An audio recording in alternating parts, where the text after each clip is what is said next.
Hello, everyone, and welcome back to the Last Chance Qualifier for North America and Glitched Out. I'm Boop here with the man, the myth, the legend. We've got Frodan, and the deluge continues with Rayplosion as well. Really awesome to see you both. But Dan, we have already got one day of play going on. We'll talk about the details here in a second, but just some general thoughts before going in today and how you feeling? Feeling pretty good, man. This is the last day where everyone is basically at the edge of their seat because there's only 2 spots available for regionals, and I think everyone is just putting their best effort forward. Yesterday was a bloodbath, heartbreak city for some established names like Goobums and Ramblin', and overall I'm just really excited to see like what's going to happen today because as much as the stars you want to see them perform, it's also an opportunity for the next Rayplosion, right? Like, but once upon a time she was kind of an unknown player relative to the rest of the field, but now everyone knows who she is. Perhaps we're seeing the journey of those players today. You know, I love that you said that. Not only is the journey as a player, but the journey coming up as a caster. Just want to say, Rain, you absolutely crushed yesterday. So happy to have you on the mic. But I'm actually just going to ask you the same question here. You know, 8 people in the same lobbies over 6 lobbies today. That's a very unique situation here. Are there any things that might be different from yesterday going in today because of this format? Yeah, I'm curious to see how they adapt to playing the same lobby. I know for a fact that on solo queue, playing against like the same people over and over, I start to notice, like, for example, their scouting habits, their positioning habits. Might be interested in seeing if they adapt to them and maybe like get like at the last second of soul read, maybe. Perhaps something with like future sights. In addition, with like only 8 people and only 2 spots available, that's a top 25% cut. I'm interested in seeing if any of them change their playstyle, for example, maybe play less risky, because all those 8s are just so much more devastating. Yeah, I'm actually really intrigued to see like what kind of patterns people find within other players and see how they react to it. But we'll get into those details as we get into the lobbies. But first, let's talk about how we got to today. As we've talked about, Last Chance Qualifier is the last opportunity for these players to make it to regionals. Day 1 was yesterday, where we had 16 people, and we also had bonus points to give away. We have 3 going to first place, 2 to second, 1 to third, and especially with lobbies that don't reset with the same players, I'm sure those will come in handy as we move on. Day 2 is where we're at today. We have 8 final players remaining, and the top 2, top 25%, are going to be making it to regionals. We're not just playing for an invite, we're also playing for a little money. Every single person who made it to today has made it into the money. First place, $800, down to 8th place in $50. And I say this all the time, it's always great to tell anyone in your life that you're making money off of video games. So we saw what we're playing for and how we got here. Let's talk about how some of our players actually played yesterday, because there are some really fascinating stats here. Dan, just kind of taking this in, we've got Oxforce having a 50% top 4 rate, but a 0% win rate. And Kaisa, I think, actually top 4 rate at 47 feels moderately low based on what people thought coming in here. Based on what you're seeing or maybe not seeing, is there anything that you want to chat about? Yeah, I think it's surprising we didn't see a single Spellslinger win, but it just goes to show you that the comp is on the safer side. That means that today we're probably going to see a drop of the Oxford Spellslinger unless it's to save a spot that you feel like we're going doomed. Because overall, like we said, it's going to be the top 2 spots, meaning you have to be picking things that have a higher win percentage. Just looking at things like Infinite Team, that's looking at things like Kaisa.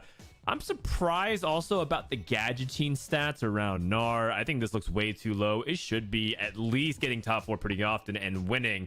I think it has to just do with how insane some spots were, like that triple prismatic, rather the triple Cruel Pack prismatic lobby start to begin things in day number 1. Yeah, the crazy thing about that triple prismatic Cruel Pact is we might never see that again, for example. That's how rare I think it is. But going into some of these other comps, Rain, we actually saw a good amount of Infinity, particularly that Sivir. Is there anything that you want to kind of point out? Because time and a half was a pretty popular augment yesterday. Yeah, we're seeing a lot, like a really big win percentage with the Infinity Team Sure Shots, which makes a lot of sense. I think Infinity Team Sure Shots is one of the few comps that has like a decent early game in the form of Sivir, and the Infinity Team clones, as well as has a really good late game with Ezreal as the 5-cost capstone carry of the traits. I think the way it can be played is pretty flexible depending on which Infinity Team user you use, and for example, if you get time and a half, you can generate upwards of like 7 gold per turn, which just really allows you to cap out your board with like full legendaries. Curious to see if other people are going to contest this lane more, because like as you can see, it's still not a very contested comp. Though the effectiveness of it definitely falls off if you don't get something like either the time and a half Sivir carry augments or the Ezreal support augments. All right, so we see some of these comps coming in. I think the Ox Force is going to be the thing that we see the most change out of, maybe seeing it less, like Dan said. But let's go ahead and also look at the people coming in with some extra points. We have an advantage here for AMD, Davidas in Unwealth here, 1, 2, and 3 points respectively. So Dan, something that I'm actually really curious about, what is the biggest mistake that someone can make when they have these kind of advantages going into a day today? What is like the biggest mistake someone like AMD could make when they're hanging on to a 3-point advantage to start? I mean, it's pretty personal, I think, in terms of what the mistakes that they could make. Probably to just get too comfortable, and then also to tunnel too much on the numbers. I think overall, just play the best that you can the first 3 games, and then adjust your strategy accordingly. But more importantly, for people like AMD, maybe he doesn't have to take nearly as many risks, right? He has 3 points up. And so if he's getting like pretty solid top 2s, top 3s instead of going 1st or 8th, that is another possible way that he can sneak in there, right? A player like AMD could be looking a lot more at things like Twisted Fate, Oxforce, Spell Slingers as a consistent way to pile up those points, and then let these other players, yo-yo back and forth between top 2 and bot 2 based off their strategies. That's actually super interesting. I'm just fascinated to see how this is going to go because we have these lobbies. We'll check in with Rain again because Rain's going to get the opportunity to cast this next lobby. But Dan, before you head out, is there anything that you just want to talk to the players, anyone watching, before we get started today? Yeah, enjoy the ride. I mean, we've come this far. You're in the top 8 of the LCQ, meaning you're in top 32 of the entire region for the set. That is really impressive just to make it this far. And the last part is, the fans, just don't be too harsh on your favorite player not qualifying. They made it very deep, and it's just such a competitive field. North America is the deepest it's ever been. I mean, hell, look at a player of Rainplosion's caliber, and she's also here casting LCQ. So just shows you the depth that North America really has. I'm looking forward to see who's going to be joining us for regionals in just a couple weeks.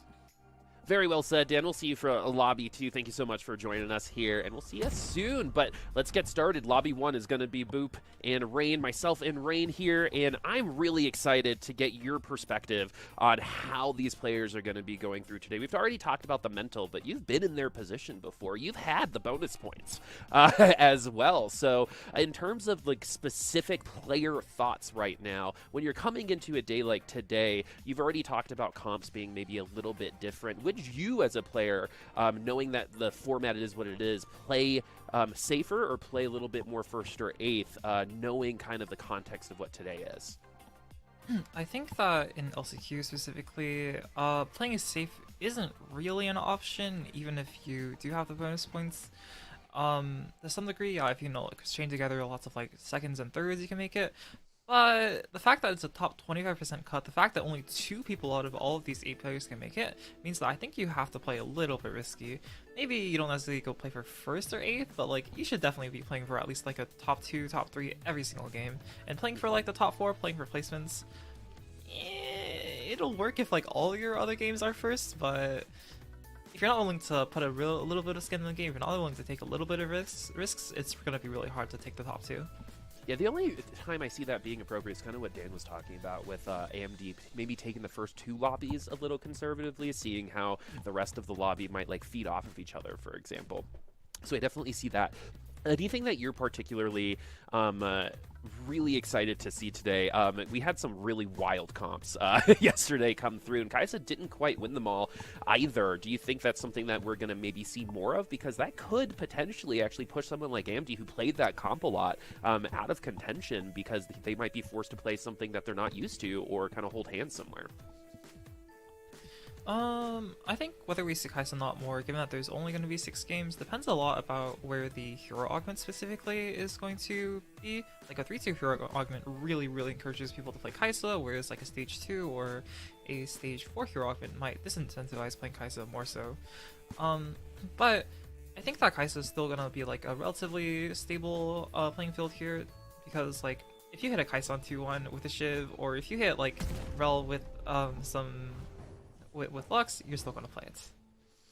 All right, no sad boy gloves here as we get to Lobby 1 of the last day of North America's Last Chance Qualifier. These are the last 8 players that are eligible to potentially make it into regionals. They're fighting for 2 spots over the rest of today, and we're going in with our number 1 qualifier. 3 extra points is AMD. Had a lot of success on that Kaisa, and actually came in with, with a very common sentiment that a lot of our winners actually do, where they were on vacation. They came in with a little bit less pressure on themselves and seemed to actually overperformed, maybe because of it.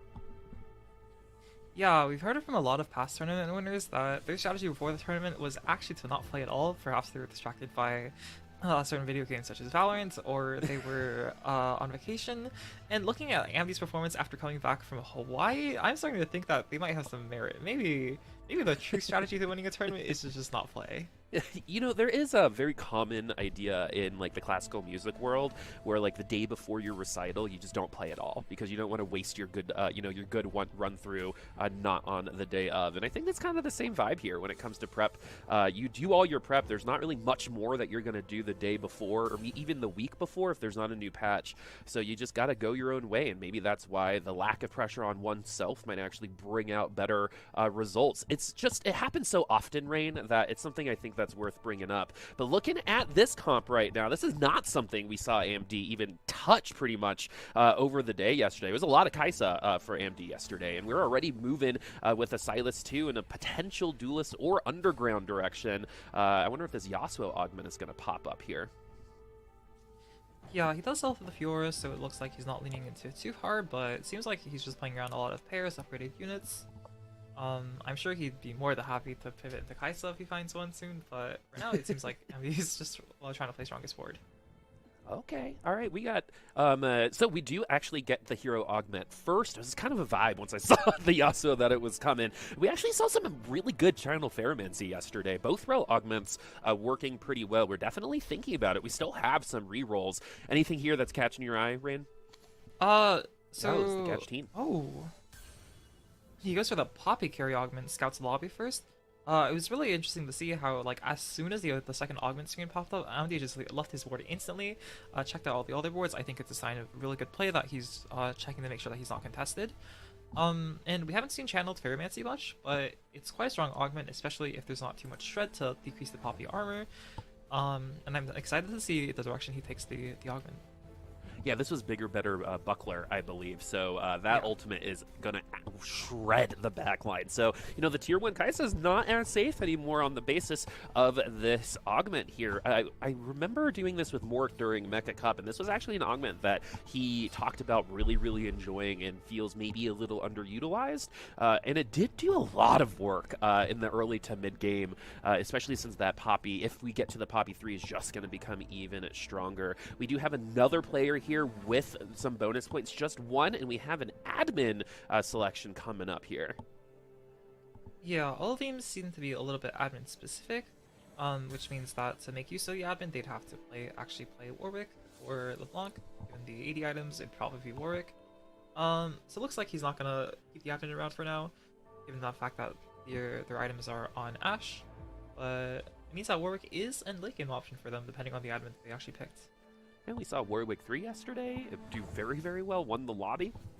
So we know that the line is definitely available. But with the tempo of this lobby being an early champion augment here, we'll see if the time is available to see any of those kind of beefy tier 3 high-cost units. Because right now we're going to be searching and paying for a lot of the low-cost ones. As we move around the board because of some of this scouting, I did see a hold the line. So Jesus Timo is most likely playing Kaisa because of that. But around, we also have a Yasuo Winds of the Wanderer here for Groxy. Perfect timing as well. When it comes to the observers, this is an augment we didn't quite see a ton of yesterday, but is very popular on ladder.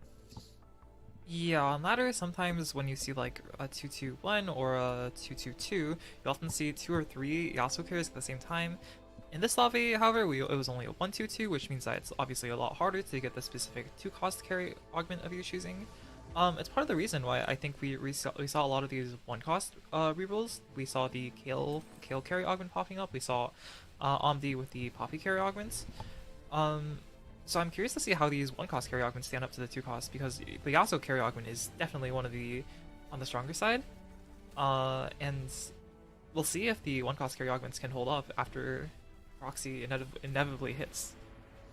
The other really interesting thing about this Yasuo augment right now, like you kind of referred to, is the fact that in the past, I mean, in Mega Cup, we saw 3 people pick it in one lobby and they went 6, 7, 8, right? But Groxy is solo right now when it comes to this, I mean, almost overall line, maybe except for Prestament because they picked Kale Divine of Descent. But overall, Groxy's actually open when it comes to these Yasuos. If anyone's going to compete against it, they're not going to be going for, you know, the peak of the same kinds of units. But yeah, this Yasuo might be one of the stronger things as we move on in the game, because the one-cost units will start falling off. Like AMD's bigger, better buckler will fall off, for example, in stage 4 and 5, and the Yasuo might not, especially if we do get to that Yasuo 3, which is kind of the win con here, right? Yeah, one funny thing you should mention, one thing though, you mentioned how Prestament might not be holding the same units as the Yasuo Winds of the Wanderer. But if we learned anything from watching Prestament yesterday, is that Prestament is all too happy to rat out someone if they think they're playing a strong hero augment. So like, I wouldn't be surprised to see Prestament just holding like 6 Yasuos on bench, even if it's not even realistic to hit Yasuo 3, just to make someone else's life a little bit harder. And that actually feeds into like the whole, like, you know, we are working with the same people in even all of these lobbies. That's probably something that you should come in knowing about Prestafin's play at this point, that you might have to compete against someone who's literally stealing your units for the sole reason so you don't have them. And when one person is going to be on a specific line, you're right, that's actually the most vulnerable person to kind of bully out. Yeah, it's a little targeting, in my opinion, but it's a legitimate way of playing the game. So we looked at Jesus Timo for a second. We are now in T-Lide's side of things, and we're going underground here, and we're actually at 71 HP and not doing too bad. Yeah, I think T-Lide's is an amazing spot, actually. They made 50 gold this turn. With underground, they're already on 3 stacks towards the second heist. They're in quite a good spot to like go for win outs. Despite the fact that their Vi support isn't generally considered one of the strongest hero augments. Their spot is looking really good. They've got a ton of econ. Their health is looking a little bit low, but that makes sense given the fact that they've been playing full underground the entire stage. Moving on over to Jesus Timo.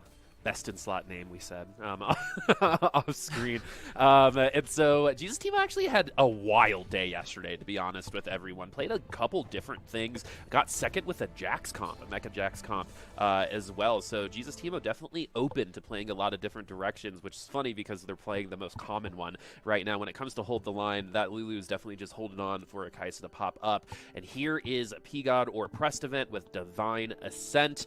Dan has a lot to say about this great YouTube video out there as well when it comes to Spetham playing a similar comp. But yeah, we're already itemized on the Kale as well. So we're just trying to find even more, get it started. I think the last time we saw this, it was 3-5 that we saw the Kale get completed. Let's see if the tempo is going to be a little sooner here. Maybe not, since we only have the 4 so far.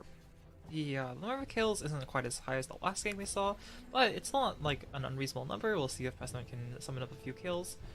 And perhaps also a few Yasuos to grief. One important thing I'd like to note about the lobby is that I expect this lobby to be very strong. If you look at the scoreboard, we note that Jesus Timo and Omdia both managed to 100 streak. We saw T-Lide's on a 4 loss streak, which means that with his last loss, he is in fact on a 5 loss streak. It means that the lobby is going to have a lot more gold than most lobbies, and I'm looking forward to see what kind of boards people make with the extra gold they get. Yeah, I'm really intrigued too, because we have Prestament here rolling at 4, and we just saw AMD and Unwilf level to 6. Rain, what's up? This is a very interesting choice. It's very rare to put in underground. They keep an underground for the Kale Divine Ascent because the duelist line is a little bit stronger usually. With Ezreal, you can get away with it a little more often because with Ezreal reroll, you can get away with it a little more often because you obviously want a frontline anyway, so it doesn't hurt to play Vi. But I haven't seen that many undergrounds with Divine Ascent. We'll see how President plays it, if he just chooses to take this cash out and take the extra gold, or if he decides to go deeper into underground, or hopefully a bigger cash outs. Ooh, the hard part with Underground, especially with early champion augments, is the rest of the lobby can just maybe do a lot of damage to you, right? So T-Lights, we were at an okay spot. Now we're at 49, which is a little bit more expected in stage 3, but that HP total is going to go down a little faster than usual because of the augments. And it looks like we got featherweights here, which is great for that Kale. Yeah, it looks like Preston's just taking one cash out. I was expecting to sell the Underground. But we talked about HP totals being a little bit low. This looks like at least Roxy did manage to find himself a Tiny Titans, which means there is a little bit of an HP buffer. T-Lights, unfortunately, doesn't seem to have found anything. I'm sure that T-Lights would be more than happy to find a Tiny Titans right now at 49 HP. But if they take an Underground cash out soon, or if their cash out is strong enough, it's still quite possible for them to win out. I mean, we saw a couple people stabilize at like 20 and below HP yesterday that would then compete for top 2. It seemed to be one of the patterns of the last day as well, which is really strong starts for some of our players, and then front lines not really getting built out, and the players that did kind of build out their front lines, get their back lines going, seem to be more successful at the end of the game. Speaking of front lines, where is it for Prestovent right now? Almost non-existent. Might as well use tissue paper at this point. Yeah, I think he was trying to find some of that front line. I believe he reforged a cloak with a rod glove on his bench. Obviously, one of the two things he might be hoping for is perhaps like a Hodge or a locket for front line, but he got another rod, which really doesn't make the best front line. I'm sure he's hoping that it had gone a little bit differently for him. All right, we have another one of our head starters here on Wilf once again. Has that 1 point start, finishing in 3rd place yesterday. And T-Lights only does the level 2 heist at 3-2, so we'll see if that is going to be the stabilization or the tempo increase that they need. This is a really quick lobby so far, Rain. You called it almost immediately, Reese. So this is going to be pretty strong. And looking at all these units, you can expect it because of the early champion augment that these 1 and 2 cost units are just going to passively get tier 2'd, right, because of the aggression, and just look at the power so far on a couple of these boards. Yeah. Oh, one really interesting thing to note here is that Omdi, even with the Poppy 2, decided to, instead tempo of rerolling, the fact he's level 6 and only 6 Poppies, it's going to be hard to imagine that he's going to find the Poppy 3 anytime soon. It seems to have paid off for him. He's level 6, 50 gold. He's quite strong, and his HP totals are looking quite good, but it does mean that late game he's almost certainly going to be playing down a hero augment, which only time will tell if the payoff of playing down a hero augment was worth the tempo he got from it. Yeah, kind of developing advantages where you have them versus waiting for them maybe to never come, right? I think that's something that players in a lot of esports really do. It's like you hold your ultimate until maybe you can get everyone in there in a regular League of Legends game, when in reality making the play just for 1 kill, for example, is going to be worth it. And in TFT, I think you can find some adjacent type of experiences, right? Instead of waiting for the ultimate cash out, instead of waiting for 100% return on investment, sometimes you only need 5, and you stay at 5% ahead of the lobby the whole time, and you could win off of a very small advantage. Not very small is the economy on this board right now. This was just cashed out on a stage, I think it was a tier 2 heist, and we're still going here with the Underground as well. Yeah, for now it looks like he doesn't have too many better options for what to play. Looks like he's rolling for a Jhin Renegade comp, which makes a lot of sense. He has almost like 3 lifesteal items, and the BT could go on Viego for a lot smoother item sets, especially with what I'm assuming is one of these items coming from the Underground.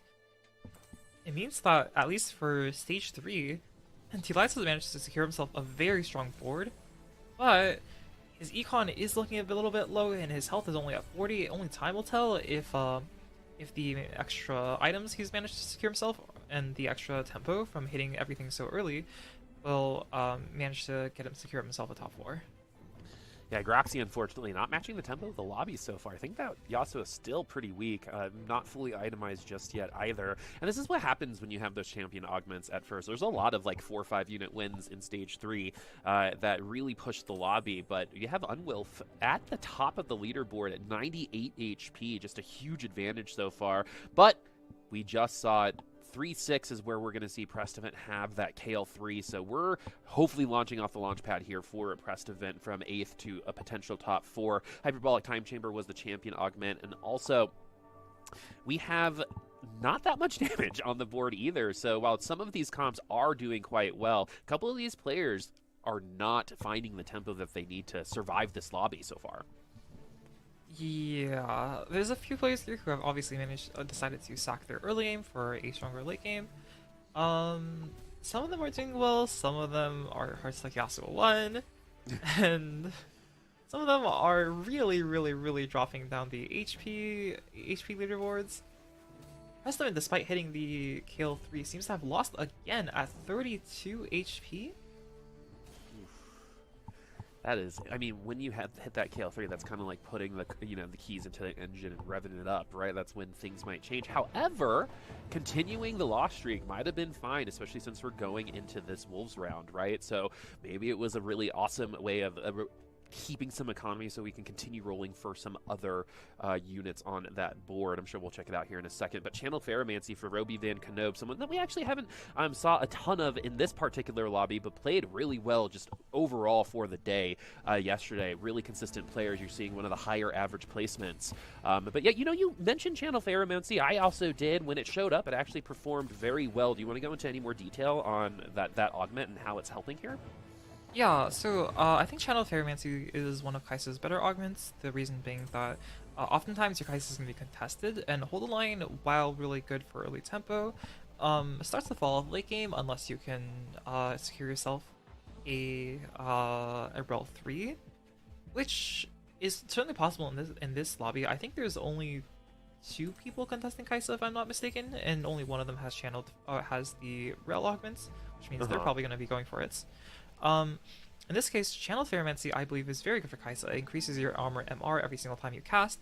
Kai'Sa, with her 4-star Guardian and the fact that she auto-attacks so fast, casts many times, by the end of the fight she often has like 60, 70, if the fight goes into overtime, even like 80 armor MR, which makes her deceptively tanky towards the end of the fights. It means that she can oftentimes survive bursts from the other units, and like look at the ASL on her, she took no damage here.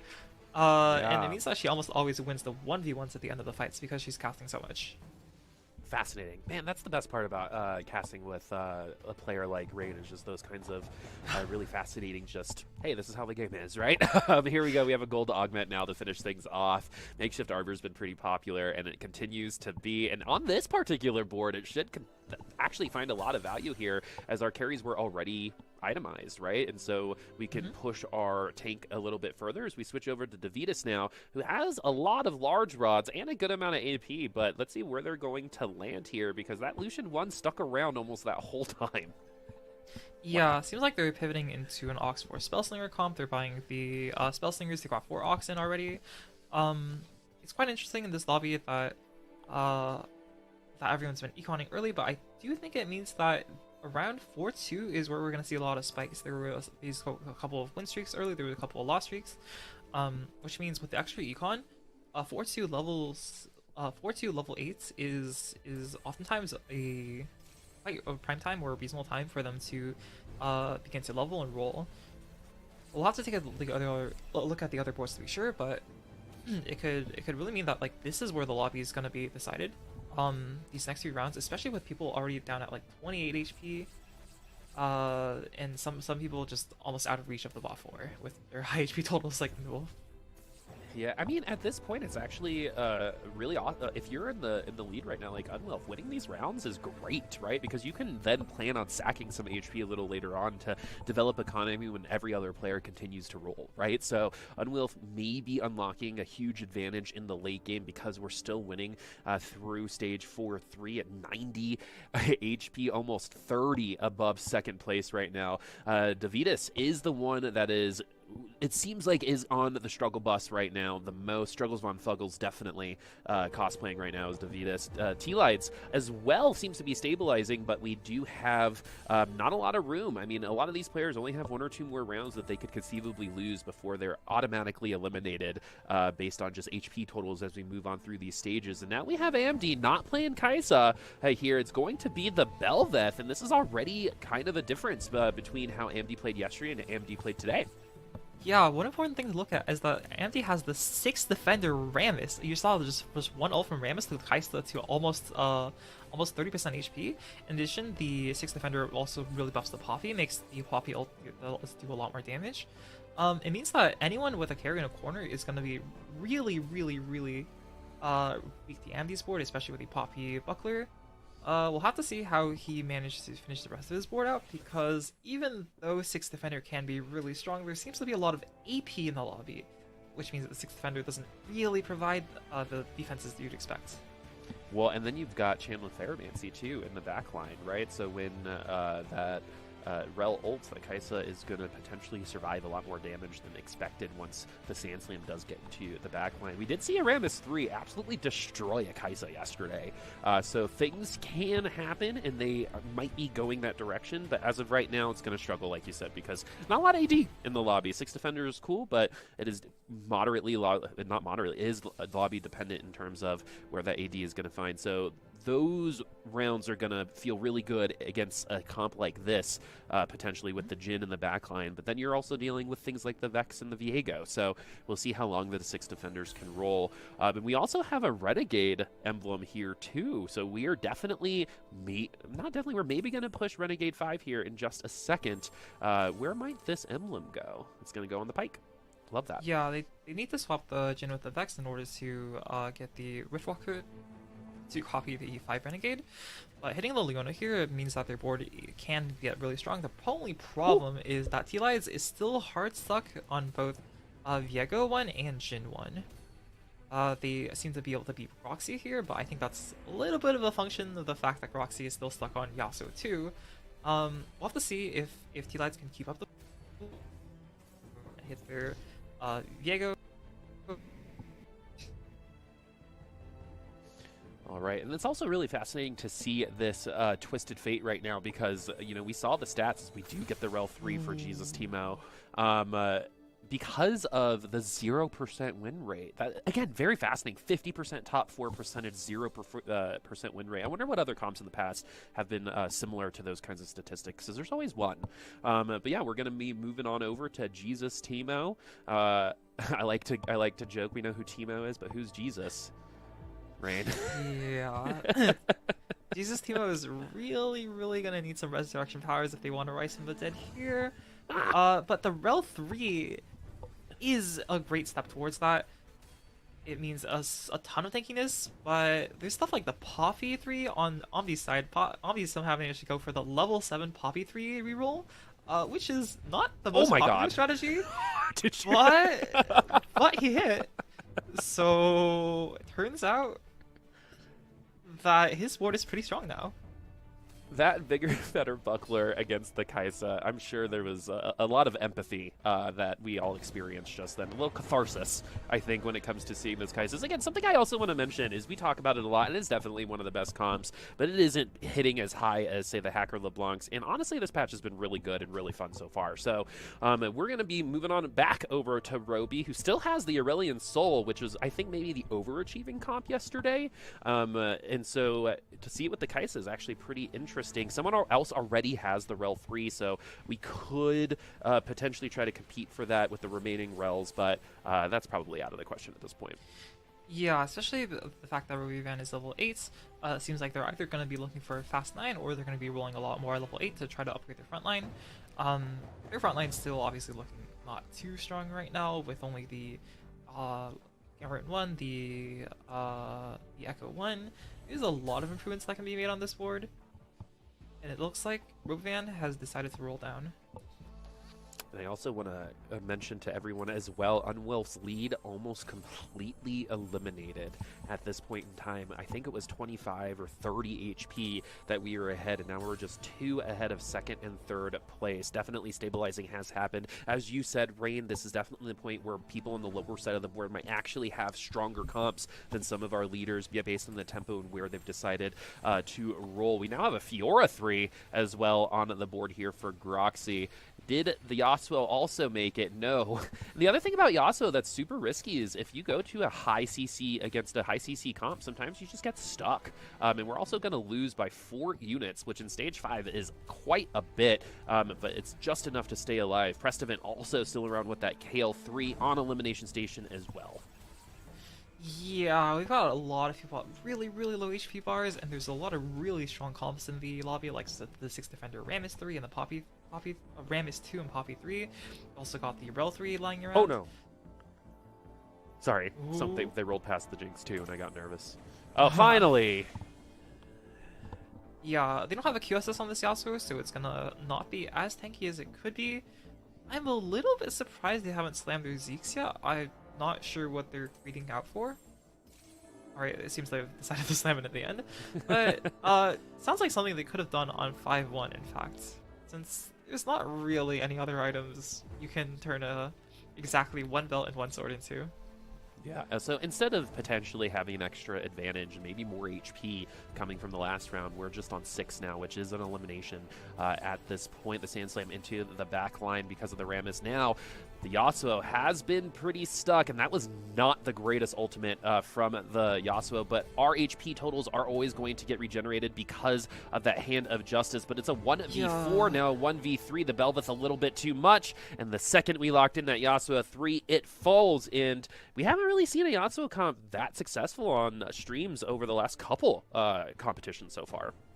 Unfortunately not. It seems like, at least to me, it seems like a lot of them are just lowering just a little bit too much. Not hitting Yasuo 3 until 5-2, despite being uncontested, means that either a lot of people are being wrapped together in the lobby, or that they just didn't have the best of luck. Omdi here, I think, has a pretty creative comp with the 4 defender. He's dropped from 6 defender because the lobby is, as said before, majority AP, but he's still holding on the Wukong on the bench, so I'm assuming that he's looking to tech it in and the 6 defender in and out, possibly depending on matchups. Okay. That's something else that is kind of only really happening because of the kind of lobby that we have to see those swaps in based on those specific 1v1s. That's one of the best parts of TFT personally. The Fiddlesticks doesn't really get a good ult off. Still, man, that Rel is strong and getting helped by the That Rel is strong, but that Poppy is stronger. That's wild. Bigger, better buckler, really, really fun to watch. I see why Mort really, really likes it, to be honest with you. And Andy also coming in with the highest average placement. So statistically, I mean, sometimes if you don't play enough games, you can get some good stats as well as we get into this carousel here at 5-4. Some interesting choices here because that's a special anvil as well. Yeah. I think this is going to benefit like people with Amdi a lot. He's got a lot of units that aren't itemized. He's got an Acel in the backline. He's got a Rammus in the front line that's almost about to be Rammus 3. But perhaps not as much if the only thing left over for him are emblems. And in that last round, we also, I mean, 2 people are already eliminated, T-Lights now on Elimination Station themselves. Davidas, the only one on fire. Rammus 3, we've been talking about it. Rammus 3 is a big win condition potential against the Kaisas specifically. And we have a very, very interesting comp going on right now. So we're going to let the Rammus with the Eternal Winter in the front line. That is huge, and we do get the Renegade 5 now because of the Zac on this board as well.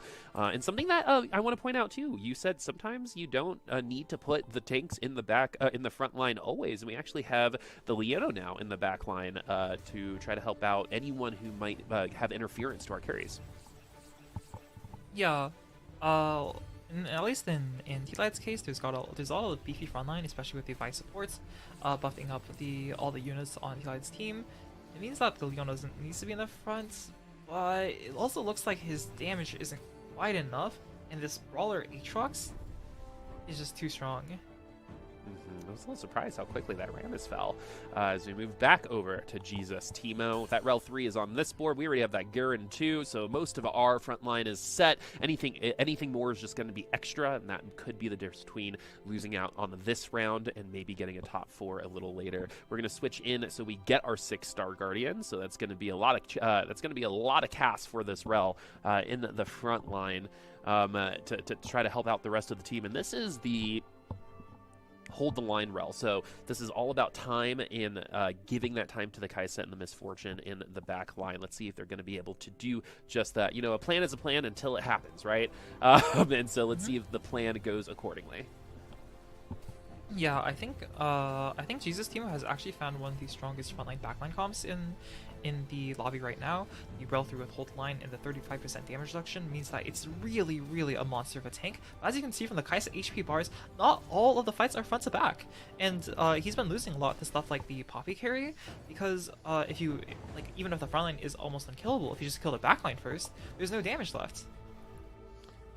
That's a very, very good point. So everyone has to position accordingly, right? So who you're facing up next is going to be how you're going to scout, and scouting is going to be something that becomes predictable to some other players, because context is key when it comes to TFT. The players with the most information and knowing what to do with it are going to be performing the best. We have a really full bench now, as we do have a roll down for Unwelf, who had a really huge lead and now is potentially going to bottom out below the top 4.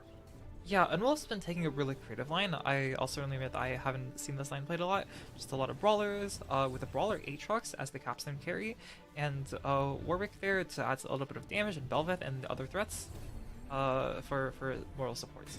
But the most important thing is that to note is that Unwelf is actually one off of Aatrox 3, and especially with the 6 brawlers, Aatrox 3 might just be enough to take a top 1 in this lobby. Oh! Gave him 2.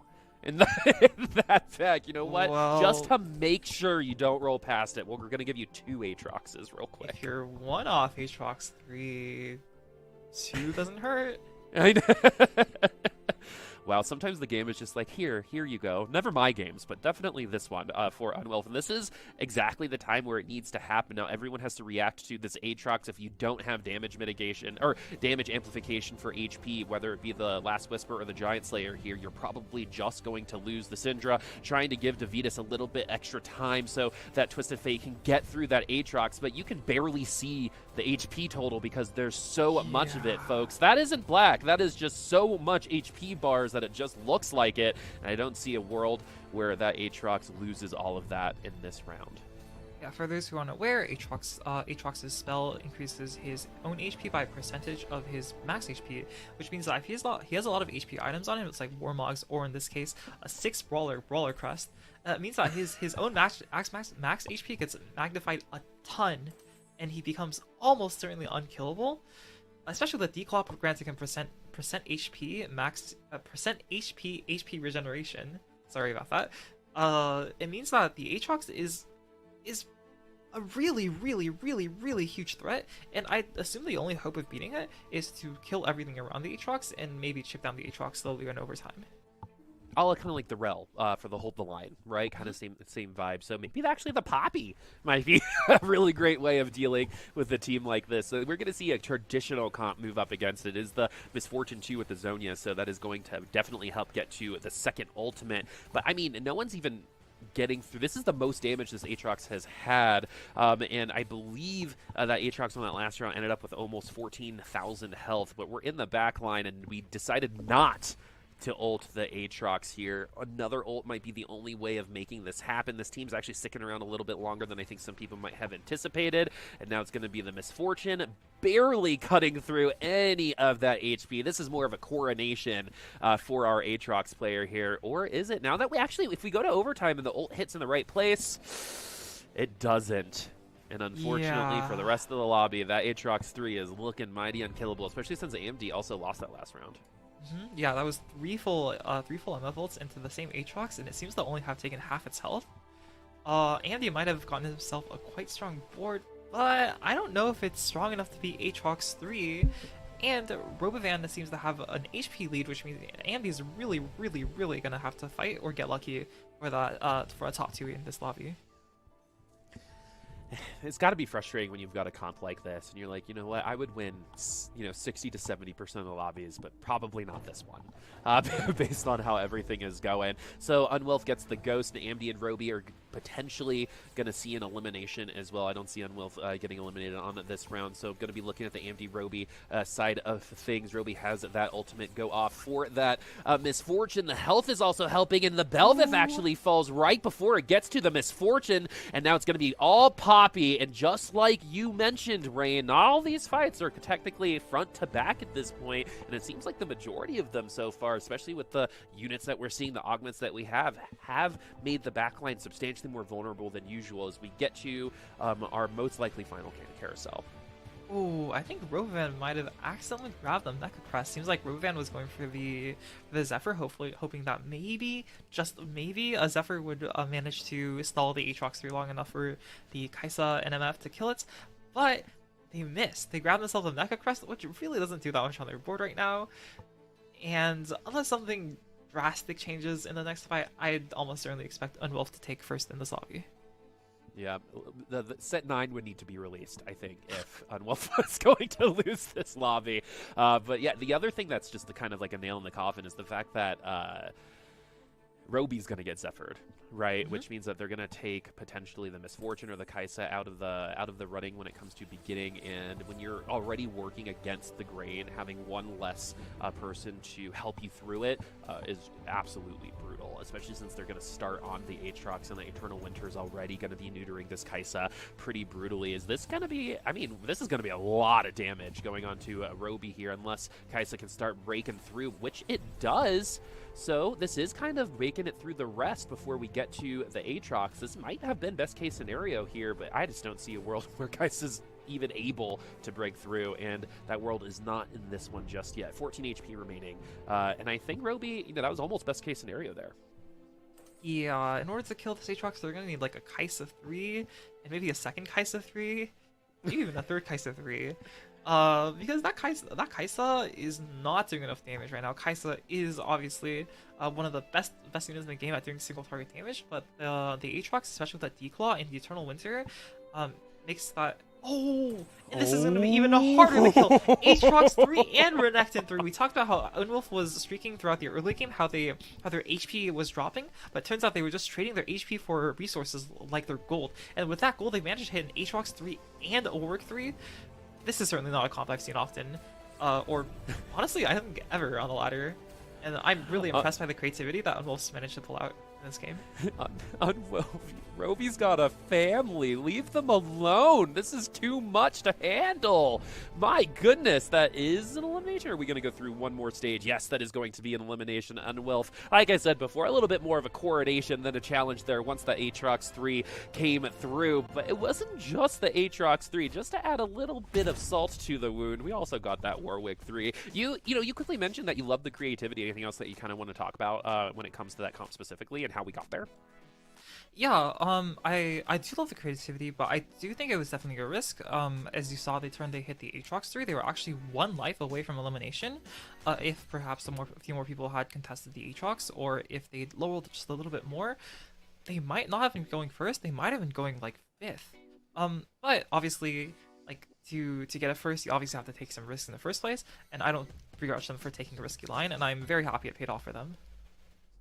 First with a bonus point, too. That can't be underestimated as well. That's a point that no one had access to, and now you're just going to add to that first place. Roby was someone that we also talked about would most definitely challenge throughout the rest of the lobby, and I do think the players that are able to play multiple comps are going to start finding themselves an advantage, say, in Lobby 4 and 5. But as of right now, I really liked AMD's play, actually, with the Bitter Butter Buckler there. That seemed to be a pretty great way to handle the Kaisas. I mean, that was a pretty easy top 3 for that comp, especially since they found the Poppy at level 7.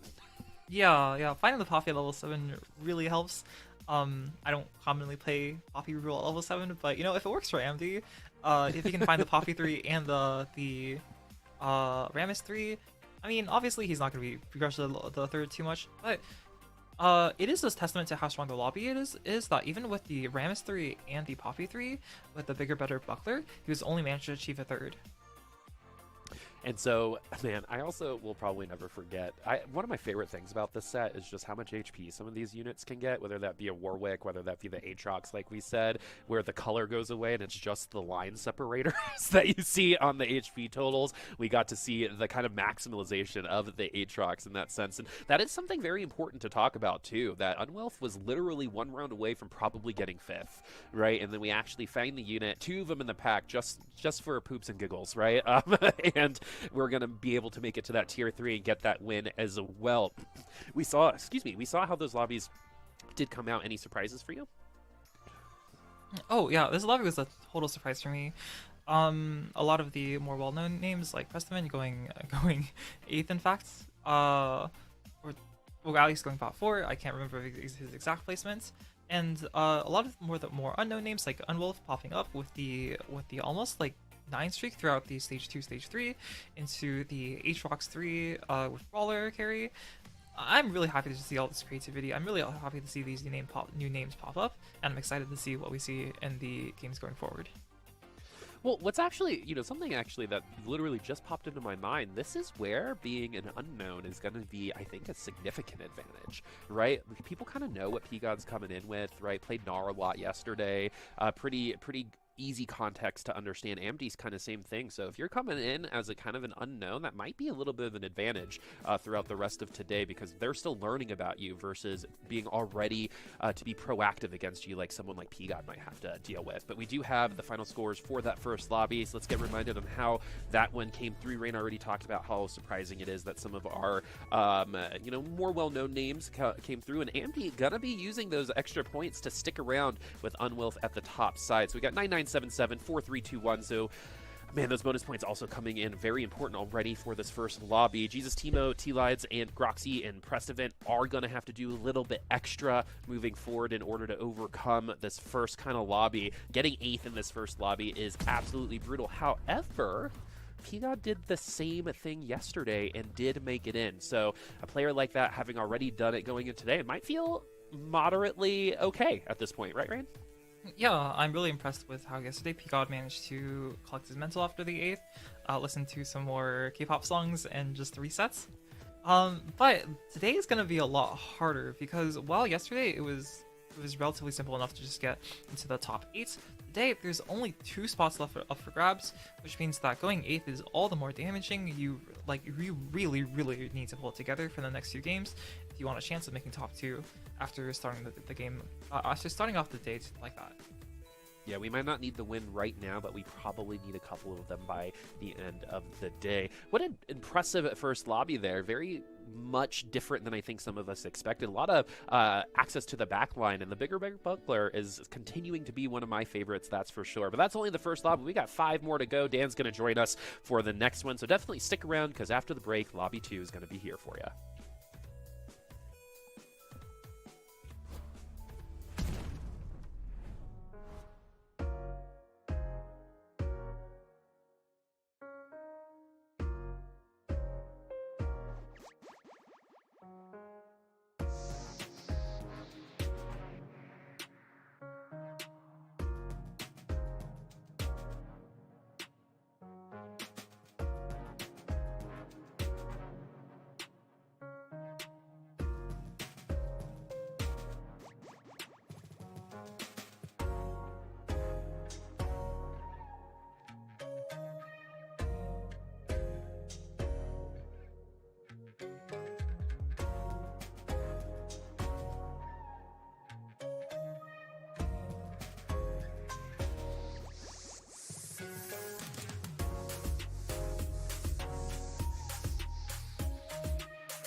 We are done with one game here in the finals of the North American Last Chance Qualifier. Coming up is game number 2 with myself, Prodan, and Rain Plosion.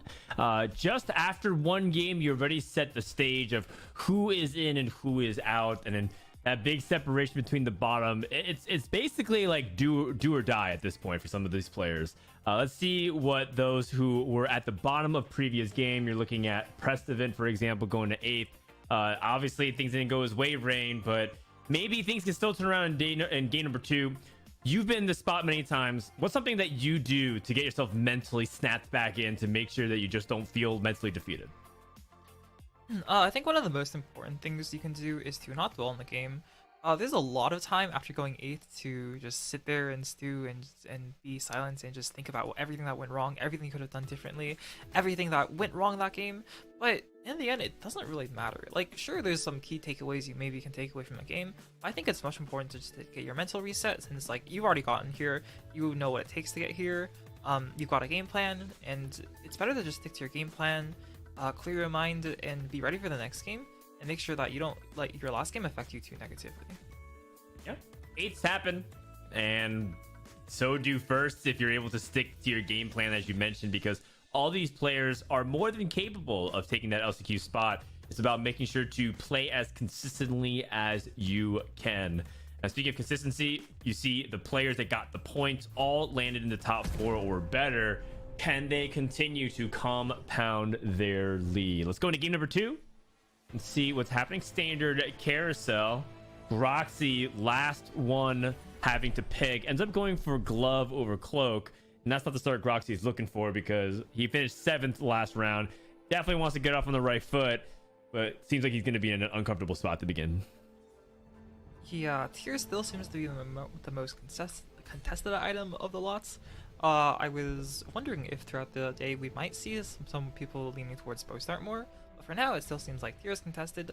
Like Kaisa is still high on the priority list for a lot of people. And we've only saw 2 Kaisas, I believe, last game, and we haven't gotten to see like this specific lobby play out too much. And I'm curious like how people adapt to the amount of Kaisas or the amount of Kaisas not being played throughout the rest of the day. Right, and at the same time, is there room for some of the other unconventional builds, right? We saw Unwolf able to use the Brawler Aatrox. A lot of people have this impression that Aatrox is not viable. It's just more that you need a lot of the transformative emblems, right? You're looking at the Brawler or Mech, for example. We saw that Unwolf sold the Vex, and I was curious if we could see any of that, but with a bow, gonna make it a little bit tricky as we do hit that Pantheon. I also feel like we've been seeing a lot of hero augments at 2-1 as well as prismatics. Kind of want to see like what a standard game might look like as you have a traditional build up. I think you were mentioning yesterday we didn't see too many 3-2 hero augments yesterday, did we? Yeah, 3-2 hero augments, as I've previously mentioned, really encourages the people to play Kaisa, because, you know, getting an extra Kaisa from your hero augments is quite good when all you need is a Kaisa 2 in order to succeed a lot of the times. The 2-1 hero augments seem to favor a lot more of the reroll. We saw the Poppy reroll. We saw, the Winds of the Wanderer as seen on the Okay. screen.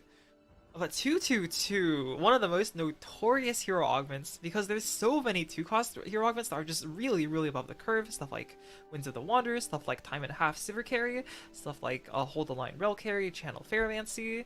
I'm really curious what people are going to pick this lobby, because it's not necessarily just going by the highest AVP. If you just look on tactics.tools, you auto take Winds of the Wanderer here, especially, but if it's contested, it becomes a lot weaker.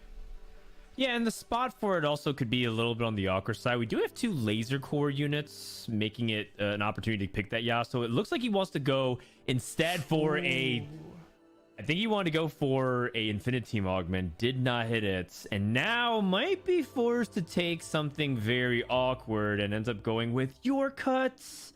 And he Which doesn't is even get it on not the a board. great augment to pick up if you're not going to play it, because then you don't get the free refreshes. Yeah, your cut pike, the pike augment gives transient refreshes depending on the amount of times your pike cast. Unfortunately, if it's not even on the board, it doesn't cast a single time. You don't get any free refreshes. The thing is, it's not the worst augment in the world. At worst, it can be compared to, say a trade sector. And it can be even better if you can, say, get a Pike 2 with some items on it and make sure it casts a lot of time. But on average, I do believe that a hero augment is slightly stronger than a gold augment. So he's going to need to hit like a Pike 2 or something else to really make use of that augments. Yeah, you say that. You say that it's not the worst hero augment in the world, and you're right. But in terms of the 2 costs, it's one of the worst out there. And in contrast, one of the best possible starts, Precedent has stumbled upon a Kai'Sa 2 at 2-2. Kai'Sa 2, hold the line, Poppy 2, gonna be leveling like next turn for another Poppy 2 for even more frontline. In fact, the Rel is even paired with the other Rel in the Orb, so I wouldn't be surprised if Precedent's board becomes, like, it's already really, really amazing. But I wouldn't be surprised if it just becomes unbeatable in just a few seconds. Yeah, listen, I know that we were stressing out about Precedent going 8th place. Mort Dog, you need to make it this obvious. Although the Yasuo still did a reasonable amount of damage and be able to clean up 3v4, not too bad. But yes, Precedent looks like he's in a prime position. A lot of people are 2-starring. Look at the Unrelenting Force by Jesus Timo with a Vi 2. No Underground, though. That is usually what you're looking for. The Vi 2 plus the Underground starts.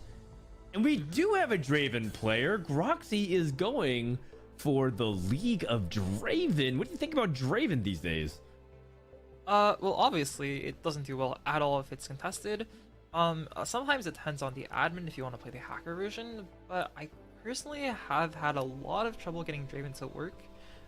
You really need a lot of tempo because a lot of the other 2 costs, especially if they're uncontested, like it seems like the Yasuo carry augment is uncontested in this lobby, really just outcap your Draven board by a lot. And this Draven 1 right now is looking a little measly compared to some of the other stuff in the lobby, like the Kai'Sa 2. Yeah, I mean, it seems like the tempo of the lobby is going to accelerate a lot when some people are hitting things like Unrelenting Force Vi 2 and Kai'Sa 2, because it just feels like for the Kai'Sa player, you're always going to lose, and the Unrelenting Force player, you have a high risk of not killing a single unit because you focus the Vi, who's super tanky, and then all of a sudden you lose 4-0, 5-0 despite having a pretty strong board. So the tempo is very high currently. Take a look, and Unwolf does go on a 3 loss, hopefully able to get some re-rolls going. As we take a look at the carousel, a duplicator. You're talking about the tempo. Players like Precedent have already a duplicator, and you're telling me he gets another one? Yeah, this is really going to help a lot of people along with the 2-3 cost rules. It means that people are going to be hitting their carries early. It means that even the people who are contested, like for the 2 hold the line players in the lobby, might be able to both hit Rel 3 in this lobby. Precedent gets bow on a Morgana? Oh, Recost my bow goodness, on he last gets his pick. free shiv. Okay-ish business. You know, one really interesting thing about Precedent was I wasn't... There's a chance? Oh my god! Wait, is that Vi and Orb? Does that mean they're 1 off Vi 3 on 2-5? You are correct. One more Vi. And we have 4 Underground in. Okay, all of a sudden, this lobby has turned from a 2-1 hero augment into what feels like a prismatic lobby out of nowhere in terms of power level. It feels like half the lobby are insane positions to just run away with it. Yeah, so many people are just about to spike. Unfortunately, Jesus Timo doesn't quite hit the 5-3 on this turn, and they managed to fight one of the hold the line players. But their board might just be strong enough, given the fact that Davidas' board isn't quite that upgraded, even with the mini Nico. Yes. That being said, he might also lose, and he's also very poor. The quote downside of hitting too hard is you have no economy, and he loses. So could end up being a spot where it takes a while to get everything else. Although he might hit Vi3 very quickly. What about the rest of the comp? Yeah, as Soji would say, it's actually a low roll that he hit this many Vis early. Which Oh, is it though? Perfect loss? Not bad. Which, obviously a little bit of an exaggeration, does have like a tiny grain of truth in here, and the fact that his economy is not looking too good. No worries. Checking out Davidas. Only person contesting precedent for a flawless stage 2 streak. But for the most part, if he goes up against Kaisa 2, he doesn't have the DPS, I think, to compete with that. Yeah, I'd like to just like point out one small thing that might be of a concern to the rest of the lobby. Is that the two people with Hold the Line, the two Kaisa players with Rel, are the two players that are 100 streaking so far. Yeah, it gives them in a really dominant position and gets the Q into Talai. That's 5v4. That should be a guaranteed streak, barring any kind of crazy fight RNG outcomes. So Davidas and Pressman both will likely end stage 2 on a full 5 streak, which puts the rest of the lobby on notice, like Rain is talking about. Yeah, Kaisa is certainly eating well this lobby. Okay, well. And what happens on the other side? What about players like Talai or AMD or Junewolf who had really difficult starts? AMD, we know, is playing ultimately for that Yasuo 3, so he does have really high top end if he can land there. But for Talai, it feels like this spot is kind of cursed. It just seems like even if you do stabilize, are you going to have enough strength to keep up the lobby, or are you just going to roll your gold and go win, loss, and then have no economy and inevitably bleed out to like a bot 4? It feels like if you're in Talai's spot, I'm already sweating about whether or not I can even make top 4 here. Yeah, his spot, even though like a 5 loss streak is traditionally not the worst spot to be in, gets a lot worse because of the tempo in the lobby. There's one player one off of Vi3, there's the Kaisa 2 and the Rel 2 in the lobby, everyone else has a mini Nico, and while Talites can spend a mini Nico here to get themselves a Silver 2, it doesn't mean that their board is going to be good enough. They're going to really need to rely on either a high roll here, like say a Samira Belveth Garen, or they're going to need to hit a really good hero augment, maybe like Infinity Crown, Infinity +1 to hit the 5 Infinity and just like really juice up their board. Oh gosh, these items look very poor. At least we do have the stone plate, and I think from Talai's perspective, we're gonna end up leaning towards a mech, or at least we're gonna see if Infinity works out, but if not, we can think about that mech as a backup option. For now, we go up against Pressman, who has that 2-star Rel, and even has a follow-up damage GPS item as well for the Kaisa if he wants to slam GS, but I think he's strong enough he doesn't have to. Yeah, a full 100 streak, Rel 2, Kaisa 2, they've still got a mini Nico on the backline. If they ever decide to go for the Rel 3, Prestaven's got a lot of choices, and I think they managed to make 40 actually, which means their econ is in an amazing spot as well. All right. Let's see it. It's a silver. Brings down the power level a little bit at this point. Sure Shot Heart, I believe, gives the silver 2 and that +1, but second win is oftentimes what you think about when you're trying to play for a big front line. It also makes sense if they decide to roll here, because there's a decent chance they hit Silver 2, but they seem to have decided to go for the higher cap with the second wind, and it seems like they're going to be continuing to sack, maybe going for like a 3-5 roll down. Or just using the mini Nico. Yeah, duplicator. Interesting. Other people also hitting. Groxy saw, for example, hit LeBlanc too. No roll. Makes me think that Talai wants to preserve a little bit of HP and then go for a fast 7. Fast 7 being at 3-5. So let's see if that ends up being a strategy that pays off. We're queuing up into someone who has Warwick. This is Unwolf, who we saw able to use that Brawler Warwick strategy and Aatrox last game. Can we figure out how to do it this game? So far, it seems like Unwolf is off on the wrong foot, but that early Warwick does turn things up a lot. And now as a result, those laser drones are piling up. And Talai takes another loss, although it's a good loss. We mentioned going for fast 7, you want max eco, so 1 or 2 unit losses is totally okay. Yeah, but speaking of fast 7, it's important to note that last game Unwolf also played for, or not Unwolf, T-Lights also played for fast 7, and despite the fact that the underground, I believe they actually went they went 5th, and Jesus Team on the other hand hitting 3-star Vi with Vi carry Unrelenting Force on 3-2. I'm curious if anyone is strong enough to beat them at this point, even like aboard with Pestilence with the Kaisa 2 and the Rel 2. I think Precedent could, because Vi Unrelenting Force doesn't exactly do a lot of damage with that 4 underground in the back line. So theoretically, Precedent has the time to ramp up, especially if he slams Giant Slayer. But Precedent's not even just dodging it, it's just straight up avoiding Jesus Teemo and his crazy Vi 3 this early. Meanwhile, we do have this Yasuo. The downside of the Wind of the Wanderer Yasuo is the mid game, and Ambi also lost streak the early game without really seeming to pick up a ton of the Yasuos. No duplicators either. Ambi might be in a spot where he could go 8th. I have seen these Yasuo players just not hit because of that awkward mid game. Is Ambi going to be able to survive before he's able to get online? Yeah, I believe last game, in fact, the Winds of the Wanderer Yasuo carry, it went 8th.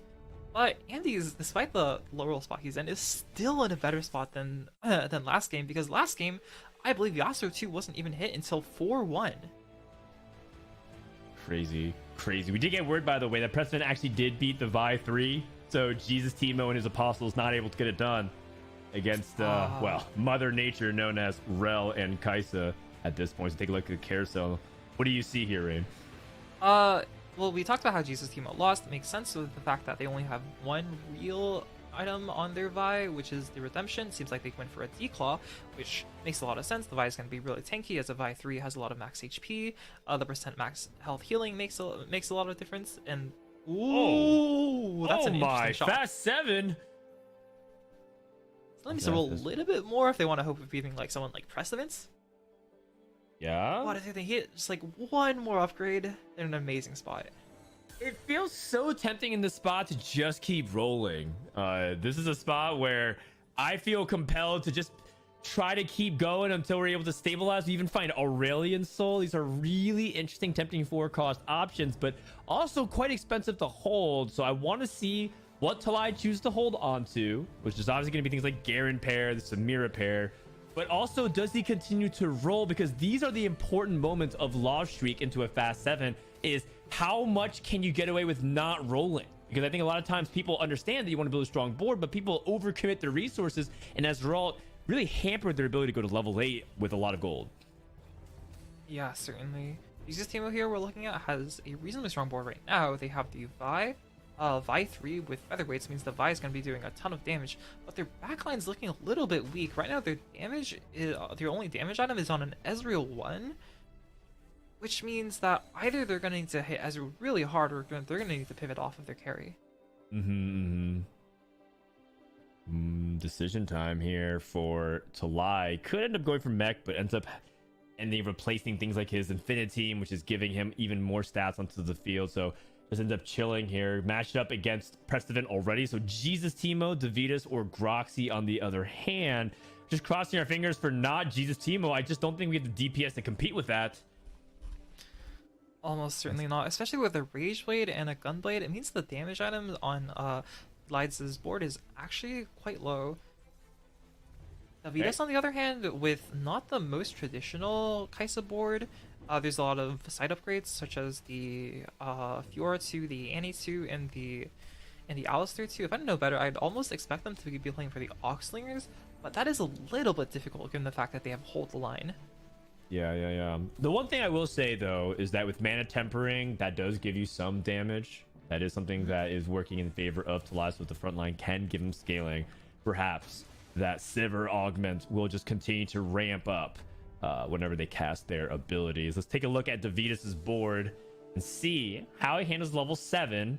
He is a tale of two Kaisa players between Davidas and Precedent. Davidas and Precedent both streaked all the way to 3-1, and you can see the stage 3 campaign, 3 losses, minus 35 HP. That means Davidas, when he lost, was losing very convincingly. Yeah, certainly makes a lot of sense given their board. I think a lot of people felt pressure to roll really hard in level 7, like we saw from Lights and their mana tempering board. This lobby is looking really scary, so I don't begrudge these players for rolling early at all. And we're gonna have to see how they play the rest of the game out from here, because everyone's in a really uncertain spot. There's some players who like are almost certainly gonna top 4 players like Preston, players like perhaps Jesus Timo with their Vi 3, but the rest of the lobby is really feeling the pressure right now. It's really uncertain. Amda would need to hit a Draven, or not Draven, a Yasuo 3 to make it out. Roxy would need to hit their Draven 3 soon in the next few rounds. Oh, before the end of stage 4. He got the Draven 3. And by the way, Robovan Kenobi also hit the Lee Sin Cleansing Safeguard at 3-star. So multiple people have their two cost 3-star online. Davida's nowhere even near that. He's still playing Rel 1, getting focused by Precedent. A curse to just constantly matched up against the other Kaisa player, applying a ton of pressure the other way. And Precedent, by the way, still is accumulating additional Rels. His bench has extra Rels. He still has that duplicator. He's in a fantastic spot. In the meantime, we talk about the tale of different kinds of players. Amd still at 22 HP, 5 Yasuos, needs to figure out a way to stabilize. He's looking for a prismatic augment. Think fast at this point. Yeah, but they did manage to beat the Lee Sin 3, which makes a lot of sense. Yasuo does a lot of backline damage. The Lee Sin 3, though really mighty in the front line, can't really help shield the backline. Yeah, can't shield the back line, and so that is a bad matchup there for Roby, but we'll see. Amd hits 6 Yasuos. Keep him note on the right hand bar side, as we do have Davidas going for a fast 8, and I wonder how much he wants to stay on Star Guardian versus just kind of lean into a Spell Slinger backline here. We've seen some people innovate a little bit within the line and say, yes, hold the line is very good with Kaisa, but you can also just play Star Guardians with Nico and Spell Slingers. He's definitely in a little bit of a transitional point right now. It's not really exactly clear what Davidas can play from here. They went to level 8 with not a ton of gold, only about 17 gold to roll, and they're still stuck with a Lux 2 carry, which, while pretty mighty in the early game, is starting to fall off. Yeah, it does not seem to be keeping up. But on the other side, we have Robovan is playing an all 1-star backline with Lee Sin 3, almost mirroring Jesus Timo with his Vi 3 and all 1-star backliners.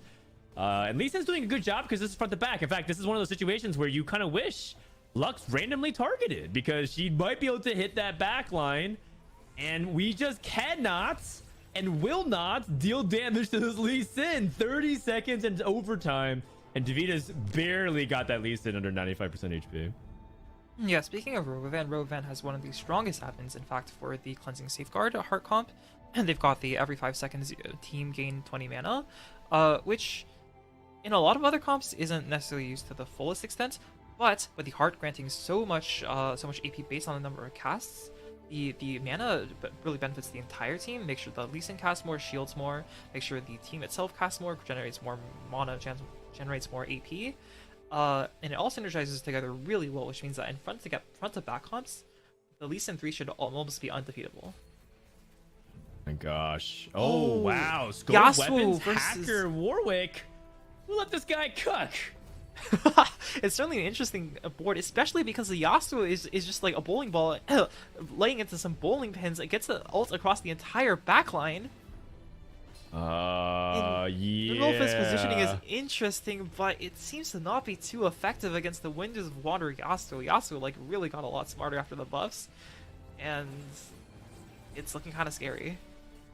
And if you are rooting for utter chaos, one, you kind of got it in this game, but two, Amd and Yunwolf are the top 2-point earners currently at 9. So if they go 7 and 8, and you know players like Davidas aren't able to top 4, which looks like he's okay right now HP, but all of a sudden the standings blow wide open. So there's a big possibility for some massive shifts in the standings after this game as we take a look and see If anybody's able to pick up really powerful stuff, I'm just seeing how Precedent just gets this Kaisa with a rod on the carousel. There's just no way. This guy just handpicks everything he wants on the carousel. He does. There's something else I'd like to note though. I'd like to take a look at Jesus Timo, who for some reason took Underground Heart on 4-2. This guy is a man of the people, no matter what anyone else says. And he understands the prompt. He read the assignment, play for top 1. That's what you need to do. We take this cash out, 6 Underground, and Jesus Timo with 40 HP. That's really interesting. I feel like some people would say you could continue to go even beyond, especially because he's at 40 HP. But he must have said that this cash out is good enough, especially with the fact that he gets a Radiant Bloodthirster onto this Vi. Let's see if that's enough as we go up against Unwolf.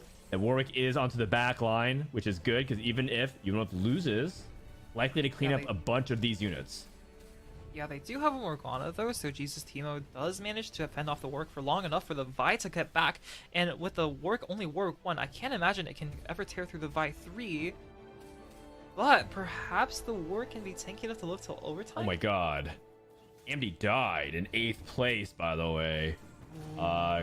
Crazy outcome, and now all of a sudden the points leader has taken 8th place. And if Unwolf loses and goes 7th, it's exactly what we described. And also, one last thing to call out, we're still playing 6 Underground that round, so we got 4 stacks for winning. They are. They're almost certainly going to play the Samira, they're almost certainly going to play the Vi, so they're almost certainly going to keep the Underground in, which means that even if the rest of their board is going to start changing a lot, they're still going to have a chance to get a little bit more of extra gold from the Underground, making a little bit of value from their Underground Soul, or Underground Hearts. Excited to see where they take their comp, because right now their front line's looking amazing with the Radiant BT, the Declaw, and the Redemption on their Vi 3, but their backline's looking a little shabby with the Samira 1 and the Belbeth 1. Yeah, it's just lacking DPS, and I think this could be a spot where Jesus Timo gives Talai a moment of reprieve, as we're just not able to get done with these super tanks. I think that's the kind of the theme of what's going on here. The super tanks with Vi 3 and this Garen and Cleansing Safeguard Lee Sin just very problematic to deal with. 26 now is what separates Jesus Timo from another bot 4. Pressman did lose. Looks like his win streak did get snapped. Wonder what's going to lead into there, as President could be in a position where he is trying to even just dominate and go to 9, but I think he has so many Kaisas, he's probably going to try to angle for that Kaisa 3 despite the fact that he's contested. Yeah. One thing, the important thing to know in the lobby is like last lobby that I've talked about, there's a lot of focus on the backline, back to front fights. Like a lot of these fights seem like they would be front to back with the Immortal front lines, but there's so much splash damage from stuff like the Samir, from stuff like the Azrael, from stuff like Fiddlesticks on board, that a lot of the times the backlines are in fact dying before the front lines. And people need to itemize and build around it in this lobby. Got it. Well, that makes sense. And what doesn't really make sense is whether or not Jesus Timo can build a really strong board of anything that has 2 stars. Everything is 1 star except for the Riven. And the Morgana. Okay, Garen 2 is nice. It's nice, huge. But we were talking about the fact that they needed more backline, not more frontline. Right. No, I'm with you there. I mean, we could do... what, just a couple of more damage items here, and as a result we just have so much damage items, but it is on 1-star units, which makes them very fragile. Even if they have high DPS, things like the Static Shiv could theoretically just deal a lot of damage, but doesn't seem like it gets that done here as Pressman takes another big loss. Groxy, Groxy going bot 2 again, almost would certainly eliminate him from contention barring a miraculous comeback. Robovan's Cleansing Safeguard and admin combo is really starting to hit stride, and so Robovan is in a really good spot as well. Impressive, it's 7 Kaisas, and looks like he's gonna start sending here. Yeah, just going back to Robovan's board, they had not only did they have the Cleansing Safeguard, even though they had only had a Lee Sin, 2 items on their Lee Sin, they also managed to find themselves a first aid kit, which really increases the power of the Cleansing Safeguard. and it looks like they managed to hit Rel 3, which really makes Huge. Pestilence board really strong. And given the fact they're also only one Kaisa off Kaisa 3, it's gonna be tough to challenge Pestilence almost grip for first place in this lobby. Yeah, exactly. Didn't get the Exodia of all Exodias, which is the portable forge, and getting something like Zonya's Paradox for the Kaisa, but this is still an excellent spot to be in. Going up against Davidas, who looks like he has transitioned to a TF primary carry, by the way. So that does make it easier, theoretically, to hit this Kaisa, and also it is the Ghost, so he gets a easier matchup. Looking at what's happening, Groxy, another loss. Davidas taking a huge loss, and we kind of mentioned the possibility of every player that's in the lead going bot 4. Davidas is the only person kind of holding up in that arrangement alongside AMD, as Yunwolf and Roby able to still get the wins. And that is a Kaisa 3 for Prestivant. And that's to certainly lock him up for top 2 and likely able to win this lobby unless someone is able to come up with something miraculous contest him. Kaisa 3 with the Rel 3 as well. That board is looking really strong, but like we mentioned before, it is still somewhat weak to a bit of backline damage, and one of these backline threats is Roxy, who isn't hackering their Draven. Hacker Or Garen, Zeke's. and then Zeke's not on the Draven. This is 100% a missed position. Even if he didn't mean to send the Draven, he definitely wants to double Zeke's value onto that Draven, and now as a result his angle is off. He doesn't have the attack speed. He's not threatening to carry. Twisted Fate's locking on, single target GPS out of this world, and Groxy is dead. Back-to-back 7ths. Almost going to be impossible to come back from there. A lethal mistake. It was just one tiny shift, hoping to get the Draven over to the left a little more. Might have just cost them like 3 placements right there. Missing the double Zeeks, missing the hacker. Oh, it's not looking too good for them. Yeah, and that's frustrating because everyone knows it's a mistake. That's not something that Groxy will be like, no, that was actually correct. You guys just don't know. You guys are just chatting. It's something that he will tell you. He messed up on that last fight, and like you said, the HP count is so close that any small bit difference in fights can end up having a big impact in terms of placements.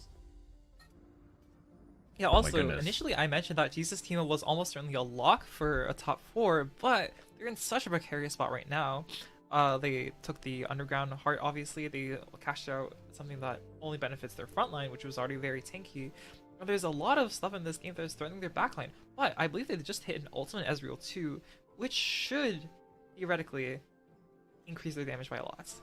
Yes. Although Jesus Teemo did hit Ultimate Ezreal too, right? You're just talking about. So it's we'll see. No combat augments outside of the Unrelenting Force augment on the Vi. Ezreal 2 is also in the second row. Doesn't get stunned. The Mecha Justice only hits the middle of the clump. And now we get to see the Samir's face off.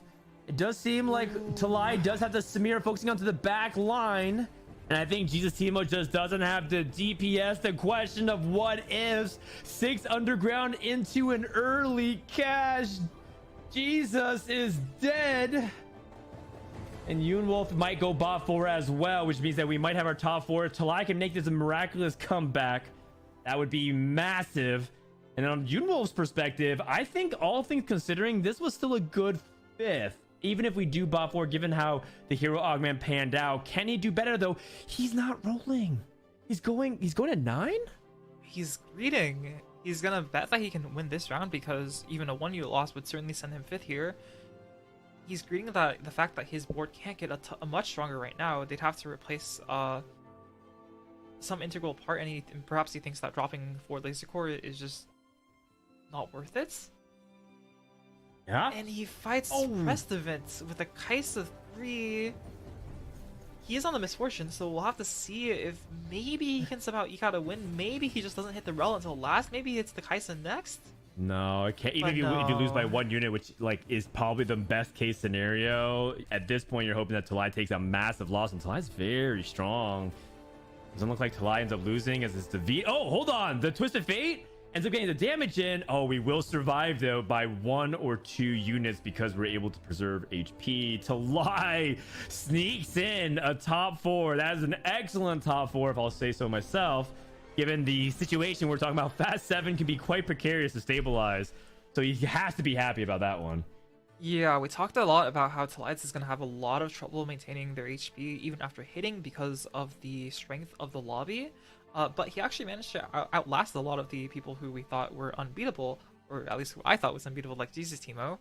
And they're going 9 next turn, which maybe if they get lucky enough to find maybe like a Fiddle 2 in one shop, maybe they can get like another placement. The Vidas isn't looking too healthy, so with the right fight RNG, it's certainly possible. That's right. That's right. And then you never know as well if something crazy happens. He has so much gold if he's able to get a massive power spike again. We've seen comps like this just continue to win outs, and there's a reason why he's doing well in the data. So here you go, level 9, Janna pair. It looks like we stopped there. Let's see if we get anything nice off the anvil. Probably just more supplementary damage. No upgrades, but it is a Windy Janna, which should increase the damage a little bit, and they do get another item for their Bel'Veth, and I think Bel'Veth synergizes great with the Sivir support augment, because Bel'Veth casts a lot, gets a lot of bonus AD from the Sivir supports. We'll have to see if it's enough against the Lee Sin 3. Yep, Lee Sin 3, Cleansing Safeguard. Wow, the Viego just walked straight to the back line, immediately casting Heartstopper. Not really getting much done, though, as he's going back into the front line. Meanwhile, on the left-hand side, you see Precedent up against Davidas. The thorn in Davidas' side all game long. It's you, but better. And Davidas is likely dead. And Talai gets the win. And Talai will not die. Aiming for top 2. Can he do it? Absolutely incredible. I would not have expected Talides to get anywhere near here, and now with the Janna too, I'm not sure if Prestament's fighting Talides' Ghost or they're real, but if he gets the right matchmaking RNG, or if he gets like the right positioning, if he kills enough units, he could actually squeak his way from an almost certain bot 4 into top 2. It kind of depends, right? Is this the Ghost of Talai, or is it the real version? And it is the real version. Unfortunately, I think it stops here, with the exception of maybe Robovan loses to the Ghost of Prestivan. So this will determine who gets second place. Keep an eye on whether or not this Lee Sin gets locked onto the Kais on the left side, and whether or not the frontline holds for Talai. Big second win comes for Talai. Can we clean up the rest? Rel is about to die, so all things considering, best case scenario, only 2 units. And now on the other side, I don't think Robovan's got this. Prestivan should be able to clean this up. Sona does end up killing the Misfortune in the back line. No big cast. Oh my goodness. Can Robovan actually do this through overtime as well? And I think the 2-unit loss means that Robovan should be able to secure it. And at the end of it, Prestivan gets the win. Who gets second and third place, Raid? I don't know. I do think that since Talides was lower HP in the beginning, they lost by 2 units. Unfortunately, despite their run through the bottom of the HP leaderboards, they only managed to secure themselves a third. But from their spot, I would be more than happy with the third. Their early game was like, it was okay with a loss streak, but their mid game was so rough, fighting all of those like 2 stars, 3 stars, these tempo comps. By the fact that they managed to eke out a third from that place, I'd be really happy from their spot. Yeah, and sometimes the greatest feelings in TFT aren't when you high roll. I mean, it feels really good for Prestivan, make no mistake. But it's also when you're able to sage a spot where it almost felt like it was doomed from the very beginning. We talked about how in stage 2, taking infinite damage and was not really pairing any good items together. We had like 2 rods while trying to play Sivir, right? It was just a really, really awkward spot. And being able to salvage it just takes composure, it takes experience, and also shows you that obviously, while he's not a huge name compared to some of the other players that might be in this field in regionals, some of these players can really hang. So well done there. And then also Robovan busting out Harsh, just being very consistent, clearly just putting on good performance after good performance. Another second place for Robovan, picking up right where he left off. Yeah, Robovan, I think very... I think playing a line that's often underplayed in the ladder, if you just look at the data, I believe Cleansing Safeguard has something somewhat around like a 5.0 average or below, even after the buffs. But there's spots where Cleansing Safeguard can be really strong, for example, with the Team Mana admin, or perhaps I think we saw yesterday with like an HP admin. Cleansing Safeguard can be strong in the right conditions, and it's really impressive to see some of these players pick up some of the less popular lines, some of the less known lines. And despite the fact that there was a lot of Kai'Sa in the lobbies. We also saw a lot of comp variation with the Samira carry as well as the cleansing safeguard Lee Sin carry all making top 3. Yep, that's right. So yes, Kai'Sa got the win. Also, I do respect the Venus for thinking about playing a different line and explaining it or exploring it with a hold the line start. It just doesn't seem like the Kai'Sa was going his way. And on the other side, oh my god, Jesus, Timo, we just needed to hold out a little bit longer. We had 40 HP, we had 6 underground. Oh, all the potential, Rain. What if? Yeah, maybe the 5 underground would have turned it around. But I think a lot of the problems they were having was that they didn't hit their backline. If they just upgraded their back items to their differently, but we don't know what could have happened. And Jesus Timo here, second from last, is gonna need to really pull out those big wins. So maybe next time he'll be encouraged to go for the deeper underground cash outs. Well, he might not have much of a choice at this point. And speaking of no choices, Groxy has to go first or eighth. From this point onwards, 10-point deficit. 4 games remain. That is very difficult. Robovan, very consistent. Yunwolf, putting on that 5th might end up being one of the most important games going into the rest of today. So, very impressive performances from some of the underdogs. For some of the established players like AMD and Precedent, they're right into the mix. So we'll find out. 2 games in, only 4 remain. When we come back, Bulbasaur's going to join the desk, and we're going to get ready for game number 3 of the Last Chance Qualifier here for North America. Stay tuned.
Welcome back to the NALCQ for Glitched Out. I'm Boop here with Dan, and that was a pretty interesting lobby that we just came from. Something I actually want to just start out with before we get too far into things, Dan, is we've actually seen some really impressive underground play starting from yesterday. It's actually been more on the successful side, good items and stuff, and it kind of felt like Jesus Timo in that last round was turning wine into water instead of the other way around, right? So what kind of like went wrong for Jesus Timo in that situation? Was it really all based on the cash out, or were maybe some smaller decisions in other parts of the game affecting the final placement? It's fear. It's anxiety. It's stress. It's tension. It's the adrenaline. It's the palpable feeling that you're so close to everything that you ever dreamed of, which is to be casted by Boopasaurus and Frodan in the Last Chance Qualifier. That's literally what Jesus Timo has lived his entire life for. It's prophetic. It is prophetic, Dan. And now it's happening. And he's choking. So yeah, turn that wine into water. Drink up. So I don't want to see you choke like that ever again. Get that off my site. Get that off my screen, folks. We've seen, I think, nerves come into play for a couple players. I think Roxy on that last play was like almost the most notorious kind of I'm nervous play that I've seen in a hot minute. So let's see if now that we're further along, if we're going to be feeling a little bit less as I kind of recover mentally from what just happened. But yeah, going into this particular lobby, Roby is on the top. No bonus points, no nothing. Came in as probably someone that could compete for that. Is that a surprise for you at all based on your history with the player? It's not a surprise. I think Roby is a really underrated tournament player. I think he kind of falls into this bucket alongside other people who perform well in tournaments like Ramblin, Ram Kev, Spicy Appies. His LP is not an accurate reflection of his skill of what he's able to do in tournaments. And I think he's about to show you why again. All right, let's see if that's going to ring true as we get into this third lobby. Again, no reseeds or anything because we only have the 8 as we see the best opening in and honestly a lot of video games for opening a game as we go over to Roby Van Knoop. We got a bow start, which has definitely been very, very common. Interested to see what some of these other item pops are going to be, but we've seen the early game before, Dan. Is there anything that you don't want to see at this point if you're a Flare in terms of what these orbs might release? Because we saw P-God get a Kaisa 2 pretty much in the early game. Is there something on the other end of the spectrum that might give us a little bit of a harder route? I mean, it's just pretty much avoid things that will have middling placements. So you're looking at like a Jax, you're like really excited to get like a nice carry out of a box, but if you get like Jax, you're like, oh god, this is like either a 6th or like a 4th, you know? It's just one of those situations where you're hoping that you can get really strong direction. On the opposite side, you want that Kaisa. I still think Gadgettine is very underplayed. Rovan hits 2-3 costs and can make 10. Did he make it? It was kind of fast, but I think he might have gotten it off in time. I'm not sure. Either way, he opens with a gold, a strong gold opener, and I'm curious how he's going to convert off of it. Yeah, we actually have some previous play from another player, Amty, who had a very similar opening. Have the gold opener. This was, I think, the triple Cruel Pact game, so maybe a little different, but he did take the gold opener into a victory in that lobby. But the two Lulus in the Vi, just going to try to get even more value out of these orbs. We do get a dupe here. Are we going to get anything else? No, so just one component. What is that? This is very interesting. What does that mean for this player moving forward? It just means that it's going to be a lot harder to guarantee win streak because you have fewer items. Also, it makes oh my god, a Star Guardian Crest. Well, this technically counts as an item. I mean, it's a very strong item indeed. It just makes it so that item-based augments are even better for you because it amplifies your economy. Excellent start for Robovan. He once again has an insane opener, and look, we'll call it how like it is. Robovan's an underrated player, but he also is high rolling like pretty hard this tournament, and so he's getting a lot of the fortunate outcomes, and he knows how to play them, and he also knows some of the lesser known ones, right? Like he's playing Hearts when he has the opportunity. He's picking Cleansing Safeguard, even though it is statistically the worst performing augment period in the game. That's not even just hero augments; it's silver, gold, and prismatic as well. And I think he won with that cleansing safeguard, right? I think it was like a reroll hearts comp or something like that in the past that we've seen cleansing safeguard find success. So just because the stats say what the stats say doesn't mean in this particular lobby that will ring true. The Star Guardian emblem is going to find its power a little bit later as we can put it on things like Misfortune or Garen if you're feeling extra spicy. But Roby going to lose out on this first round, which is totally fine for now as we kind of take a gander at everyone else as everyone takes a quick little break because of the Zonias. We'll get started here again. 2-unit loss for Unwilf. But moving forward into the future of what we might be seeing some of these players play, Prestivent has had a polarizing day so far, an 8th to start, and did very well in that last lobby, now in 5th place for 9 points. You gotta kind of like just go at this point if you're Prestivent. There's not a lot of time, only the top 2 go, and you want to be in a position where you can either attack to the top 2 or already be there once you get into lobbies 4, 5, and 6. Preston's in a really good spot. He's opened up with Gnar, and he has the Gadgetines. This is one of his comfort compositions. Playing Anima Squad temporarily, recognizing that it's the strongest board because he gets to play the Nasus, and then tries to see if he can get this win. Gnar in general is really good with the cybernetic augments or just Gadgetines because you get all these extra items so you can trigger the effect, and also gives you optionality, right? Part of the thing about cybernetics is it feels like you got to commit these random components. The Gadgetine just gives you a temporary buff and then you get to change it later on. Not to mention the extra bonus of sometimes you get that random component, that 13th component at the end of stage 4. You can really capitalize off of it very well. So I think Prestivent is also in a really good spot. And to just follow up on your comments, I think he's in a really good position to catapult himself back to the top of the standings off his opener.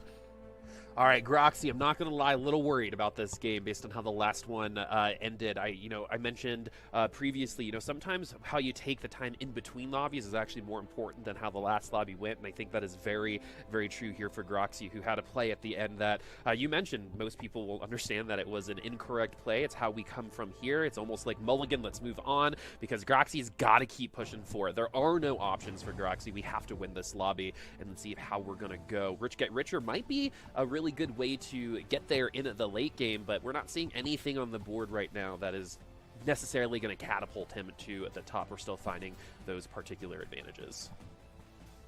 Well, kind of a unfortunate situation here. Queues up into Robovin, who has a very weak Star Guardian board. Gets to pick up the Ash pair. His items suggest that he's thinking about Laser Core because he has the ability to make an Edge of Night, and he's holding all these Laser Core units on his bench. It does coincide with what Laser Core wants to do, which is to hit Mordekaiser essentially. So the more gold you have, the better. So you can eventually get to that point. Speaking of gold here, Preston really wanted streaks so he can keep getting that gold. Ends up taking a loss. Didn't exactly see to who. As we take a look a little bit more closely at their item situations and setup, there's some pretty powerful combinations. My eye immediately goes towards, can anyone use the spatula? And Groxy is thinking about it and takes it. Yeah, I like that play. Sometimes you gotta leap and the net will appear, right? And this is exactly where Groxy needs to take that leap, even if we don't know if the net's gonna be there or not. There are definitely some directions that we're seeing. We already have 2 Star Guardian emblems here for Jesus Timo and Roby, so we might want to lean off of those comps if we were thinking about going there, if we're not one of those 2 players. And so now we're moving over to T-Lides, and we have some good auto attack based itemization here. We see the Infiniteam going off, not as popular as it was yesterday so far. That might be augment dependent, but we have the Ashe in the back line. Something that I think a lot of people really need to figure out is how much they can get into the advantageous position of having an HP advantage. Is this the comp that might bring us there? It doesn't seem like it on the eye test. Well, I mean, so far so good. This is one of the strongest orders you could have in the game, just because everyone knows how powerful it is to level, and Infiniteam just gives you that extra leveled unit, even though it's just a percentage of its HP and damage. AMD, in the meantime, has kind of an awkward spot. I think is AMD playing Underground as well. We'll keep an eye on it. Prestivent, by the way, did pick up a Thief's Gloves, which you're never unhappy about. In fact, Gadgetines is like the tree that you actually are happy to take as many Thieves Gloves as you possibly can. Or even the Lucky Gloves augment, because it's just so particularly good with the way it interacts with Gadgetines' number of items. And by the way, AMD is playing the Underground. So let's see it. We previously witnessed Jesus Timo and his underground attempt. Can Amdi find a way to actually convert off of it, unlike some of his contemporaries? Yeah, unfortunately, when Jesus, after 3 days, they opened the grave, he was still there in this version of the universe for that underground underground way. But let's see if we're going to see a different version. Yesterday, we had a lot of success with those undergrounds, like we mentioned a little bit before. Are we going to find it again? This is a front line if I've seen it in the early game. Let's see if we're going to even be able to break through this. Annie, who's continuously kind of like self-sustaining because of the ult and how she works. We get halfway through, but we're already also on a TF in the back lane too. That's what I think Roxy really wanted in terms of tempo.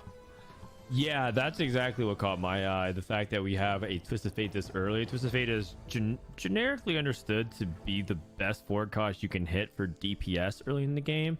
And the best forward cost you can hit for frontline is Garen. Those are usually what rules a lot of the early game. Like, oh my god, I got an early one of them. The exception would be that someone like Amdi wants a Samira so you can get that underground vertical. I love your impression of a traditional gamer, by the way. Oh my god, I got it. It's good. We're feeling great. That's the no one Disney ever... PG version. The Disney. Yeah, I know, version, right? Yeah. I was about to say, no one ever like. I feel like imitates you accurately. It's always just like expanding on the definable characteristic. So that's funny. That's very funny.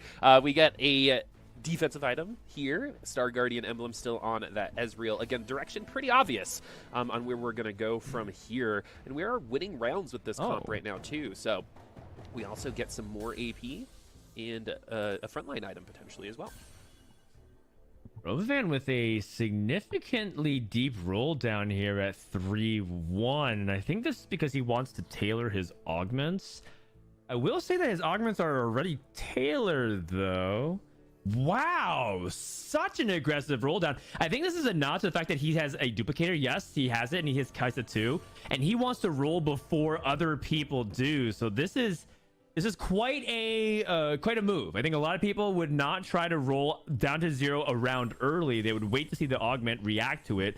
It wasn't like he was tailoring his trait specifically. Did not put the 4-star guardian in. Finally puts it onto the board. Really wants to make sure that he can win, because if he loses and things like that Star Guardian emblem swings things, he'd be full of regret. But thankfully he does not.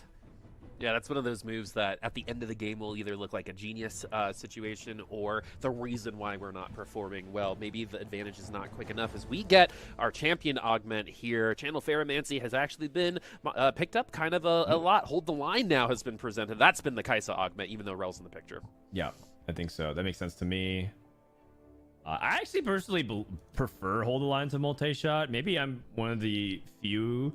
The data is so close that it almost feels like your personal preference. But like, if you ask me generically what I would pick at 3-2 every time, I think I would take Hold the Line. Yes, multi-shot gives you an extra Kai'Sa. That is usually the deciding factor if it's like I have, Rel 2 and I need Kai'Sa 2 to stabilize. But in this spot, I very much agree with Robovan. I just think the cap is very high. Plus, it turns your comp into like a 3-dimensional composition, because the way Kai'Sa deals damage and with Gunblade heals the Rel, amplifies her to deal more damage, which lets Kai'Sa scale. So it's very recursive in the way it works. Speaking of, we have the opposite end. Jesus Timo with the Kai'Sa, slamming the Shiv and the Archangels. And an early Garen, but I think in terms of just the raw star level and power, I'm not sure if Jesus Timo can compete here. Big Aurelion Soul casts, and it's a 1-unit victory. Robovan, very nice job to preserve his stage 3 health here. And now is not in last place anymore. It's going to be our underground player. He's going to be living there, as the Soda, unfortunately, isn't able to snipe one more unit. We'll see if that's going to be a big deal coming up later. As we've seen a lot of these lobbies end with just 1 or 2 unit differences. This is our heist that we're seeing. Eternal Winter's a good item. Let's see if we're going to consider it. It is a good item, in particular if you know the lobby is 3-way contested Kai'Sa, which is at least the case. Kai'Sa it very rarely plays Quicksilver. And so you would get the auto attacks to slow down and help swing things. Amdi choosing to go for Kai'Sa is quite surprising to me. It almost feels disrespectful to the rest of the lobby. Also, Davidas has Kai'Sa. Okay, well, this is a very evenly matched lobby. Everyone has Kai'Sa, so it's only fair, right? That means that it turns into a game of skill from this point on. Exactly. It's all about skill 100% from this point, Dan. I think you nailed it right there.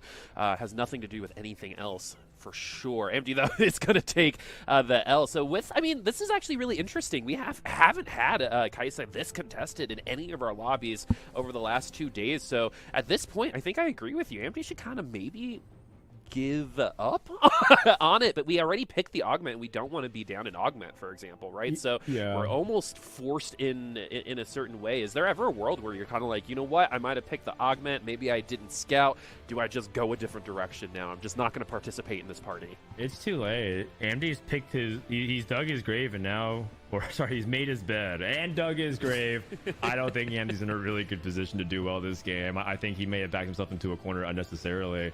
But we'll see. I mean, underground always has an opportunity to explode. I just feel like he's not. So let's say theoretically Amdy does hit Kaisa 2 and stabilize, but then he's on equal footing as the other players, and unless his cash out is absurdly good, he's just going to be playing the same comp but down 20, 30, 40 HP, which it just means that you're going to slowly bleed out. So I'm not entirely sure, but maybe Amdy is like hoping that that's going to be the case, because sometimes you're just in a spot where you're like, your opener feels like you're going to go 6th or 7th, and if you can get like a 5th or 4th, you're happy about that. So maybe that's what he's thinking about.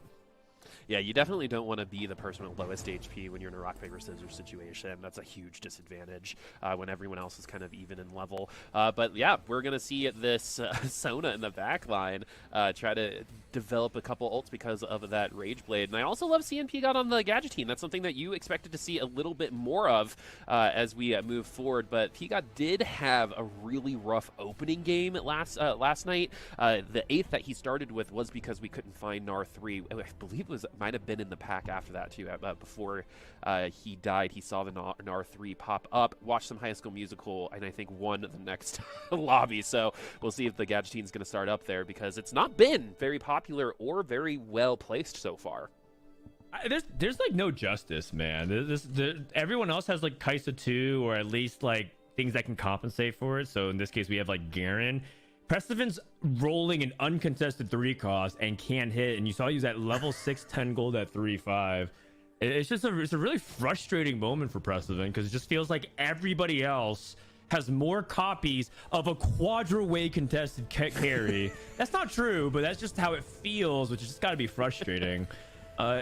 Speaking of frustrating, like Amdy's still kind of stuck in that awkward spot, but at least Amdy has a lot of gold. You see him, he has 50 gold at least, and that's the opposite, right? Amdy has like, it's like 70 more gold than Prestiven, despite being almost the same amount of HP. Prestiven would love to stop losing. That Gnar spending half the time walking up menacingly gets a pretty big win over Yunwolf, but like we said, Prestiven still looking for that Gnar 2. What is going on? A double MF shop here for AMD. Holy smokes. Sometimes you ask and you shall receive, right? Never in my games, but, you know, sometimes you watch these players and you just hit, right? We'll see. I mean, the Aatrox 3 earlier, there were 2 Aatroxes in the pack where he only needed the 1 for the Aatrox 3. So sometimes you're just blessed with the pack, right? But AMD is needing some items here. We had, I think, a couple players start with some slow items. Roby also developing probably a lot more power on this particular round as well, because we only had that one component to start the whole game, and we're in the middle of the field, which feels pretty good. And there it is. We already have a Misfortune too. So even though we're super contested, we got one of the big difference makers when it comes to this comp already on the board at 4-1 in this quadra, as you said, quadra-tested comp. It's a bunch of 2-stars as well with his Vi and the Sona, and I think it's worth considering. He understands that this is committing like 1 gold. He could have made Sona 2. It's not like he missed that. He thought about it, because I think he wants to get out of underground ASAP, and so he feels like by making the Sona 2, he's renting it for 1 turn for 1 gold. It's definitely risky. This is something that I'm just gonna let Amdy prove me wrong on, and it looks like he is very wrong. He's taking a massive loss here. I don't know if Sona 2 would have swung anything. I think it wouldn't have won, but AMD here is definitely free-falling HP. 25 is not a lot. Groxy right behind him. I'm not feeling good about Groxy. Looks like he's going bot 2 again. And here we go. The 3rd augment is gold. And it takes the cash out. Yeah, we take the cash out. We get some stats to run across the board. Attack speed's going to feel really nice for Kaisa. AMD, I think, played Underground yesterday, but let's see if it's going to have the same effect. No. Just hit and Garen 2. That would be unbelievable. If he just hits Garen 2 and Kaisa 2, he's completely stable and can actually push for top 4. That's Kaisa 2. That's Kaisa 2. Yeah. It's a start. One of the most annoying things I think some players do is kind of hold on to those duplicators for so long, and sometimes you just got to use them. Find the advantage now before everyone else can react to it. We get the Echo, we get the Kaisa, so this is as close to stabilizing completely as I think we could have gotten with the rolls that we got. Guarantee might have officially done it. And that is another P-God special. That is a Ancient Archives into a +1 Gadgetine. Hey, look, he's not getting the Gadgetines. He's just getting pure upside, which is you get the Gadgeting +1 and the 4 gold. That being said, AMD did stabilize. He has hit that Kaisa 2, and Precedent did not stabilize on his own side, so does end up taking a loss there. You're going up against AMD, who rolled it very far down and just got the cash out. Oh dear, things are heating up. Groxy, finally with the Yasuo 3. Let's see if this is going to be the first, I think the first Yasuo we've seen not land in the bottom 2 over the whole weekend. We definitely have our lifesteal through the Hextech Gunblade. You want to be able to have that Yasuo recharge up that HP. We also have Duelist Morgana in the front line. So, you know, sometimes we don't have the Shojin. Attack speed's another great way to push some mana through, but this is a different set Morgana almost here with the tank version in the front line. Yeah, and he's not playing the Supers variation with the Duelist Emblem slammed, and the fact that he has a spat on his bench makes me really think that he's just going to try to push levels and go to 8 Duelists ASAP. And hopefully that this Yasuo 3 can get some work done. This looks like it's getting focused by Kaisa. It is Kaisa 2. Jesus Teemo does end up killing it, and this is bad for Groxy. He really wants to stabilize because he needs to get that win streak going so he can get to level 8. AMD in the meantime gets another victory. He is stable like we were talking about. And now we have a double item carousel, and this has some big implications for a lot of players who need all of their components. AMD beelines it for the Urgot because he needs to get that Shiv going. How do the other players react here? Only one player with a spatula as well, and that's going to be Groxy. We'll see where that spatula is going to end up.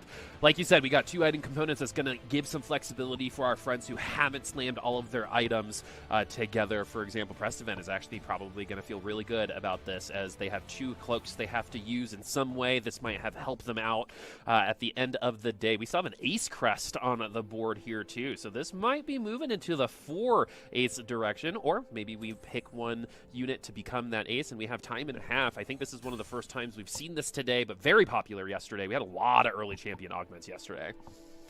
Yeah, it's just one of the reliable 2 costs to play around, and Talai is just a Garen Whisperer hitting the mechs and making mech as a core element of his gameplay. So that's a duplicator, by the way, so can end up playing for a very high cap this game. Ace, only 3 aces, still missing Misfortune or Mordekaiser. So for now, this ace emblem is useless. But if we can stabilize and be good, it's going up against AMD, it seems like, then maybe we have an opportunity. AMD is starting to work, getting past the front line. That underground cash out is just providing a ton of item power here. And looks like Talai takes another loss. The Kaiser players are just wreaking havoc. Jesus Teemo, Robovan. AMD is pushing from the bottom. Can anybody else stand up to it? We're looking for those aces. We find a Fiddlesticks 2 with the opportunity to go for ace crest. All we have to find is a Misfortune. We do find the Misfortune. Okay, the Misfortune arguably might have been more difficult to find than the Mordekaiser based on how the rest of this lobby goes, and this is actually very annoying to other comps. I didn't quite see if everyone had their Misfortunes tier 2, probably not, but this one Misfortune on this board might actually refuse the Misfortune 2 on another one. And now we have 4 aces as well, especially on Fiddlesticks. That is absolutely terrifying. Really intrigued to see how this is going to go against P-God. Oh no, Prestivan's is wrapping to the back, but looks like it's getting focused by the Samira. Big double healing, Robo Rage, able to clean up so much. And the Sona, because the same side was able to get the snipe. And it Oh, might oh. come down to a gadget team diff. The last cast is enough. Oh my goodness. How is this comp losing, Boop?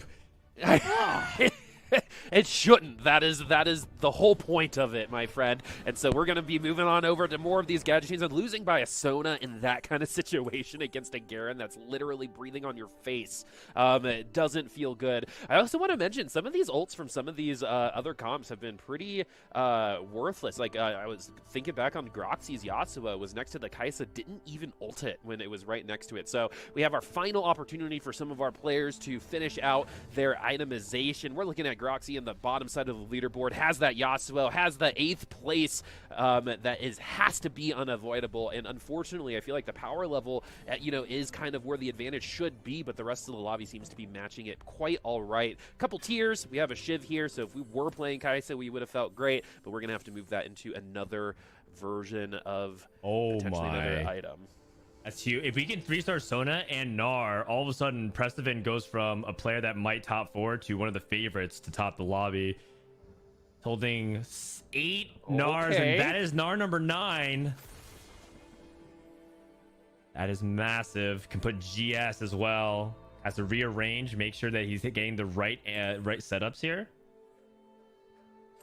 Itemization wise, it feels like maybe we can go for a blue buff on someone else. Blue buff is ideally on Sona, but because he has Rage Blade, that's going to be like her quote mana source.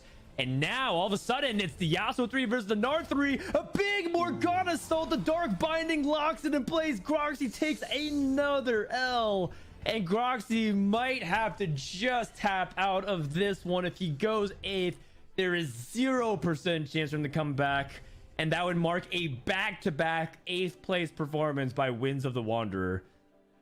Oh, that particular augment through Mecha Cup through this weekend has not been performing like I think a lot of people might have expected. I think it's one off stream, but nothing on stream so far. As we do go over to Groxy, who is on elimination station. The big thing here, we saw it with the Morgana. The Yasuo cannot get CC'd. If it does get CC'd chain, it is going to be an easy 8th place for Groxy here. Is this going to be the last round for Groxy? The matchup is against Talides here, and that's a big fiddlesticks in the front row. And the hard part here is the Yasuo might just trigger it so the rest of the team falls. I mean, especially with everyone's life totals as of right now, they're already in execute range. All right, well, Yasuo does end up biting the dust. Groxy unfortunately lives up to the prediction of going 8th place, and with that will no longer be joining us, or at least the possibility of joining us. Unfortunately, live by the sword, die by the sword, and that is not the situation that Groxy wanted to be in. Quite unfortunate. He can play for prize pool, but for now, he is eliminated from contention of regionals. Yep, Winds of the Wanderer doing a little bit too much wandering on a couple of those rounds. But yeah, that's an unfortunate situation for Groxy. At least I know some people absolutely love playing spoiler, right? They get their troll hat on, the pressure's off, and that's when they start winning, unfortunately. But as of right now, like you said, Groxy not going to make it into that top 2 as we move through the halfway point after this lobby. Oh, doubles effort. Here we have the front line getting moved out of the way, and now look at all this backline access already. Yeah, and this is something that Robovan doesn't really sweat very much, but he can't really let things like his Rel drop the aggression, because that does make it a lot weaker. He's very fortunate that Yule did not hit Twisted Fate 2, but Robovan might be in a very unusual spot of hitting Kai'Sa the fastest and still going bot 4. And this is honestly, if we could just call it out a little bit, Robovan's one of his weaknesses as a player is he doesn't really scout in position to try to disrupt his opponent. He just tends to focus on macro, right? He thinks a lot about like the lines and like what he's hitting and the itemization. He's not thinking so much about the micro, and in those spots, that's a way he could get punished. Heaven forbid Junewolf was on the other side, right? If he took the other side, his Twisted Fate and his Nico would have focused the Kai'Sa once it went past that rel. And those are spots like that that can cost you valuable placements. Yeah, just to kind of reiterate what you're saying, Dan, I think a lot of people focus on their positioning, say in a 1v1 scenario, right? Because when it's obvious and you only have that one piece of variability to deal with. But in these situations, you also have to look at the rest of the board, where you're going to end up going, especially in a lobby like this where 20 HP separates 1st through 7th right now. So very, very simple mistakes can be the difference between top 4 and bottom 4 in this particular lobby. Developing context through scouting is going to be how you can find advantages that maybe aren't even on the board that you can go through, because if you have more context, you have more opportunity to make a better play. As we have this Sona in the back line, it's going to be Misfortune Renegade as well for Roby. And this is what kind of we're talking about, where it's just the Gnar is able to punch through, the Morgana sunders for the Gnar, shreds for the Sona, and it is just open season for Precedent, and he still has yet to hit his true cap of hitting Sona 3. When the person who feels like they're the best comp in the lobby still has room to grow, that's definitely going to put fear in a lot of these player hearts. Not a single elimination just yet, but we're going to come close. 3 at 17, still the top at 31. So we get a little bit of extra gold here. This is a comp that I would have assumed would be able to win out for a hot minute because of this Fiddlesticks. We haven't seen an itemized Fiddlesticks for a while, especially since the Infiniteams haven't been as popular, very popular Infiniteam emblem holder. But with this particular comp, it's not even getting to the end of the HP total. You just don't have to do as much damage because of the aces. I mean, this would just be unbelievable from Robovan's perspective. He hit Star Guardian Crest. He hit Kaisa before everyone else. He even hit MF2 despite it being contested. I don't know how he got this Renegade emblem. I'm wondering if it was because he took it for the Misfortune, but either way, he's in danger right now of going in 7th place, which once again would be a pretty devastating opening. Twisted Fate is now onto the carries. MF trying to clear out with her bullet time, not able to get through the front line. Urgot Undertow could be massive, pulling the Kaisa forward, and that could potentially swing things. It's time to duel. Looks like it's just going to be enough, though, for Robovan to close it out. A very narrow victory here for Robovan. He needs every placement he could possibly get. Otherwise, he could be the next top standing finisher to potentially open up for everybody else. Yep, the last thing you want to do when you have control of your own destiny is give that control up. And Roby on the brink of potentially doing that if we do finish in the bottom 2. Let's see where these items are going to land. And this comp still has ways that we can improve. If you look at that front line, it's looking wild. We have the Garen, but other versions of anything that can give our Samir or any other unit on this board a little bit more time. We have the Fiddlesticks that's going to get stronger after every other unit death as well. So, you know, there's a lot of opportunities still to get a tad stronger here, even maybe through itemization. Let's see what this item is going to be. Oh, so I was just talk about this. One out that he could have thought about is going for Samir 3, but he wants to go for a Mordekaiser 2, so I totally get it. Kind of skipping past a lot of these other champions that he might consider because he's thinking purely about Mordekaiser 2. He ends up selling that Samira. A little bit of a missed sequence there, and this is the downside of going to 9, because if you miss Mordekaiser, it feels like you're basically, you just spent 80 gold to level for another Fiddlesticks 1. Does have to choose what to commit towards. Going for blue buff on the Mordekaiser. His mech got Zephyred. Focusing so much on the back line, not thinking about the front line. Garen tries to finally draw the aggression. Big skylines to wipe out a lot of the back line, but the Leona able to eliminate it. And I think just like that, after a fantastic third, Talai unfortunately focused on the wrong priorities and eats a bot 4, but at least gets a 5th place. 3 players died, Boop, to beat us out in 6, and Robovan does take that 7th place. A triple elimination in that last round, and now we have our top 4, and they're separated by less than 10 HP as well. Let's see if we're going to get these Morganas going. Morgana 3 could be a win condition as well. We're only 2 away. The Sona 3 is also only just 1 away. We've been looking for this for a while, it seems like, and we still are unable to get there. Now we're getting rid of the Morganas. That was a little bit of a pipe dream. It is so frustrating when it's not just the 4 cost, it's not a 5 cost. You're looking for a 3 recost unit at level 7, and you can't quite find it. Maybe enough power has already been found in this front line. Really good Shroud as well coming in from Prestivent. Let's see where the Gnar is going to last. Good ult on the Misfortune. The Gnar is still super healthy right now. The positioning going to be a little bit better for AMD than it was for Roby. The last time we saw P-God go through, and they have another ult from that Leona, but the Gnar is going to go down, and the rest of the Misfortune ult hits the backline as well. Is Prestivent going to die? Yes, he does, and that is going to be a 4th place for that Gnar 3. This AMD guy is just too much of a beast, man. He doesn't matter. He will pivot into Kai'Sa, and he understands how to play for his win condition. And he also got lucky where it really mattered. I mean, it almost feels like set 7 AMD is back, where it just felt like he was unstoppable in tournaments, and he's a player to be feared. Again, a player that came in yesterday as #1 the points. Yes, he took an 8th place, but he's not going to get rattled whatsoever. AMD truly is showing you how to play this Kai'Sa line, even if things are not going your way in what looked like to be a quadra contested lobby. AMD's going up as Jesus Teemo, but his clone Ghost is also going up as Junewolf. Can get a double kill here, and that'd be massive to secure the victory. Junewolf trying to survive with his Spellslinger composition, but it looks like Junewolf is getting overwhelmed, so that's 1 player potentially down. And if he can get that second one here, he can close it out. Jesus Teemo is dead, and that will do it. AMD reclaims the throne, another 1st place for one of the breakout stars of Set 7 Dragonlance. You know, a lot of people underestimated AMD. I think AMD might have underestimated AMD coming in here, but definitely looking like one of the best players, maybe to qualify for regional. Something I also want to talk about, Dan. I think we give a lot of credit for people who win, but winning like that is a very impressive thing that AMD did. I don't think it's even arguable. He had the worst start out of all of the Kai'Sa players. Yeah, I mean, he did have Underground, so it's like hard to say that's a caveat, but he knows what to do with it.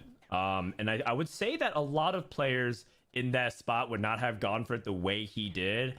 And of course, look, he had to get lucky in order. Look, everyone's playing for first. You can't qualify unless you get lucky through LCQ. Let's just put it out there, right? Because people are going to tunnel a lot on the fact that he hit MF2, right? And he was rolling. I mentioned if he hit Garen 2, his front line's super stable. But that's what he knows to play for and playing towards, and was able to understand, okay, yes, I am playing Kai'Sa, but the rest of my composition I can also make very strong, because you see he had double Archangels and the Shojin on MF.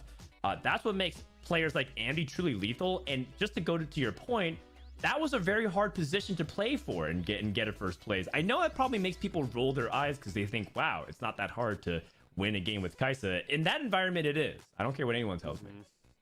You know, something that actually Lemon Kiwi mentioned to me when it comes to a lot of games like TFT is opportunity meets preparation, right? When you're gifted the luck, when you're gifted the opportunity, you have to know what to do with it as well. That is part of the skill coming into lobbies like this. So it's not all luck. Sometimes you don't even know what to do with it. But AMD did a lot of, I think, intentional decision-making when it came to getting to the end of that lobby, because we can also remember he hit MF2 and then lost that last round, right? Pretty handily, actually. So it was a slow go of it. It was almost like we were moving in quicksand after that underground cash out, and then we got there, we hit the direction, and we were feeling good about it. So another word that I want to talk about a little more, because intention's a big deal, whether you're a caster, whether you're a player, right? Intention's probably one of the most important things coming into tournaments, and understanding how to use it. Would you agree with that? Like, is intention super important right now, or is it better to go in a little bit more open, kind of like Sox or Spetham?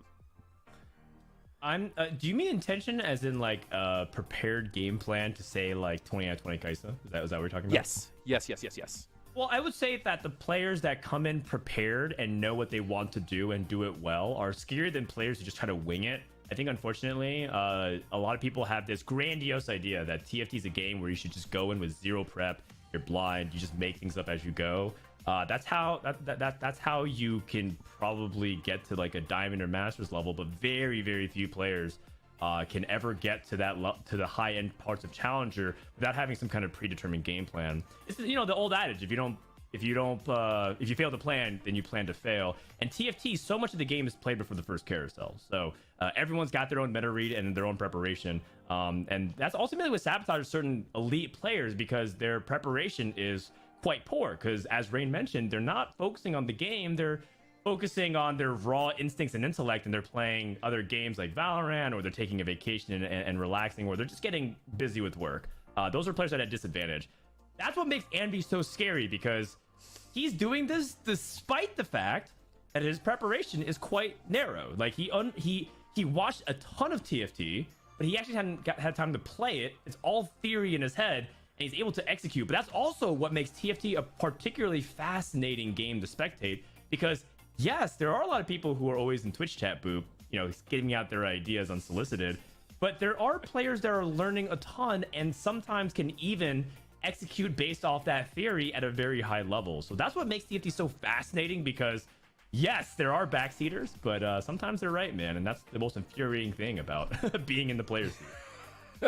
Well, just like in a lot of other, sports and adjacent esport related things, the best player at the beginning of the season is rarely the best player at the end of it, in my opinion. So there's a lot of growth that happens with a lot of these players. Let's take a look at these lobbies. I think they're ready. Lobbies, this only lobby. In terms of point totals, because Unwilf now with that 1 point advantage at 20, the 3 coming in pretty important because of that game 2 8th place for AMD, but the bonus points in the top 4, again, showing how important that is. The only person competing right now against them is Roby at 16, so Prestivent, because of that 8th, we're behind, unfortunately, but we're tracking in a good direction. Jesus Timo as well. But what you don't want to see is something like Groxy, who is eliminated at this point, or Tilides here, who isn't trending upward, has definitely been middling this whole time. It hasn't really seemed to have been given clear lines in any of these lobbies either. It's been a tough go of it, especially for someone who played so flexibly yesterday.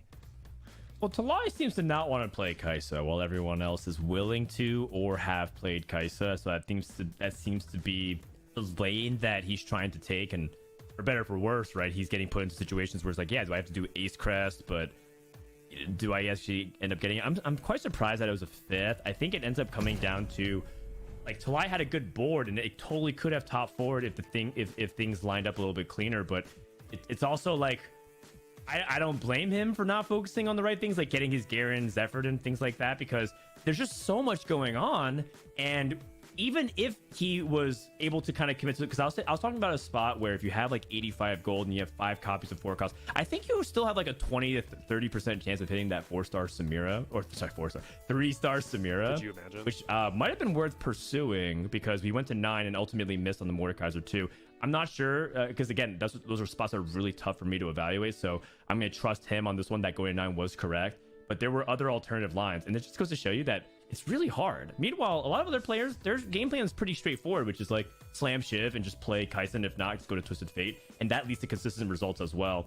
And so the burden's on players like Talai to show that if he's taking the harder and more difficult lines to pull off, that he has to be able to follow through and execute upon them. He can't really be getting his Garen's effort like that. Well, is the burden going to take him down, sink him under the ship, or are we going to be able to get it off of our back and get to the top side of this leaderboard? Remember, only the top 2 are going to get that invite to regionals, and right now we're halfway through those lobbies too. We've got 3 more coming up. We're going to take a quick break for halftime, and on the other side, we got another lobby for you. We'll see you soon.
We've made it past the halfway point. We're in lobby 4. It's Boop and Rain here for this lobby. Rain, you got a chance to watch that last one, and you actually said something about AMD that I really like too. We kind of said it as well, but I want to just reiterate the point in terms of where AMD came from to win with that comp.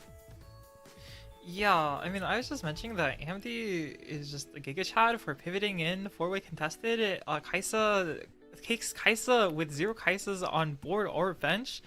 20 HP, pivots in, wins out with a comp that I usually sometimes think of as a tempo comp, especially with Kaisa 2. But he made it work for him, so, you know, clearly he knows about this comp better than I know it. I know he rolled into a misfortune too, which is absolutely insane to think about. But yeah, let's a little bit less about AMD because we talked a lot about that, a little bit more about some other players. We also talked about Groxy a little bit. Groxy has unfortunately been mathematically, I believe, eliminated from contention for top 2, but that doesn't mean that Groxy's effect is not going to be felt. So there are a couple ways Groxy could potentially affect this leaderboard, right, Rain? Yeah, if he contests someone, for example, it makes them a lot harder to hit their units. As you mentioned, every single point that Groxy takes away is a point that someone in the rest of the lobby doesn't get. And most importantly, Groxy can also play for himself because there is like a few $100s that they can get, even if they can't get first.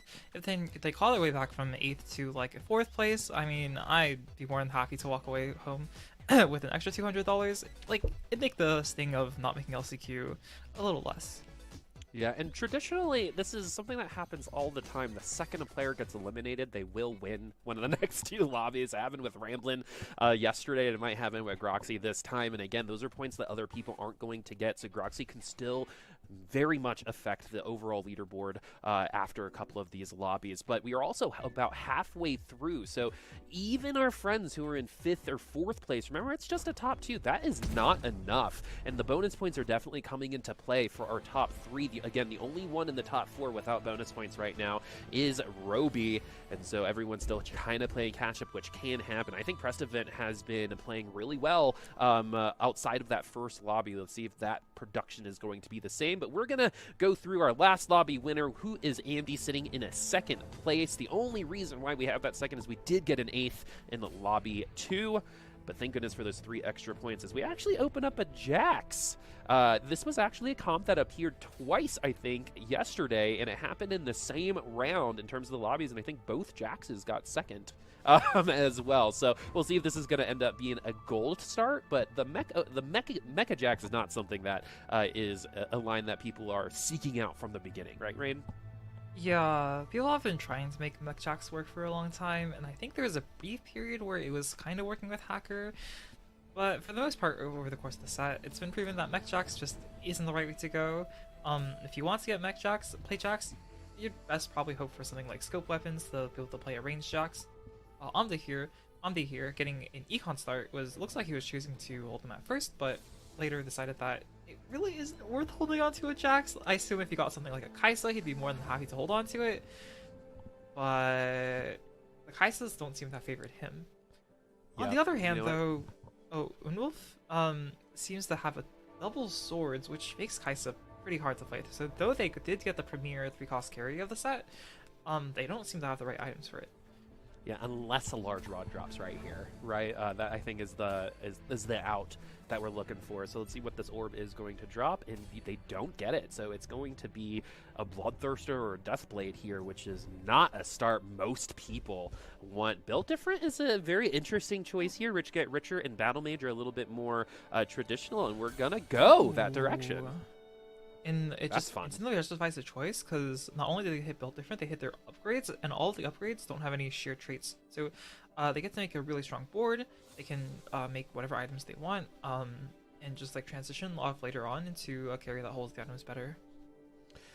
Over the last 2 cups, LCQ and Mecha, I believe we had one Built Different comp win. I think notoriously it does actually kind of have a hard time near the end of the mid game to the late game, where it falls out of winning contention. What is it about Built Different that makes it moderately easy to get to the top 4 but not necessarily win, kind of like that TF comp? So I think one reason that Built Different has an easy time top 4ing is, like you see in the board right now, it's a lot easier to make a strong early game board. Built Different is about as strong as most like traitful boards with the gold augment are, but you can really pick and choose your upgrades from like basically every single unit in your shop. You can just hold whatever units you think you are strong, whatever units you have paired. Generally, if you had like a Blitzcrank 2, a GP2, they don't necessarily synergize together the best.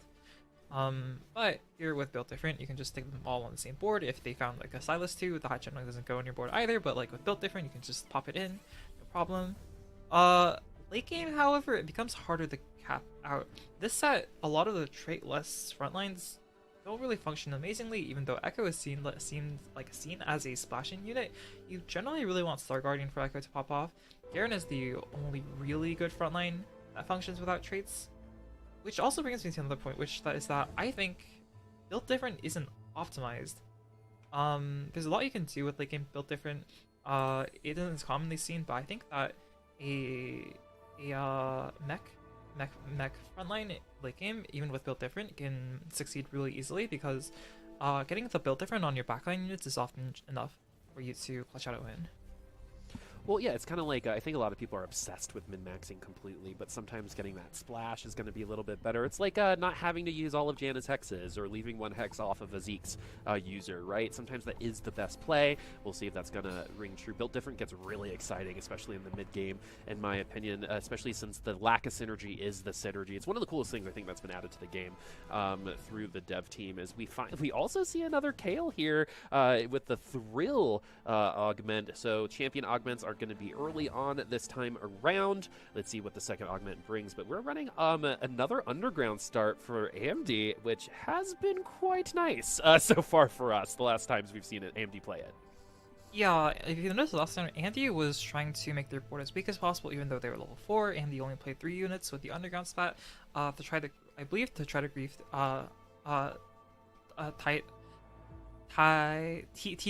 T-Leds.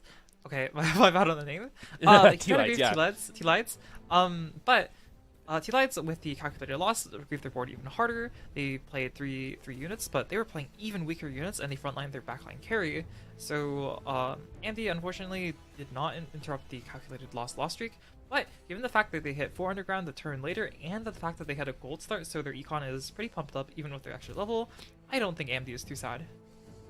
Also, this is a very good example of like opportunity meets preparation, right? In terms of that underground, we actually got that underground from a tome, right? So I mean, and that's another thing about intention too that we can bring up is now that we're there, we go back to all the trading we have from underground, and now we can utilize it. It's all about doing it cleanly at this point in time. We have Jesus team in with another Star Guardian. Spat has definitely been liking that one, and Davidas with the Anima Squad. Anima Squad, I was assuming would probably not be as popular in a final lobby like this one. A lot of people, consider it a bit tempo oriented, but some people out there really think it has some staying power. But if you're looking for the top two, what are you feeling about something like an Anima Squad emblem here from Davidas? It really depends. If they manage to find, like, for example, Jinx carry a lot of Jinxes, Anima Squad can be very good. Additionally, Anima Squad can be really good if you find an early Riven Bane, because you can really just get a lot of stacks with the extra bonus HP from the Anima. But the problem is you need to beat out everyone else early game with Anima Squad emblem, which early game doesn't do that much. Like 3 Anima is only 10% 80 AP. And it doesn't really start to become strong until you get to 5 Anima, which is what they have right now. Okay, so we're going to get some stats just based on the success of our units. And the greatest thing about being able to lock in that 5 Anima is you don't have like a random unit stealing stacks from you, right? And so everyone going to be supporting everybody in this instance. Kaisa 1, it was enough to take down 1 unit, but not all of them. Star Guardian Sivir, along with the Hex Tech here, that's probably a temporary situation, but it's going to feel pretty bad for Groxy as we still take the L there. We do have a couple underground players on the bottom side of the leaderboard, so that's where that HP is. Curious to see where Groxy might be. But Unwilf, who is in first place right now, leading the lobby. We talk about control of your own destiny. If we continuously hit the top 4, it's going to be very difficult for other players to find points to take advantage of and overcome this lead that Unwilf has. And we're playing, this is our built different comp as well. What do you think Kai'Sa's going to go on this particular comp? Are we going to see like the true version of overpowered Kaisa when it's not even with other Star Guardians? I kind of doubt that Unwolf will end Kaisa because they're like Kaisa may be strong, but the 2-star 4 cost are still stronger, especially when Kaisa doesn't have the surrounding traits like Quick Draw and Star Guardian that she depends on.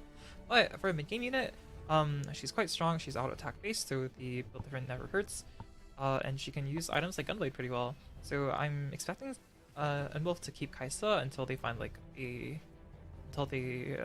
find like a MF, Samira, or something better to replace it with. Sometimes these early game rounds are really exciting to watch when it's literally just based onto the tempo of auto attacks and when that unit started attacking the final unit. Right there, it was going to be the Morgana. We have no item combinations just yet here for Talides, and that's probably something that we are assuming based on the fact that because of that augment. When do you want to break this? Rain, are we looking for it soon because we're already at 50 gold? Is there any particular breakpoint that we're looking at for this augment? Yeah, generally you want to break it when you can start a win streak. So whilst you can't actually start a win streak from this spot, you don't generally want to break it. And I think Talides might be slightly regretting their level up a bit. It seems like they might have been able to play Ashe Renekton reroll with, they would have had 5 or 4 Ashes and 5 Renektons. But obviously, you can't go back to the past. This is the board they have. And for example, just as a personal decision, their board, while not too weak, isn't also super strong either. I wouldn't expect them to try too hard to win on this round. They might be going for like a 3-5, 3-5 roll it down, or maybe like further, depending on their augment. And once they actually make a board they feel like they can win streak with, then I expect them to like slam all their items, try to win really hard. Yeah, one of the most, I think, skill expressive things a TFT player can do is knowing how much they're going to lose by, right? Putting down a comp that they know is only going to lose by 1 or 2 units versus just getting completely wiped. Because when you're on a loss streak like this, you don't want, one of the best ways that you can help yourself a little later on in the game, remember this is a game of inches, is by stealing some of these kills. And so this is a great example of what we just talked about. That was just a 2-unit loss there. This Jinx could potentially win this out because of the Prankster, and does. So Davidas is actually going to take that round from Prestivant as well. Talides and Amdi, though, on the bottom side of the leaderboard, I think both playing, at least Amdi playing Underground. Let's see where this augment is going to land to go with Calculated Loss. Yeah, there's a lot of options here. They're playing Laser Core right now, so if they're planning on going Warwick, something like a Scope Weapons or Thrill of the Hunt could be good. But if they feel like this doesn't offer them enough direction, they still want to take a gander at something like maybe Laser Core Heart, maybe they reroll. In this case though, it looks like they took Thrill of the Hunt, level to 6 for free, and still looks like they're holding off a bit, not quite willing to fully commit, not quite willing to roll it down, and start their win streak. But it makes a lot of sense with the calculated loss. If they agreed 1 or 2 more rounds, they can be in a spot to go level 7 with a ton of gold over the rest of the lobby and just tempo out and hopefully secure themselves an easy top 4. Yeah, something else that can happen is, say you randomly win a round potentially against this comp, right? Then you just have to make your decision next, right? So there isn't, a ton of give and take, minus maybe just the round that the tempo increases for our player. Let's see if this Underground comp is actually going to be able to win this round. The calculated loss is going to find even more value. I wonder how AMD feels about this, because it's 5 Underground, so maybe not even that bad. Yeah, with the 5 Underground, it seems like his Underground loss streaks weren't perfectly synced for a 10 lock cash out if he'd only been losing. So I'm sure AMD is more than okay with the 5 Underground win, taking him from 9 out of 10 to 12 out of 10. This makes his Underground loss streak a little more even. It means that he doesn't have to lose in an extra round. So despite the fact that AMD obviously probably prefers to get his Underground cash out quicker, I don't think he minds too much losing there. Oh, we got to talk about this too. Yeah, Prestivant playing Underground and has a lot of HP right now. He's got Underground, he's got Jeweled Lotus. His board isn't super upgraded, obviously, but he's in a relatively good spot. A little less gold than AMD, who started with a gold start. If he can get a 3-4 cash out and cash out with maybe more than the 18 HP we've seen from some of the cash outs in the past, Preston can be in a good spot. Honestly, Talides has not lost any of these rounds by max units, and you got to give props to that. Even though we're at 33 calculated loss, in order to find an advantage from calculated loss, you can't lose out, right? So eventually we are going to have to make that decision. 33 is low, though. It pretty much says that I'm not going to make mistakes, right? As we move on here, you have to play close to perfect from that position, right? Just based on your HP total. I'm really, really worried about Talides.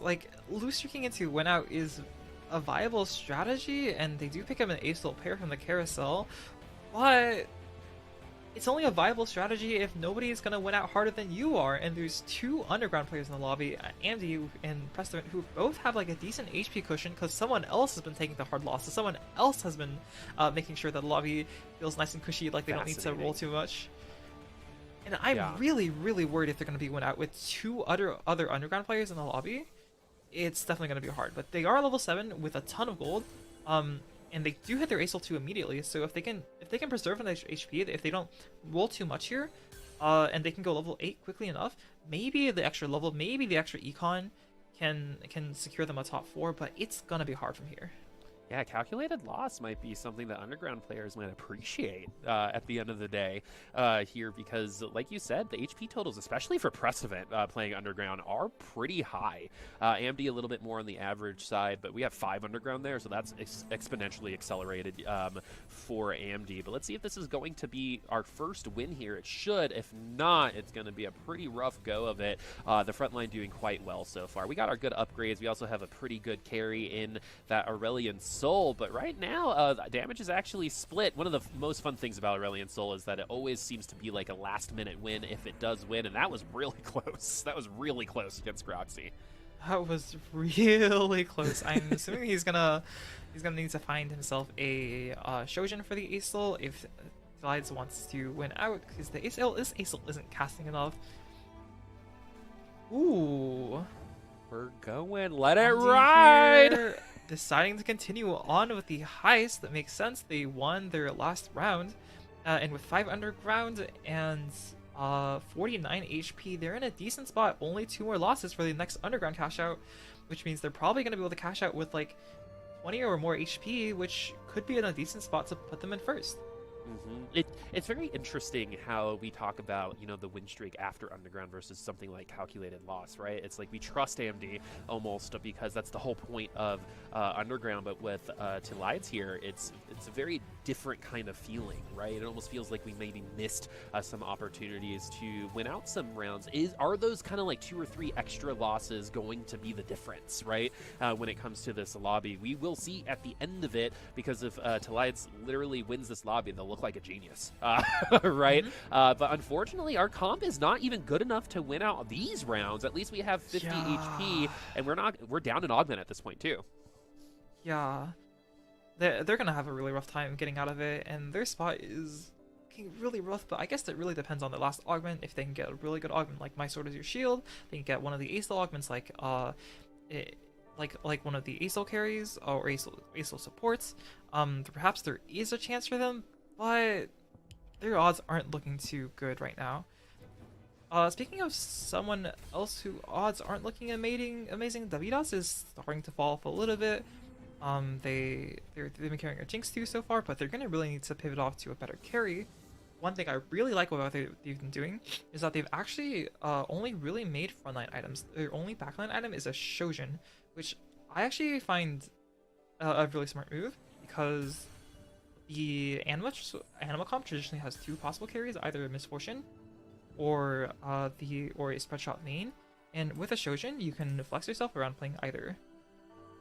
Well, the other thing that all these players know is the next augment's gonna be a champion augment too, right? So we're definitely trying to manipulate where we can, but it's a predictable augment, and that you can only get that for the 3rd augment when it comes to this kind of situation. So everyone gonna have an opportunity to maybe cap out their boards with some high-powered units, and we have Misfortunes going once again. Thank goodness for that second wind, or else that Alistar would have not survived that ult, and actually might help delete this Misfortune. Oh my goodness, that Echo just casually walking out of that ultimate. Man, I want that Echo on my team, as that's going to be a round win here for Davidas. Prestevent is going to take the loss there. Still going underground, 6 out of 10 on that side. Yeah, just a quick correction though. It is likely to be hero augment here. It's only a 75% chance. I believe it's a 75% chance for hero augment and a 25% chance for gold augment. Obviously, a lot of our players are hoping to hit the hero augment here. They've got their 1-star carries. They really want a bit more direction, and having an MF pair is a lot nicer than having an MF1. Ooh. Right. And speaking of something that's nice to have, I think I saw Telides with a Rammus 3. Rammus 3 helped beat a Kaisa 3 yesterday. Are we going to see, is it going to be Deja Vu coming through today? We shall find out here soon. And we're still in our heist here and not in last place. Telides still rocking that calculated loss there. And hopefully we find some streaking to help even out this lobby a little bit. But this next round for AMD is going to be important. We are going to hit our heist on this next round. Very curious to see what he's going to do with it. Yeah, AMD is looking like they're in an amazing spot. They haven't even cashed out their underground, but their boards are already really good. They've got the Aatrox too, which doesn't really necessarily hold up as a carry, as a tank that often, but at only 4-2, it's quite a strong tank for the stage. They've got their Belvets too with a carry augment. They've got their Urgots, and with only a 1-unit loss, they're at 29 HP, and I believe they've got their 4 cash out right here. All right, really excited to see this cash out. Definitely less excited than the rest of the lobby because AMD already, like you said, has the makings of a good comp already. It's just going to get better. Let's see if these items are going to be better than Jesus Teemo's cash out last time around. We did get a Tac Crown. We're automatically going to go through it. And we got a lot of AD. Wow, lots of items, lots of potential for different carries. He just needs to find a few units to fill in the rest of the spaces of his board, like, you know, for example, an extra Urgot, why not? I'm sure he's quite happy with his cash out. He can itemize both his Samira and his Belveth for a duo carry, as well as itemize his Garen with the tank items. I'd say AMD isn't looking in a really good spot to win the lobby, but it's an APM though. He doesn't pick up the items on his board, and it's an away board, so he doesn't get to pick them up here. So even though AMD can be really strong, right now his board isn't necessarily the strongest, and he's finding a Rammus 3. That was a little bit of a slow-mo pivot there, not gonna lie. You know, sometimes, you know you have the extra round when it comes to these underground cash-outs, so you just take the time. It's a lot of decision-making, and AMD definitely, I think, falling on that side of the equation. This is one of the more annoying units for an Aurelion Sol to deal with because of those dashes. We actually saw a couple of those miss, but it's gonna be Bel'Veth versus the world. I think that was a 1v4 to end things, and AMD already switching out those losses for that win, and we can still move forward with some even more items here. AMD feeling really good in this spot. Very curious to see how long this Bel'Veth is going to be able to hang around. It seems like around stage 5, that's where the Bel'Veths have a harder time finding these wins, but has the tempo increase been enough here for AMD? Looking at the rest of these lines too, when it comes to the itemization, not a lot of generalized you know, frontline for a couple of these players. Yeah, a lot of players are still looking at their to assemble a front line. If we take a look back at the very starts, we can remember that it was a full offensive carousel, which means frontline items are a little bit hard to come by. Also, T-Lights is looking like they're really crawling down the HP standings, but there is one tiny hope for them. They're running the Extinction event, ASOL carry augments, and I believe that they had 7 ASOLs, so if they can magically pull 2 ASOLs out of nowhere, they still have a chance to win the game. Yep, Aurelion Sol 3 is still a win condition. Are we going to sell this for the Garen? It doesn't look like it, so we're going to keep going through as well with this Garen 1. And Crustevant did get a cash out as well. Looks like we got a Chalice of Charity, some components, a Reforger, and a Remover, along with an Ornn Anvil. So that's going to be the cash out for P-God. Definitely not as much in terms of a number of items that we saw with AMD, but they were running, I think, more undergrounds at the time. And we still have underground going here, so we might steal another heist as Jesus Timo is going to take the L there. Yeah, T-Lights, looking at their board, it looks like they might have actually sold their ASOL, looking to upgrade the rest of their board. Also, perhaps seeing that the ASOL is contested on a few other boards, or maybe recognizing the fact that their HP is getting a little bit low. They seem to just have gone for a Riftwalker comp with the Rammus 3 with TG and ASOL in the backline, pumping out some extra damage.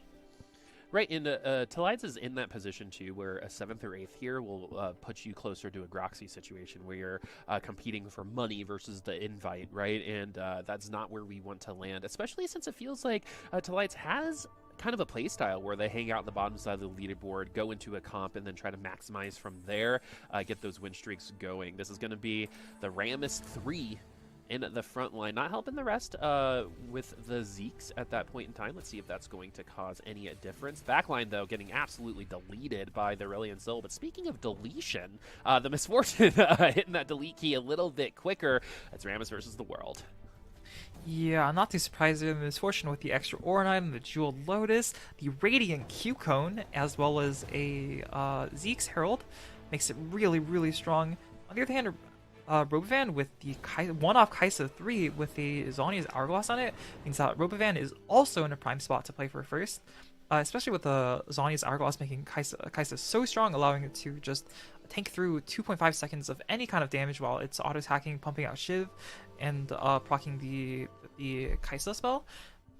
It means that like there's a lot of players in the lobby who are looking really strong. Unfortunately, only one of them can go first. Yeah, Roby also to be strong from this point on and also be so close to that Kaisa 3. That's got to feel really good. This comp is pretty much misfortune or bust when it comes to what we have available here. We have a Duelist Nico in the backline. You know, if we had the Shojins, that would be okay. But the overarching theme here is that this is a misfortune comp right now, not a Kaisa comp. We have a good amount of gold. We already have the misfortune 2, so that's going to enable us to level up and try to add some more power through the addition of a unit versus the upgrade of some of the other ones already on the board. And they find themselves a Janna, which makes a lot of sense. A lot of CC, slightly buffs Nico as well. They seem to be holding... Oh. Meanwhile, Jesus Timo is only stuck Kaisa 1. It seems like Kai'Sa does not come fair, and Omdi hits a Bel'Veth 3 out of nowhere. We didn't even see Omdi holding extra Bel'Veths, but it seems like the extra gold from the cash out, the extra turns they've been getting, and the fact that everyone else has been testing the other forecasts, like TF, like MF, like Warwick, means that Omdi gets the free reign for the Bel'Veth 3, and Omdi's in an amazing spot to take the lobby. Yeah, that Warwick, I don't think they realize that trampolines don't exist on this part. Jumping around everywhere, getting in their faces, and then taking them down. That Warwick doing a lot of work in that particular round as we keep on riding with Jesus Teemo, who is going to have a very hard time even finding that last Kai'Sa to get that Kai'Sa too. I do like the fact that we've just completely started ignoring it in terms of carry potential at this point, and we're going to put the Duelist. I think we got rid of the Duelist bat to put it onto the Kai'Sa. So if we do get that Kai'Sa too, we're still going to battery up that and tickle damage with that Shiv and still ramp up. So that could definitely help out, but this is still a misfortune comp for sure. Let's see if it's going to win out against these Samiras in the backline. It seems like we might be seeing a couple tier 3 4-cost units, not maybe just the Bel'Veth. The Samira here is just 3 away. Yeah, part of the danger in having one tier 3 forecast on so early in the lobby means that everyone else recognizes that their only hope of winning out isn't to go level 9 and try to outcap people's boards through legendaries and board value, but that they also need to go for a 3-star forecast. So it encourages everyone else who hasn't hit their own, like Unwolf, to start holding their own, like Samira, and it might just be an arms race for who has the best 3-star forecast by the end. Yeah, to Lides though, calculated loss to start. I don't know how calculated this 8th place was. Unfortunately, that is where we land. We were already in 7th place, I believe, so that's going to be a very tough spot, if it's even a spot that we can get out of. But Davidas now on Elimination Station in 4th place. This is going to be a very rough 7th if that is where we end up landing, and this is going to be the Anima Squad comp.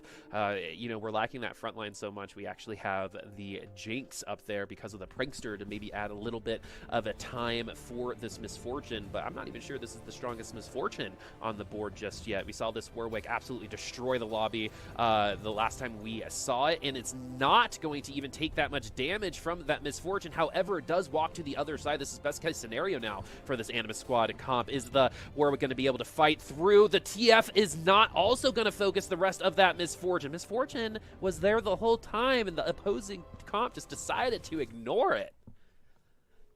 Yeah, especially given the fact that the Davidas only had 2 items on the MF that contained their hero augment and all their items, all the carry items. I'm really surprised that they managed to beat the Warwick.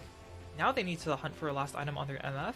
They choose to forego something like the Gunblade, hoping that the item in the Anvil will give them the last item they need in order to hopefully scrape out a top 4. Okay, lots of emblems just getting left over. Roby deciding which one he's not going to use. Just going to open up the anvil there. You know, if we were playing Gadgettine, at least we would find some stats. 1 off. There it is. With 0 off Samira 3.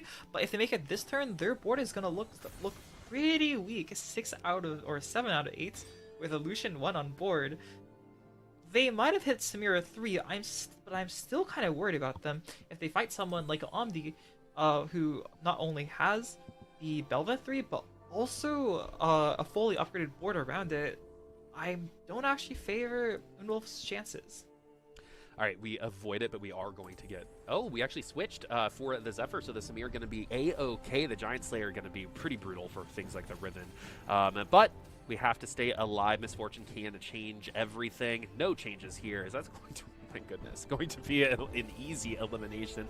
Flexing without even the max number of units we could. Bel'Veth 3 is also hanging around, so this might be a Samira 3, Bel'Veth 3 difference, along with the Kai'Sa 3 that's still around. So a lot of tier 3 units. Basically, if you're not on top of that tempo, you're just going to keep falling down. Unwilth also built different here. That's why you're seeing the double ace on the board, and that's why that's the correct decision. That's also Mordekaiser too. Yeah. Unwolf and Davidas smashed up against each other, both of them at like a 7 loss streak. Unfortunately, only one of them could win and end their loss streak, and that was Unwolf, who hit their Samira 3 this turn. I am still really worried about their placement in the lobby because they might be fighting Amda like right now, and Amda's board is looking a heck of a lot more upgraded, heck of a lot more itemized, and possibly just a lot stronger than Unwolf's board.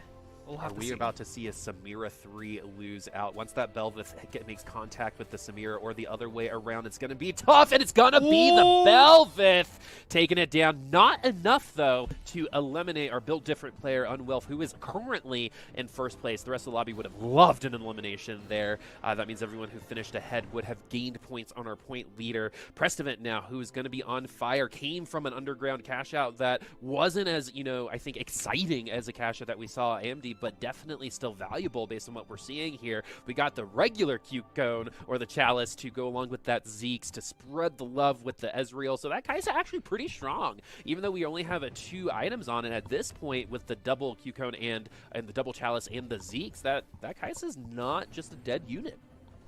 Yeah, I'm sure President, even though he may have not gotten a Belveth 3, like Amdi, I'm sure he's not too unhappy with this cash out. The 3 aura items onto the Misfortune with the Zhonya's, ensuring that it never gets bursted down too quick, means that Prestiment's in a really, really good spot to take a versus lobby if he can just somehow manage to find a way to consistently beat the Belveth and the Samira 3. All right, let's see if a non-tier 3 comp in terms of a tier 3-4 cost. Beautiful pickup there when it comes to the Leona in the front line. That's going to be huge, especially against Belveth. Any type of damage or any type of distraction to go onto the Belveth while our Misfortune ramps up is going to be massively valuable. And we're already seeing a lot of damage going onto the front line there. Fiddlesticks trying to help out our back line. The Undertow not going to hit everyone that is valuable there. And this Misfortune doing all right so far, but the Belveth also on full HP. It's gonna be Velvet versus Zhonya's. And you called it, Rain. It's like you played this game before. Yeah, I played it a little bit, but the most important thing to note is that with a 4 quick draw with a massive amount of AP and a Warwick 3, this lobby is crazy. That's the 3rd tier 3 4-cost unit in this lobby, and one of them's from Groxy, which has got to be annoying for everyone, including Groxy, being like, why couldn't I do this before this lobby? But playing spoiler right now, Groxy stealing points away from at least 3 people on this lobby already. Are we gonna potentially compete for the lobby win based on this Warwick? We saw the Warwick 3 win. It might be the first time we actually see a Twisted Fate win as well. We actually avoid the other tier 3 4-cost units, but this one beat the Belveth. It's still not over. Let's see where the Warwick is going to land. Beautiful ult coming in from that Misfortune. Warwick, though, is going to get all of that health healed up. It's going to be all about where this second ult is going to land. Has that been enough time? No, it's not, as the Warwick takes down the Misfortune. What Belveth couldn't do, the Warwick did instead, as we move over to see the Belveth won like a 6-0 just then as well. So Misfortune seems to be a little bit of a coin flip. Did well against the Belveth, did not against the Warwick. Yeah, in this matchup specifically, I believe it was just an amazing the Miss Mordekaiser and the Fiddlesticks managed to pop the Zhonya's of the Misfortune early, which meant that even though the fights was still relatively close and both sides, both the Misfortune and the Warwick team got obliterated, by the time the Warwick got onto the Misfortune, there was no Zhonya's left. It meant that the Misfortune didn't have the invulnerability to tank against a 3-star 4 cost, which means it lost.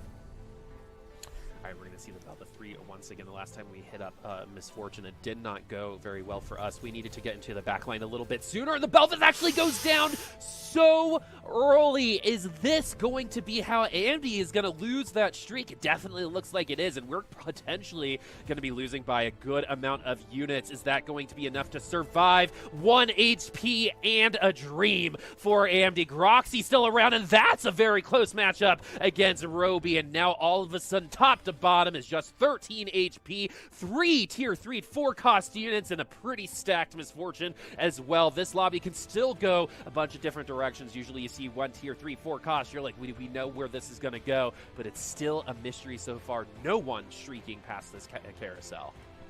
Yeah, it is so crazy that despite how strong this lobby is, it's still so close. President's been managing to take some rounds, but when the Zhonya's gets popped too early, when the other boards are too tanky, he's still been losing. And the tier 3s 4 costs have been trading rounds between each other. Some of them getting good rounds. Sometimes the Belveth, dashing into places where it shouldn't really be and getting itself killed at the start of the fights.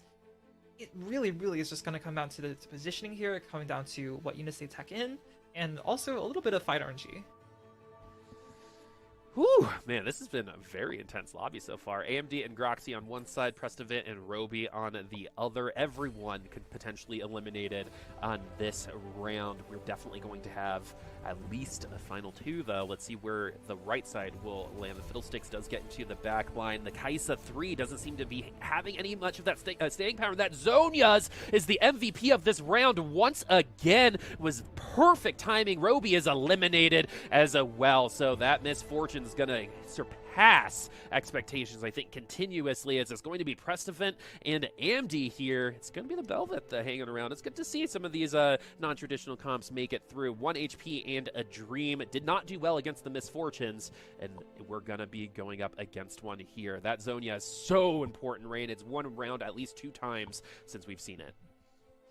Yeah, Amdi's really going to need to pay attention to positioning here, getting the Zephyr off, or maybe getting the Undertow, or getting the Shroud off from on the Morgana could all really, really change the fight, especially given the fact that the Misfortune, unlike most of the Misfortunes we've seen so far, is not a Starguard Misfortune. It's going to take a while to cast. Even though the first cast are super, super strong, if the entire cast gets eaten by the Garen still doesn't get 1 shot, it only gets 2 shot, which means Omni's looking like they're in a good spot, maybe. Oh, this is going to come 7 down units to against this Misfortune ult. with the Zonias. Oh my And the Zonias goodness! is too strong! Oh my goodness gracious. You know, when Belveth actually snuck behind her teammates for that first ult, and they were all coming through, it looked like an army of absolute terror coming through into the Misfortune, and Misfortune was like, I got a Zonias, it's cool. Wipes the rest of the board. Absolutely exhilarating, Rain. Just tell me how you feel right now about that lobby. That was thrilling, TFT. That was absolutely wild. We had some of the unsung hero of the lobbies, like Talides. I'm sorry, you know, kept the rest of the lobby high enough in HP that we got to see an exhilarating endgame like this. All the 3-star forecasts, but the 3-star forecasts weren't even the highlight. It was really the underground cash out that Preston got with the Radiant Q cone, the extra Q cone, the 3 aura items, actually, well, 4 aura items on their board, along with the Ornn item, the Jeweled Lotus, and the MF carry, allowing it to really, really shine in all these matches. And with the right positioning, with the and with a little bit of fight RNG, the Misfortune just completely wiped the board, just turning around to fight that, frankly, I did not expect it to win at all.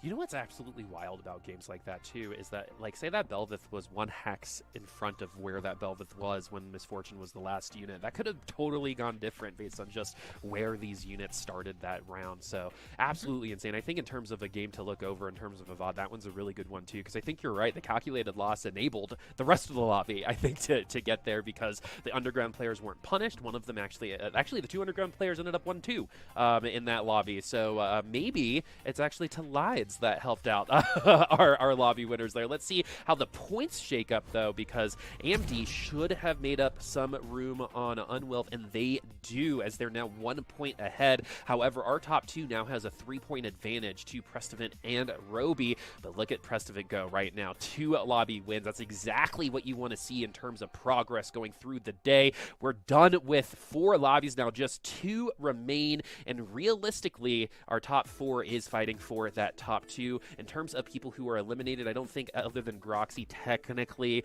anyone's been specifically eliminated from there on, but there's a lot that needs to fall in terms of Talide and Jesus and Davidas right now in order to get there. But AMD with those 3 points, Unwealth with the 1, and Davidas actually falling out of the top 4 with those bonus points, so that advantage not quite enough. But we've been talking about AMD, Dan's been talking about it, but I just gotta say, AMD and Prestovent have been playing some amazing TFT today. Yeah, I'm really happy to see Preston bounce back like that after the really, really rough ace. He's managed to take a first, a fourth, and another first right there. Even despite the fact that he didn't hit a 3-star forecast in this lobby, I'm just really impressed at his mental, how he's managed to keep things under control, and how both days, despite going 8th the first day, he seems to have been picking up the slack in the later games. He's been scaling, and he's looking like he's really fighting for a place in the top 2. You know, 2 of our top 3 actually have an 8th place on their scorecard, so it wasn't the end of the day for them. Prestiman, though, I think is the hottest player so far. I hope that can be memed on. And as well as AMD going to be trying to hold on to at that first place. There's still an opportunity for people like Unwilth and Roby to get into that top 2, but AMD and Prestiman definitely playing some amazing TFT. Will they maintain across the next 2 lobbies? It's up to them to tell us, but before we get there, we're going to take a quick break, and when we come back, Lobby 5 will be up for grabs. See you soon.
We are back for game number 5 of the last chance qualifier here of North America Teamfight Tactics. After these final 2 games, we're going to find out who will be the final 2 players to be joining us for regionals in just a couple of weeks. And currently, after a 2nd place, AMD is once again on top.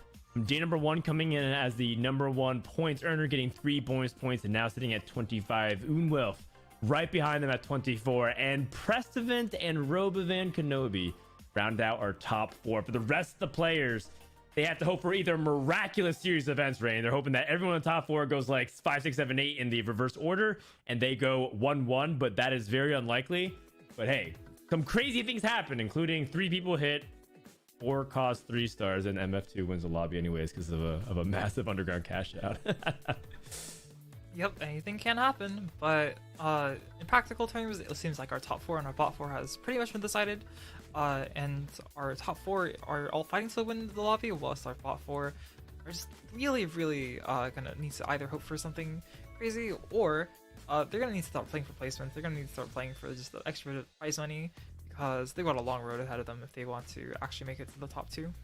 Yep, that's right. And so that top 2, what is the strategy? Is AMD and Unwolf gonna continue to put on the same game plan, or does it change?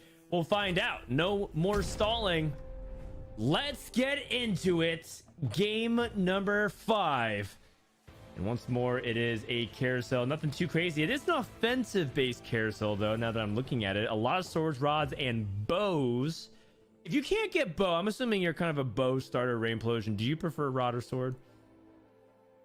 I'm actually a tier starter, I think. I personally like, one of the comps I like playing more that isn't played as much is I really like playing Asol carry. So I flex a lot between Kaisa, TF, Asol, Nico. But bow is a really good choice. It's just that it's oftentimes really contested, and sometimes I get APM diffed. Yep, that's right. Well, we'll see whether or not that ends up happening to any of these players as we take a look at Pressman. Starting with the duplicator as well, which kind of means that Pressman's going to be on low eco. So some players have told me that they strongly feel like this opening is very unfortunate, and then there's other players who argue like, well, you just duplicate things. Yeah, you might want to aim for the 3 cost, but you can go for the pairs. Where do you sit, Rain? Do you personally like these openings, or do you roll your eyes every time you get a duplicator no gold? I think duplicators are one of the best things that can happen to you early game, and I kind of suspect Preston would agree with me, given how much he really likes playing some of the gadget teams and the lower cost rerolls. They really allow you to hit your 3-star lower cost units really quick. So for example, I'd be really happy here taking either a Sivir carry augment, any of the Gnar augments to gadget need +1, and I think it really opens up a lot of possibilities.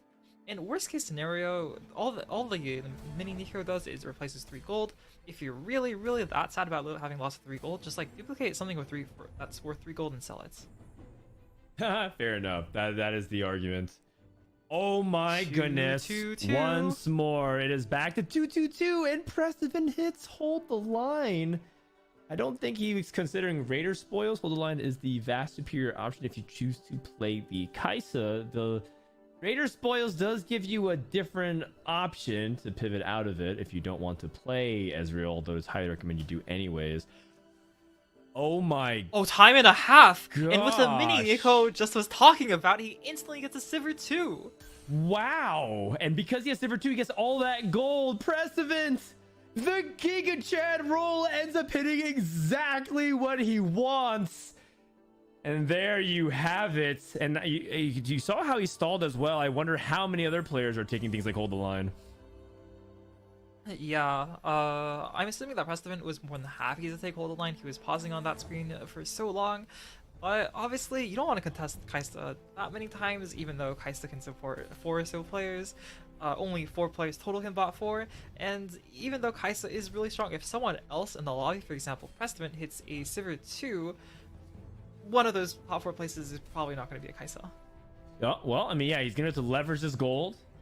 And it doesn't really matter too much about what Prestevant's playing now, as long as he's able to continue to press that level advantage and get all that gold. Let's take a look at the left-hand bar, and you can see why Prestevant may have punted, because not one, not two, but three players have decided to take hold the line. Davidas with Unrelenting Force, Robovan with Winds of the Wanderer, Jesus Timo, as you saw, took Ruthless Blades, and Groxy with Raider Spoils, which leans towards that Kai'Sa line. Yeah, a fairly standard spread as in forms of 2-2-2 lobbies. We don't see any of the more unusual picks like the Unseen Safeguard or the Vi carry this time. We just have a ton of Rels. We have a ton of we have a ton of AP. But I'm also really curious to see how some of the other players in the lobby do, like Testament with the time and a half Sivir 2 on 2-1. Yeah, that's right. And you know, players like AMD, we've almost been conditioned to feel like he's more than okay lose streaking early and then bring it back. Checking in on him, his itemization not exactly the cleanest spots. Not really willing to slam Jewel Gauntlet. I know a lot of players in China would be willing to do that. Why is it that people recommend so heavily against Jewel Gauntlet, right? At least in NA, for the players I've talked to, I believe the math just doesn't really favor Jewel Gauntlet. For Jewel Gauntlet to be better than a Death Cap, for example, you would need around 60 or so AP. And even with that said, you don't even really want a Death Cap on your Kai'Sa. A lot of the times, especially with Hold the Line, you'd rather have something like a Gunblade, which allows you to heal up your Rel, allows you to cast more like you mentioned earlier. So given the fact that they might not even be willing to slam a Death Cap here, which is a better first item than Jewel Gauntlet mathematically, you're definitely going to be greeting the items, hoping for something like a Gunblade. And also, Omde here is loose streaking, which means that if he slams items, if he makes items that aren't super high quality, if he decides to play for tempo, he might find that having slammed items and having lost, he neither has the tempo nor the board quality, the item quality to win out, which I don't think he wants. Okay, well, let's see what he ends up getting. It looks like it's sword and a tier. Meanwhile, any swords for Prest events? Oh my gosh, he gets this sword, and that is really nice because the more AD you can stack onto that Sivir, the better. Meanwhile, for the other players who are also in contention, Robovan is in that top 4, has this Yasuo. We can go for a... Well, he could go for a Bloodthirster. However, we've seen what happens when Yasuo does not have a Quicksilver. A lot of people do tend to feel like that's an important item as well. Do you feel like Yasuo can continue to succeed even without Quicksilver? Do you think it's or do you think it's very mandatory based off how some people pressure other people to always build QSS on this unit? I've had a lot of success with non-QSS Yasuo, but I feel like it's somewhat dependent. I feel like if you don't have QSS on Yasuo, you really need a strong frontline, either with a lot of lockets or perhaps a Fiora 3 itemized. Because if you don't have QSS on your Yasuo, then you need someone else to take up the slack whilst your Yasuo is stun locked. If you don't have a tank and you don't have anti-CC, then well, your Yasuo is just gonna die the minute it gets touched. Well, you kind of predicted exactly that. The Yasuo just got targeted by every one of those gadgetines and fell. Robovan also utilizing the admin that just has a team heal, very underrated trait in the very beginning stages of the game, so that way you can get a lot of effective HP. Focusing in on Groxy, who has kind of an unusual setup for it. You're playing Raider Spoils into what looks like to be Kai'Sa, but he could theoretically play it goes to Twisted Fate and some other units that can utilize this combination. And because the nearest unit is this Pantheon too, ends up putting a pretty valuable item onto it. Might even get things like the hooks. We'll see. Oh, no hook, but they're fighting Jesus Timo, who's level 4. Sounds like then you're getting an easy win here. And despite taking one of the, I'd say, less favored Kai'Sa leaning augments as compared to Hold the Line or Rel supports, Roxy is actually the only Kai'Sa leaning player to have full streak in the lobby. Yeah, and the Raider Spoils is still really good generically early and mid game because you get that free item, which can have a big amount of impact. Not to mention, we talked about that X factor of maybe you just get the Rocket Propel Fist, you get that hook. People who are cornering their Kai'Sa or Misfortune just gets yanked. So Groxy doing a great job capitalizing on it. And we talked about it before, which is being able to get ahead So you have that HP preservation will be very crucial. On the flip side, Talai, another game, another full 5-loss opener. Seems like just does not have that 2-star. We didn't get to watch a lot of his spots, but it seems consistent. And Talai once again has to navigate from a very big health deficit. Yeah, this game I'd give him a little better odds. Nobody's playing Underground for the win out this game.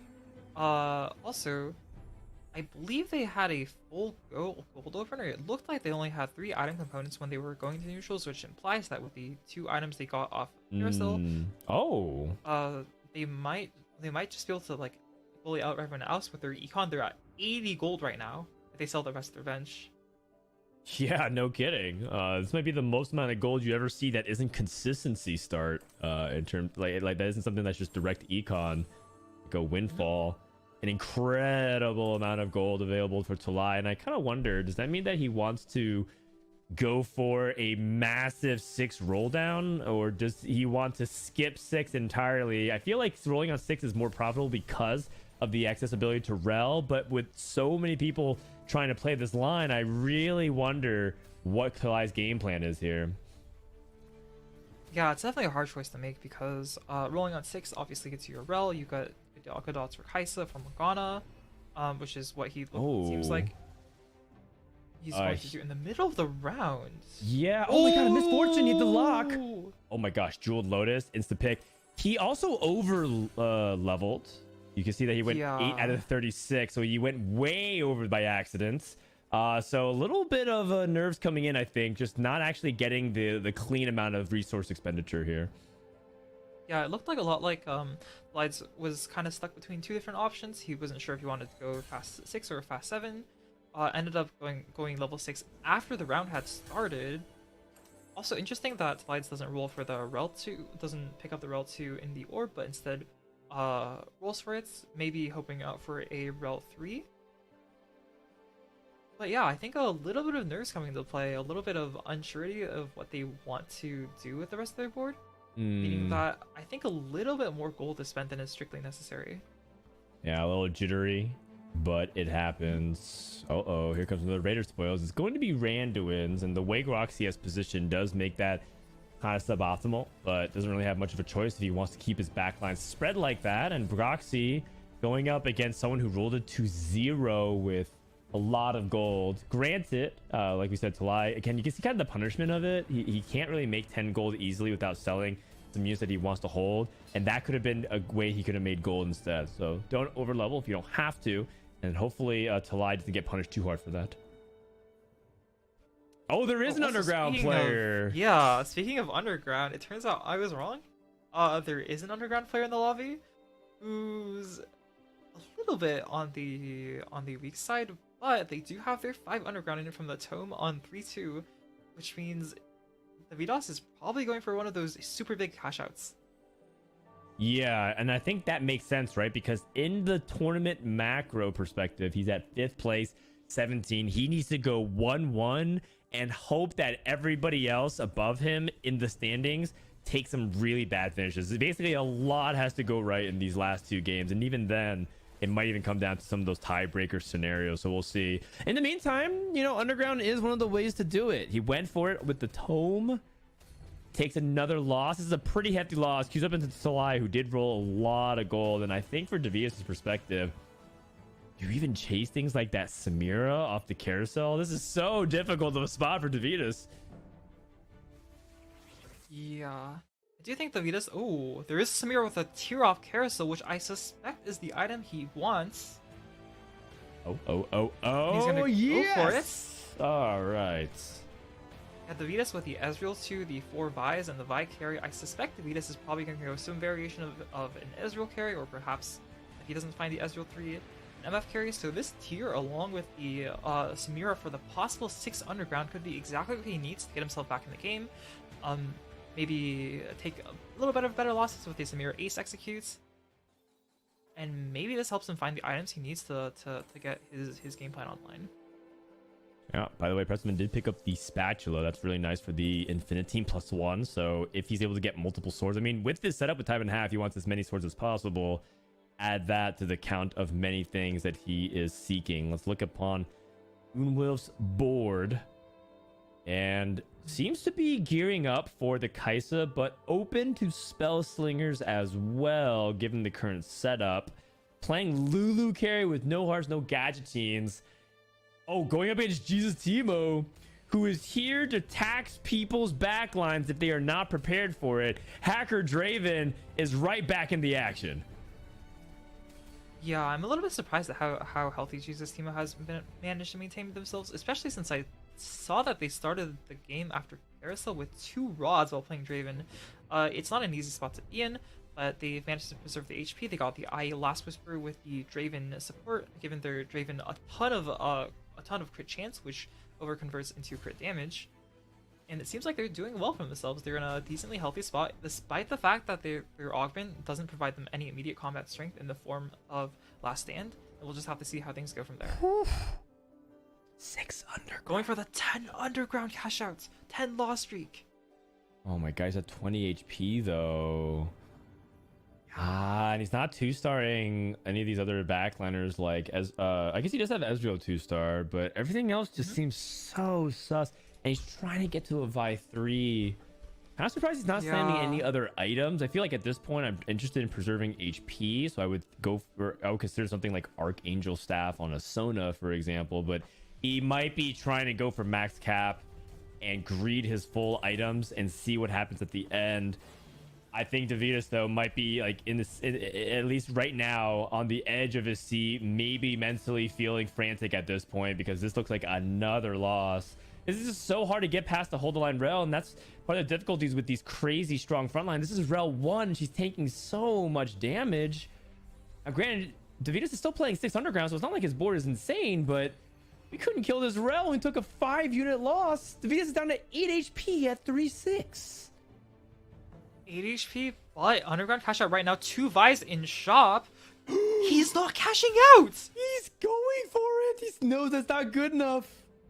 Okay, you know what? What a Giga Chad. I respect this play. He almost certainly needs to replace some of the units on his board. This Kale and this Amira are not doing much. Probably going to focus around an Ezreal with the 4 Ezreal he has, or perhaps moving to something like a MF carry down the line. But Davidas is really going to need to start making some choices, start slamming some items, because he's not going to last much longer if he just keeps waiting out and hoping that he somehow lives. Yeah, I understand. He's going for max cap, so he wants to hit the blue buff on Ezreal, but he's gonna have to make some hard choices. But he also has to roll a lot. 6 Ezreals, 7 Ezreals. Vi's. We're very close. Can we do it? Skips the misfortune. Looking for the Sona 3 as well. Oh my God. He has to sell his Sonas. Okay, that's 1. Okay. Oh no. Ooh, nothing quite yet. Okay, redemption. GG. And he's still playing 6 underground. Because he has to go for the cash out. He's going big or going to Canada. It's one or the other. Can this Quebecian player find a way to turn it around? Every win for 6 underground is 4. The big pike stun. Oh my God, no! The Draven survives. Not like this. Can we see one more round? Oh no! And Davidas unfortunately bites the dust. That Draven surviving is just a little too much pressure, and just like that, we're down to 7. Oh my God, Jewel Lotus insta-pick with already with the IE. It'll make a lot of sense later in the game if they can, if they manage to find a secondary carry. The Jewel Lotus, though like not the most impactful on the Draven itself, is still really good. The Ruthless Blades comboing really well with it. It means the Pike does a ton of extra damage. It means the Blanc is gonna do a ton of extra damage, and if they get like say 5 mech, then the extra Garen, the extra Leona will also do a ton of extra damage. That's right. Draven 3. A lot of people hitting 3 stars. Robovan hits Yasuo 3. So we have multiple players with their two cost 3-star units. Yeah, I like what a shout out that you mentioned. Ruthless Blades push Jewel Lotus is actually quite a lethal combination. Even just stuff like this Pike 2 and LeBlanc 2 might end up doing immense amount of damage, despite the fact that they don't look that intimidating.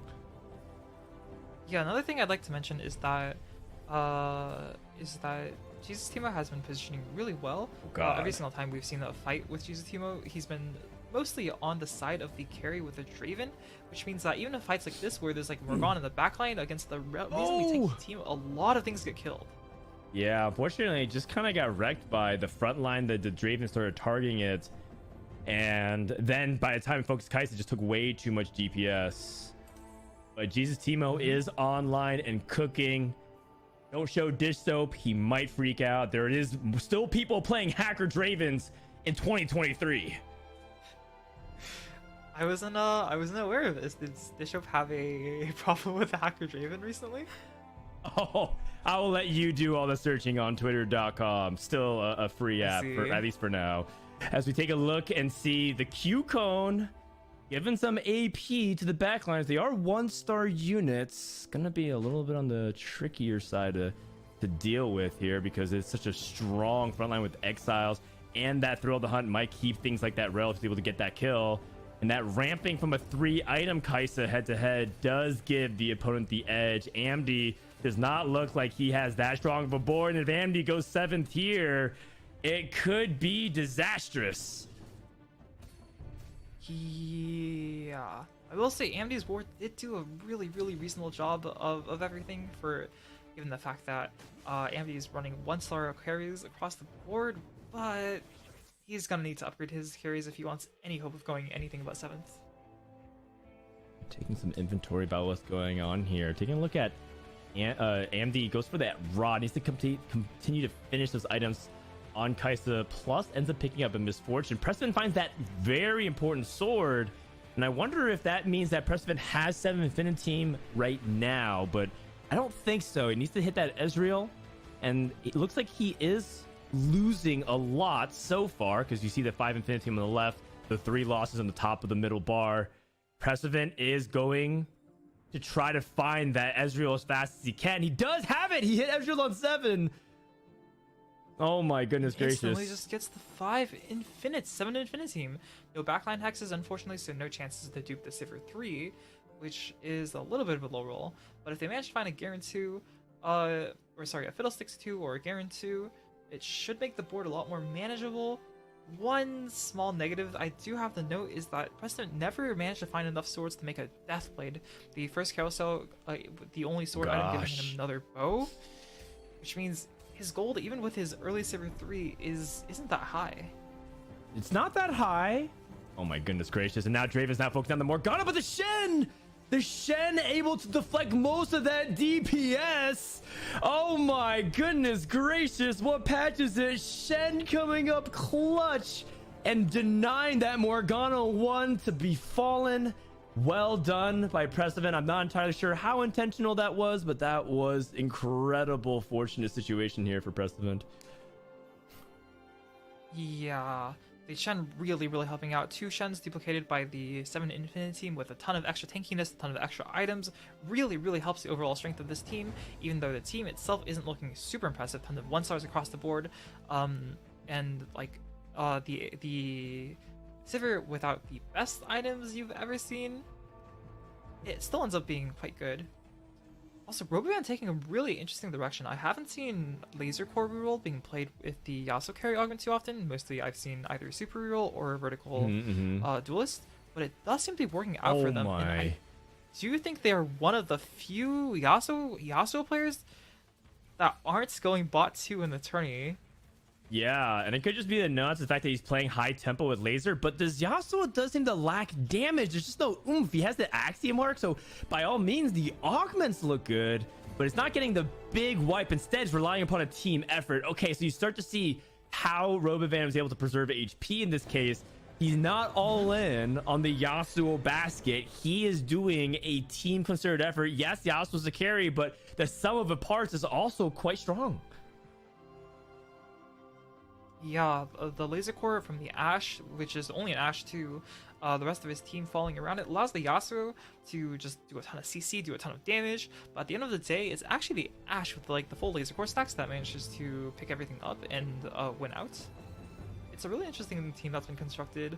Not one that I've seen succeed too well in solo queue, but we'll have to see what happens with Robovan, especially given the fact that Robovan actually has a QSS to protect the Yasuo from getting CC'd, and that they have the Axiom Arc to really enhance the power of the Yasuo.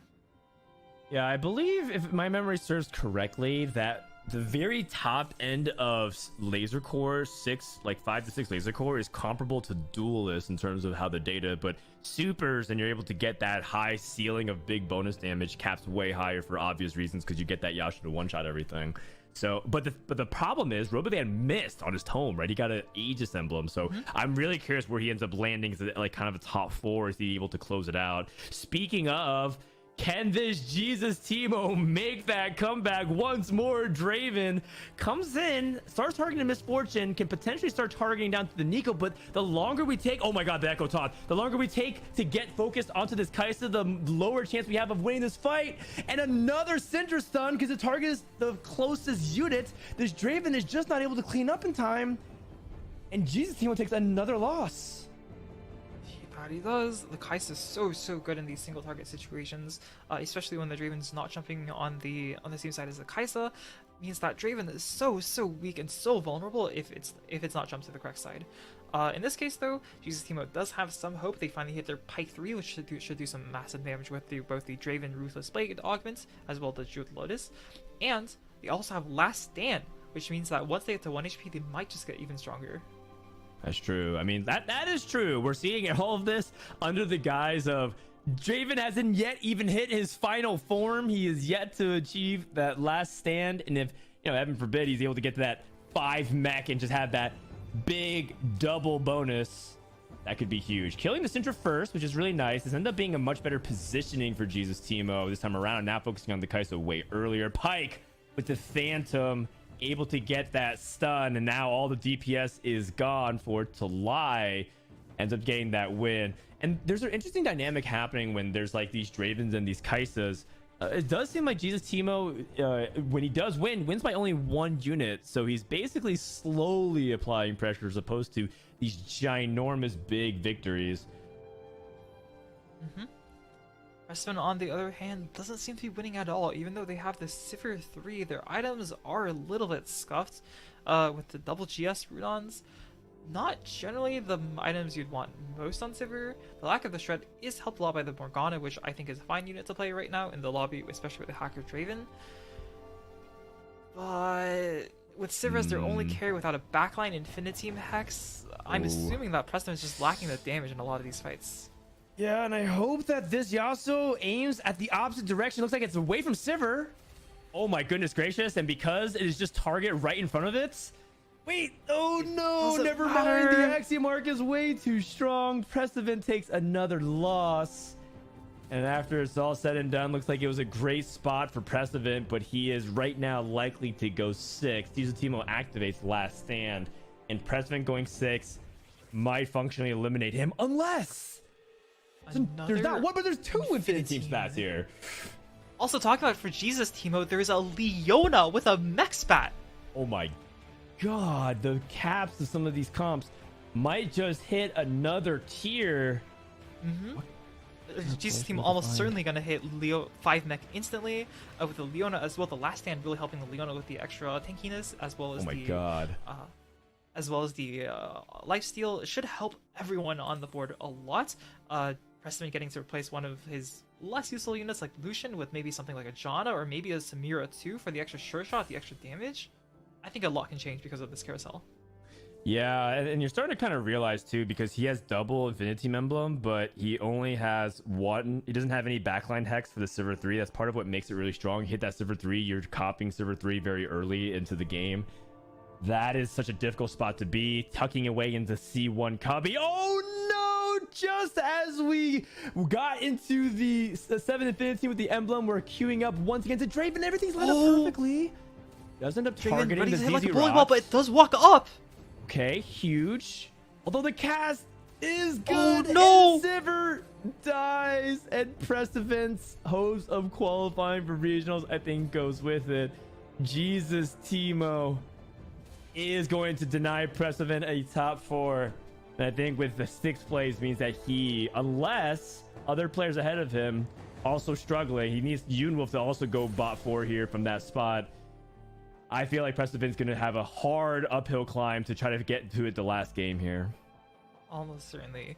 One interesting thing to note, I think I've seen a lot of one-cost rerolls at level 7 today. We've seen Omdi with the Poppy 3 at level 7. Now we see Robovan with the extra Ash 3 at level 7. Just noting that there's a lot of these extra one-cost rerolls at some of the higher levels. My goodness gracious. How far can we go? These pike items, by the way, are also quite fearsome. It might not look that intimidating, but this pike with this true damage stab and the Morello and the fact that you can't really target it down in one burst because of the Edge of Night is actually quite threatening. That Yasuo 3 not able to get the kills either effectively. Can we see an opportunity for Jesus Timo to be able to climb back in the top 4? Talai takes a loss. Slowly but surely climbing back in the standings here. Yeah, one hidden advantage of Jesus Timo being the board being the way it is that with the mech and with the hackers, it means that the really have that many targets to hit your own unit. The Yasuo. True. So the Yasuo has less things to reset upon for the Axiom marks. It's a great observation. Let's see if that ends up being the X factor for Jesus Timo. Should he face off against Robovan 1v1?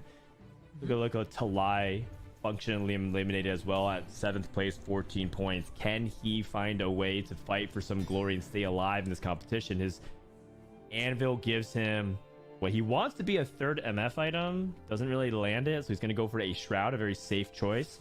But I feel like this comp is just very middling. He did get to 9 though, so maybe get to level 9 could make a difference maker here.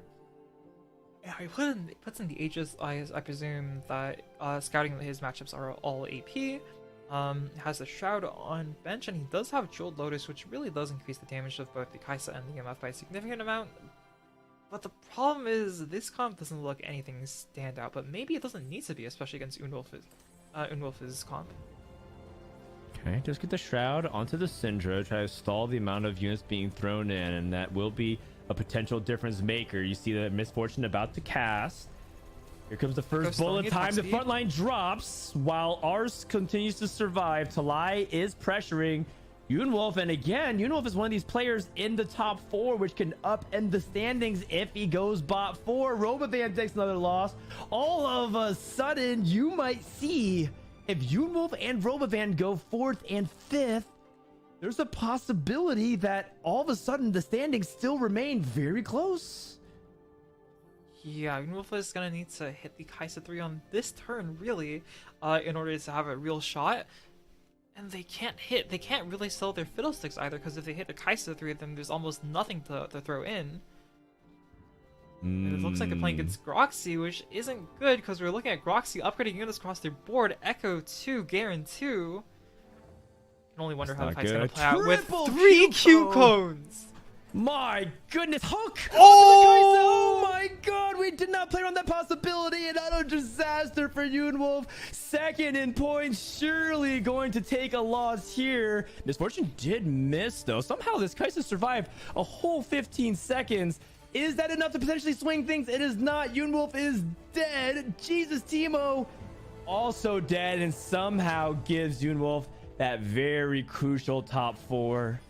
And now we have our top 3. Robovan somehow finding a way to stay alive. This new variation, this unusual spot of playing 6 Brawler with the Yasuo has paid off. And you got to tip your cap to Robovan. Does end up playing a lot of unusual creative lines within even established compositions that we don't really normally see.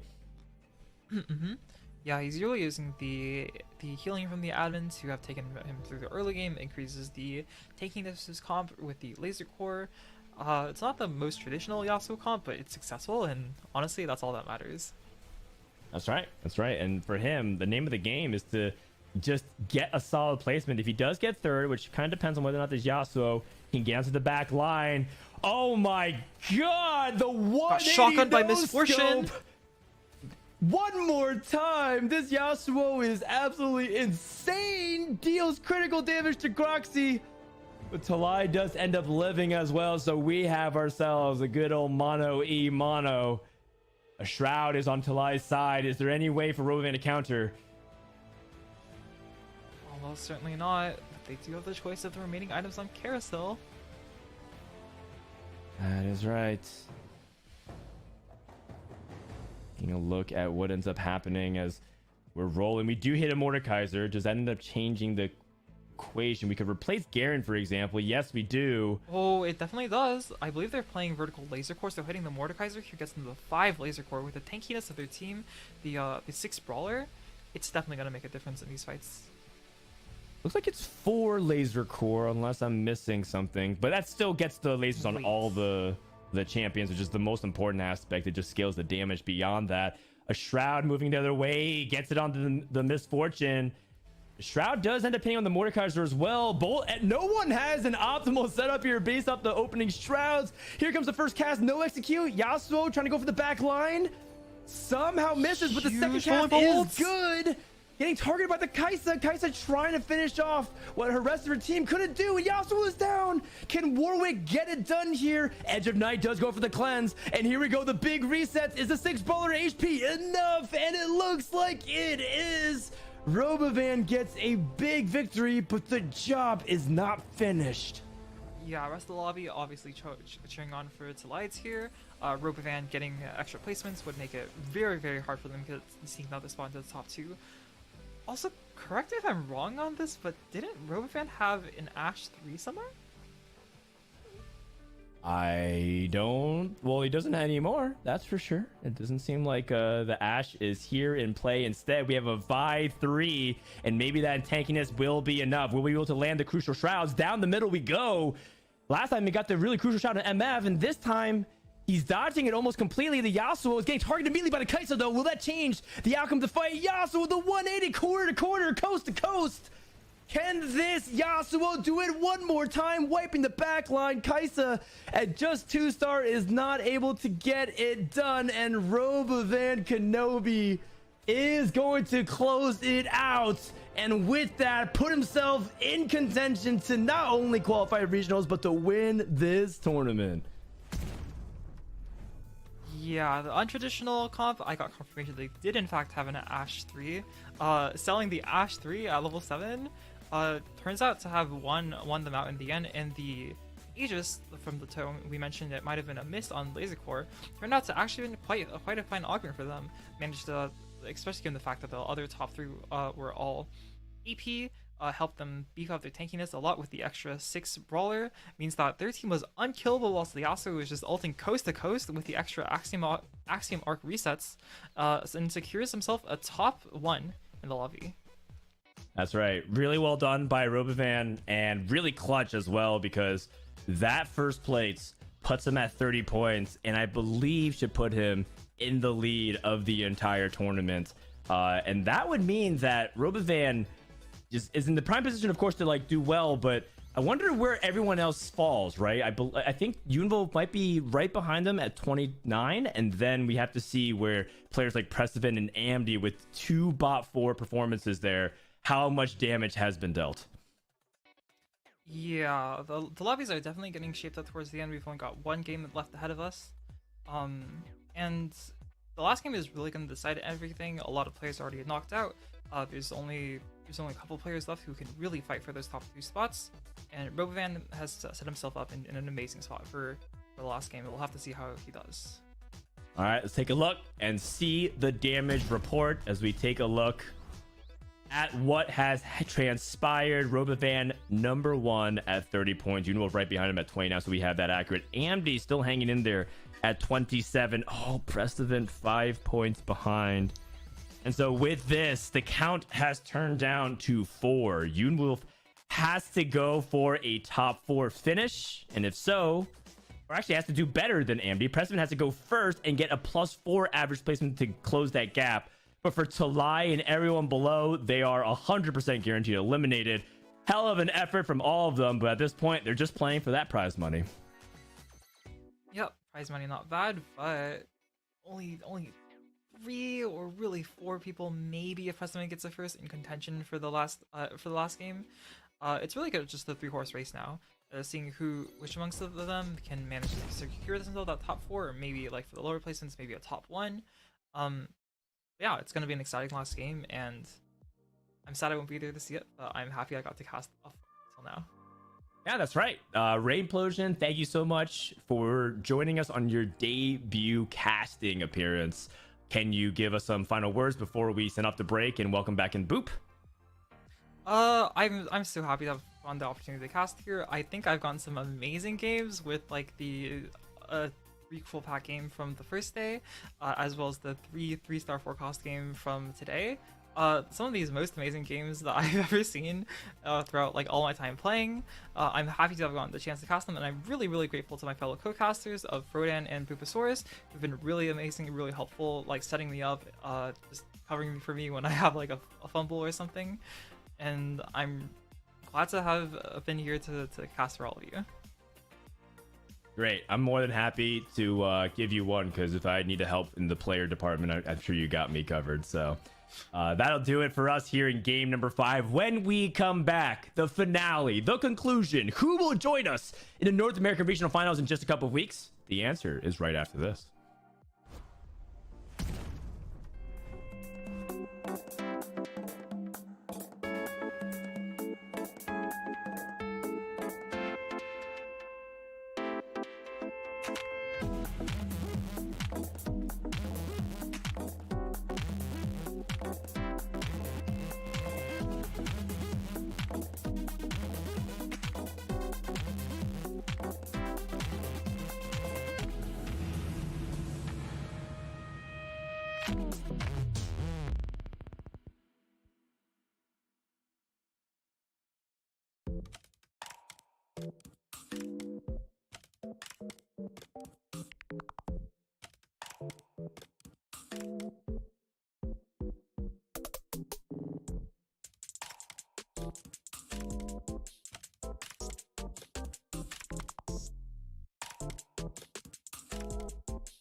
It's been 2 days, a lot of lobbies, and we're coming down to just the last lobby, the last opportunity for these players to make it to North America's regionals. This has been the last chance qualifier for Glitched Out. I'm Boop here with Dan, and before we get started, I just wanted to say Rain did such an amazing job. Got a lot of really fun lobbies, and it was an absolute pleasure casting with you. I'm really excited to see what she does next. But now back to lobby 6. Dan, we saw the points going through, and we talked about before coming on here, the bonus points are strictly keeping AMD in the running right now.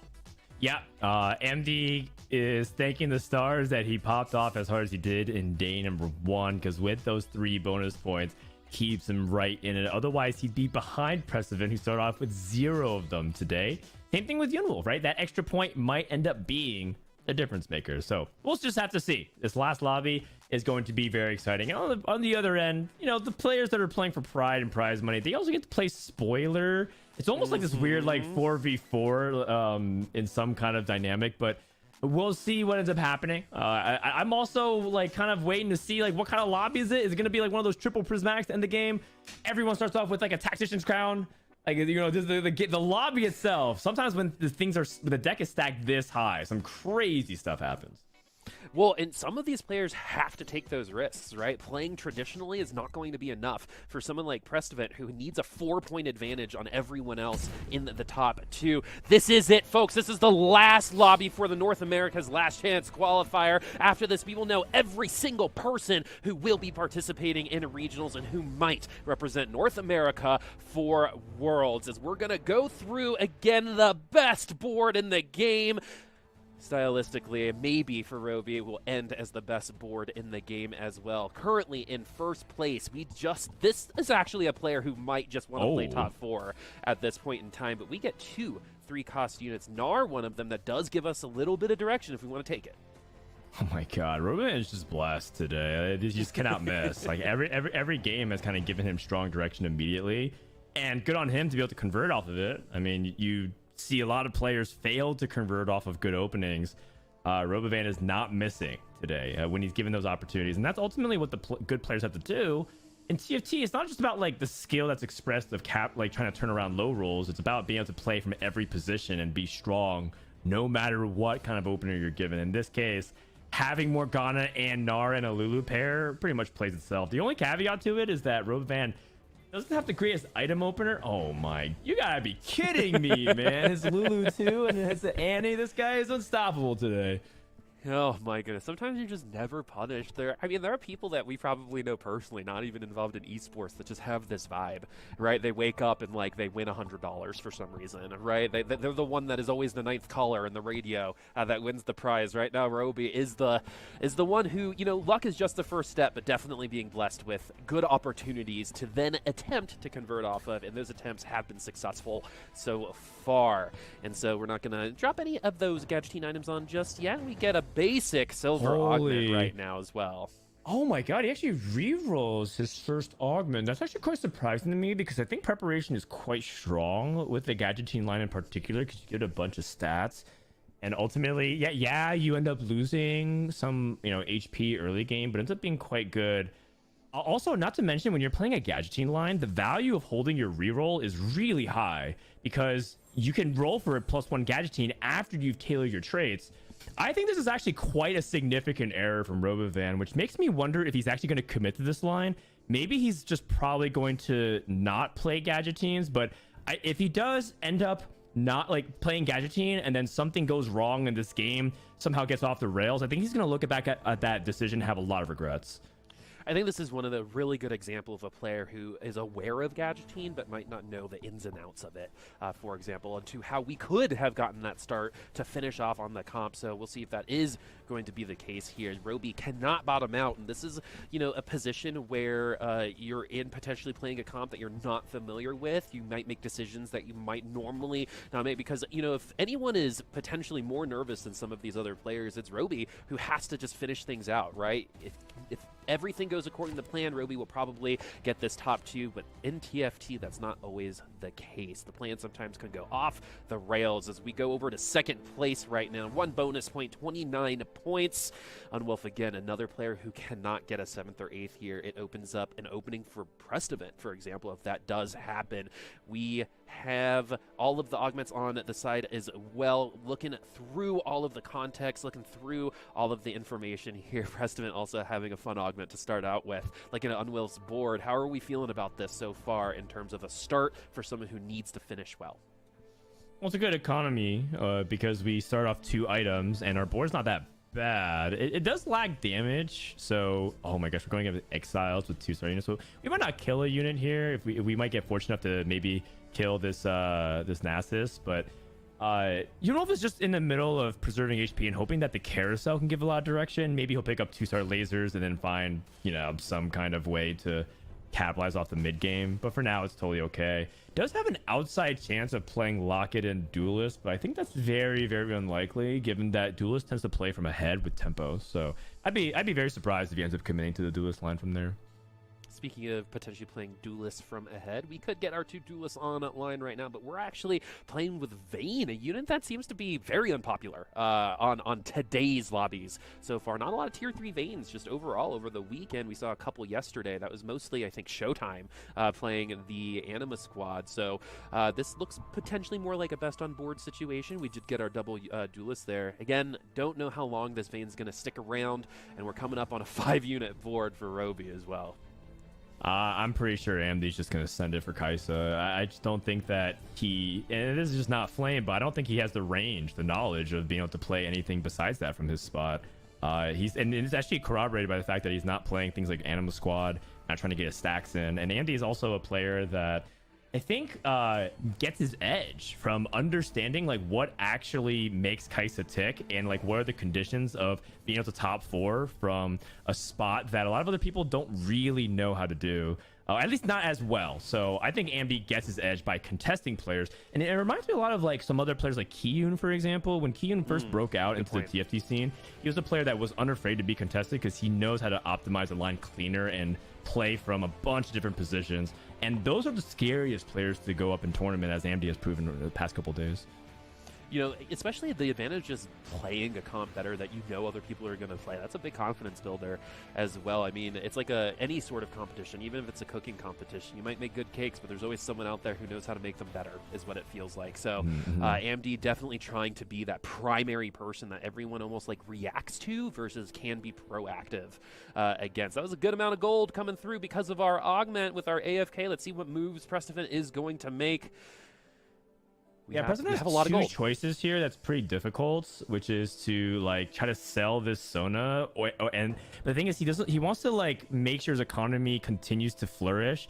But if he wins here, then he's stuck in a spot where he can't get that 5 loss streak and that extra gold. But at the same time, he doesn't want to take too much damage either because he kind of recognizes that he has to play for first.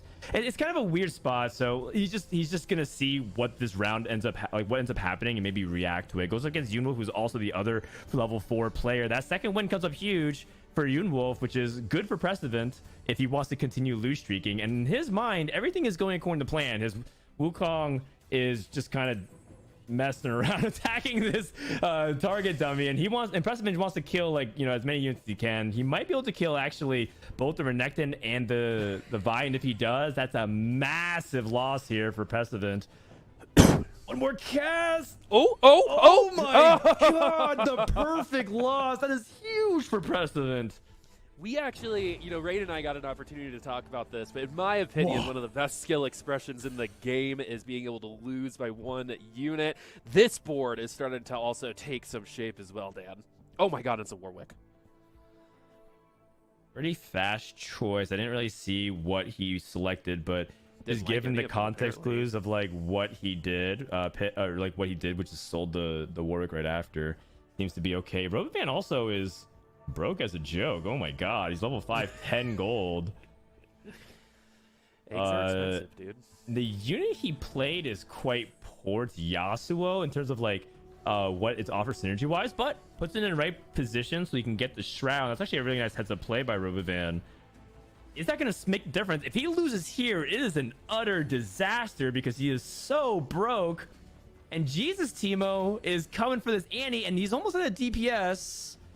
Actually, both players might be at a DPS here, and I think the Annie 2 with the Warmogs might be a little bit too much. Unless we go into OT. One more bonk. Annie's dead. Lulu cast miss. Oh, the fact that the Lulu cast mix. Oh my goodness, man! This is a preview of how the rest of the lobby is going to go. We've had some pretty fun 1v1s already. One of them was provided right here because of that Shiv, and we got to also mention that the attack speed from the Shiv was probably how we got that Renekton down to get that 1 unit loss. So really heads up play. Prestiven's honestly been playing really, really great today, getting kind of brutalized by the bonus points of some other players right now, but Prestiven, we still only have spell slingers. We're trying to maintain this loss streak, already over 50 gold. Honestly, we're in a pretty great position to react. We can be proactive, we can be reactive, and now we've got a Garen on the bench. Oh man, we just hit Garen. I feel like we should take this Pike, but maybe Prestiven's not seeing the Rift Walker. I still think early Rift Walkers can be good, but it's pretty far removed from the tree. And if you kind of look at how Prestiven's setup is, it's actually still angling back into Kaisa. He hits Sona 2, has Morgana and Rel pair, and now we enter one of the most tricky spots that Prestiven will be in, because we might hit hero augments at 3-2. And also going back to Robovan, just to close that loop, he's happy if there's no hero augment because he has a really high chance to hit Nunu while going for Gadgettine. So let's see it. What's up Prestiven's sleeve? He slams a Jewel Gauntlet over a Gunblade. I think he's committed to the Spell Slingers line. He's going to try to make this work.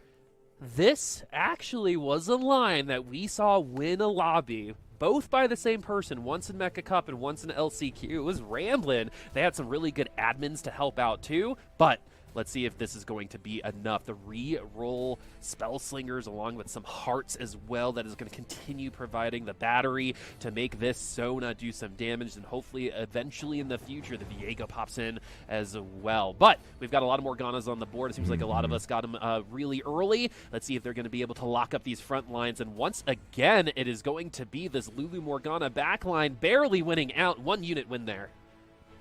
And Robovan is still on that streak. It's massive. It's not a hero augment, but it's a Spellseeker crest for Prestiven, which is huge. And now he has a couple of options. Oh my god, actually these options are really good. Does he roll? He's holding on to some really valuable pairs, and he could theoretically spike there. But if he doesn't, he can go instead for save a bunch of gold and try to power, get for a really big level 7 roll down, get that Twisted Fate, get all those Spell Slingers on the board. The only question is this strong enough to cap out and potentially win? We've seen the stats. Okay, we do end up hitting LeBlanc too. We did see the stats and saw that Spell Slingers, while they do a good job of top 4ing, they rarely win. And from the macro perspective of the tournament, Prestiven needs to go for like that top 1. Or else he's going to need help from other people to get there. Yes, second might be enough, but that means that other people have failed through, and you don't ever want to depend on the other people for your own play in these situations. This comp is also feeling pretty strong already with Arobi as a side. We already break through the Garens. Let's see how the Sona is going to go. Really nice heal on the Shen, who is tanking a lot of that damage, but this doesn't seem to be quite enough. It's more about the units. Really good stun as well. We got a couple stuns too. We can actually stun chain here with things like the Morgana. We get our health back. We could maybe steal another kill here. No, not enough. But again, I still think it overperformed a little bit during that round. Robovan sent to 0. Level 6-0. That's how much he's committed to try and maintain his streak. I am long-term concerned for Robovan, but if he hits, what are the chances of hero augments here off of silver and gold? It looks like it is 78% hero chance. So if he hits that hero augment and gets that Nunu, thumbs up. Fine spot, his fight Gadgettine. If he misses, it's that 11% silver and prismatic chance. We'll have to see. I mean, that's one of the hardest things about that gadgetine, right? You almost need the game to help you out a little bit, either by, and this goes back to the reroll, actually, not being able to reroll into a gadgetine emblem were hard, right? So that could be, again, coming up into the conversation at the end of this lobby. But before we get there, let's talk about Unwilf right now, who is trying to stabilize. We did just win at that last round. The damage seems to be good enough, but are we going to win this round? Is the Ashe and the Morgana enough? It looks like it. Lucian not going to be able to get that ult off, but yeah, with the target dummy, that was just a 2-unit win. Unwilf needs to finish in the top 3, top 4, and feel really good about their spot. There's a second Garen with a tier for Precedent if he wants to go for it. Chooses for a bow. Looks like he's going for Giant Slayer based off that. And Groxy instead goes for that Garen, which with that last Whisper Slam is going to be aiming for that mech instead. 3 Shiv Slam. That's Davita's IMD and Precedent. We predicted that AMD was just going to be going for that Kaisa anyways. I wonder if he's in a spot that's improved or about the same. He looks like he stabilized his HP count. Let's check back in on Precedent. He is going for a fast 7, immediately finds MF pair, and just like that, is there some way for Precedent to figure out to play this MF2? If he hits MF2, he's got a Spellslinger Crest ready for her. Ooh.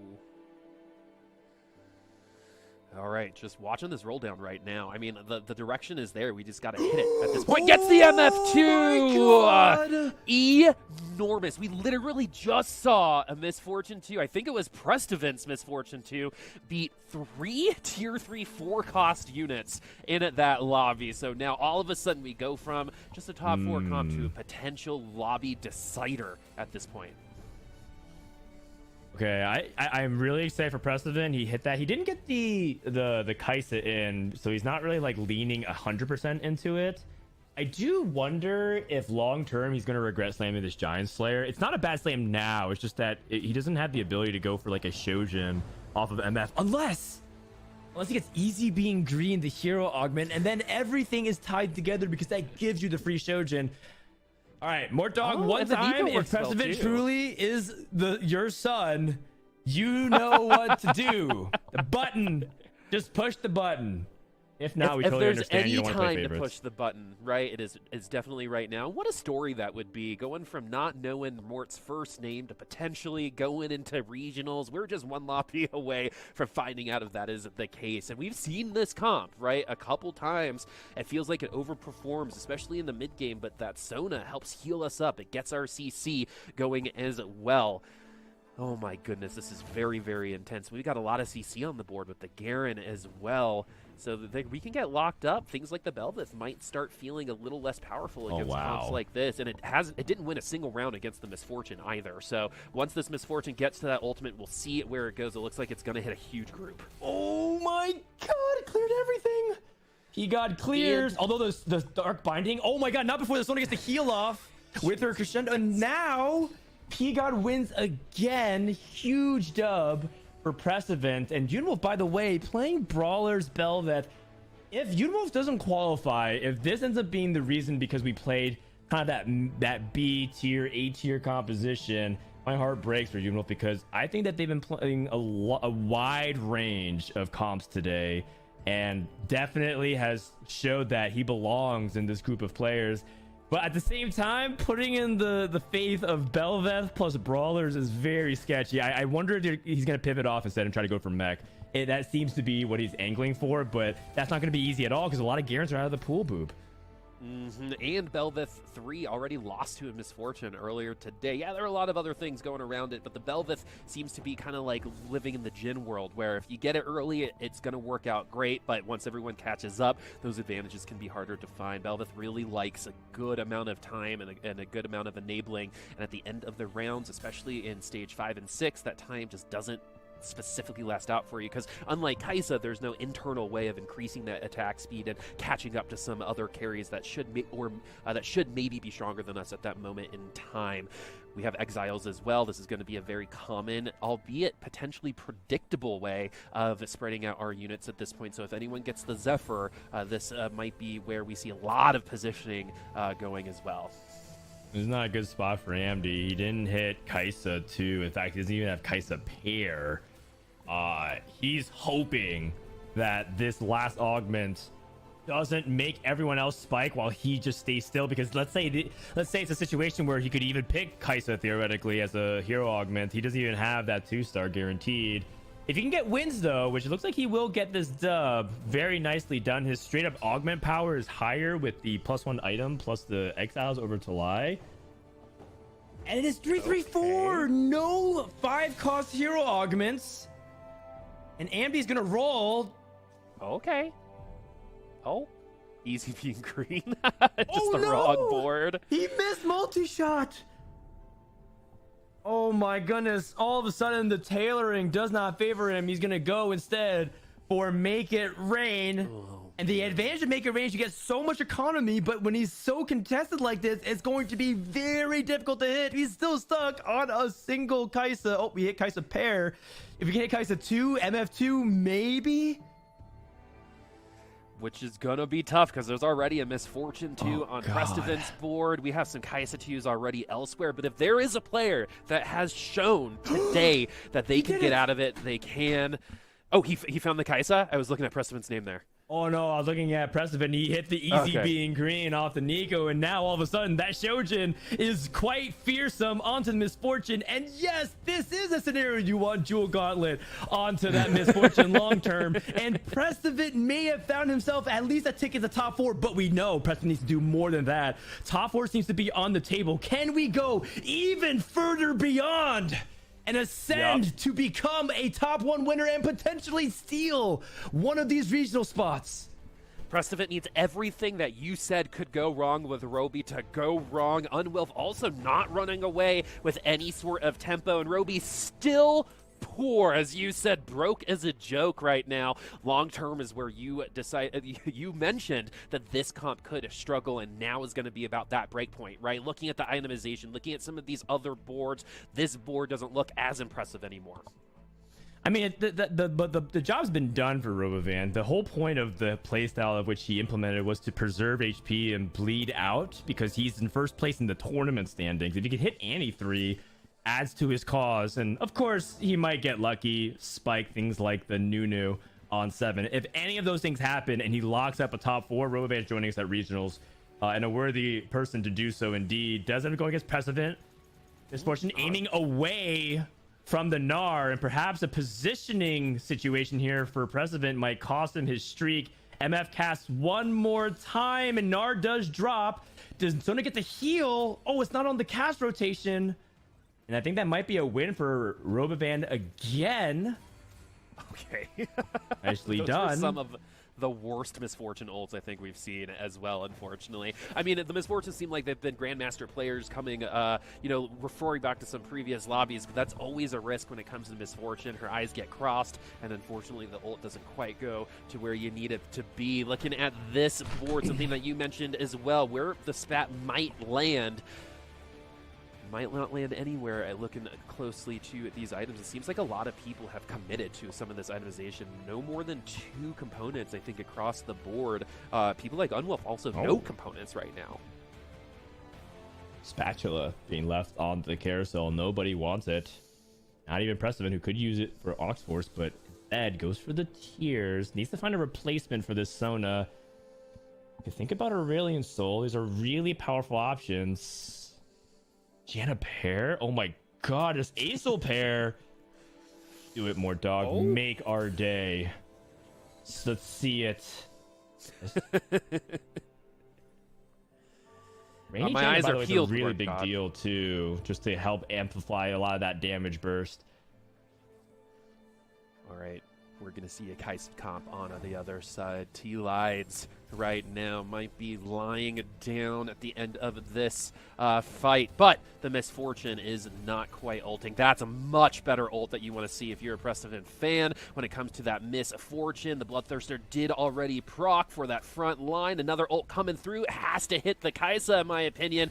That it does, and we get a wipe in the corner. Syndra trying to add some friends to the board, but it's just a tier 1 Kaisa. That second ult landed exactly where it needed to be, as we see some more bullet time, but Prestovance is going to be doing a little bit better. AMD now. AMD gets a lot of money, but are we even able to roll into what we need at this point based on how contested the units that we're using are?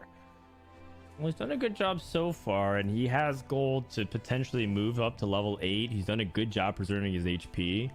One thing I wanted to add is I think President rolling to 0 is understandable. I do think that if he wants to increase his prospects, he has to be careful about overrolling his gold. He did hit ISIL 2, though. We'll check back him later on. Groxy playing the Riftwalkers has pretty solid Jin items. Playing Fear is Freedom, the carry Morgana augment that gives Dark Bindings an extra beam similar to Power Grid. That's where this extra target dummy is actually quite nice, because it stops that things like the Sona and the Morgana from being able to reach that back on the Kaisa. And that does no damage, and Andy takes a pretty sizable loss here.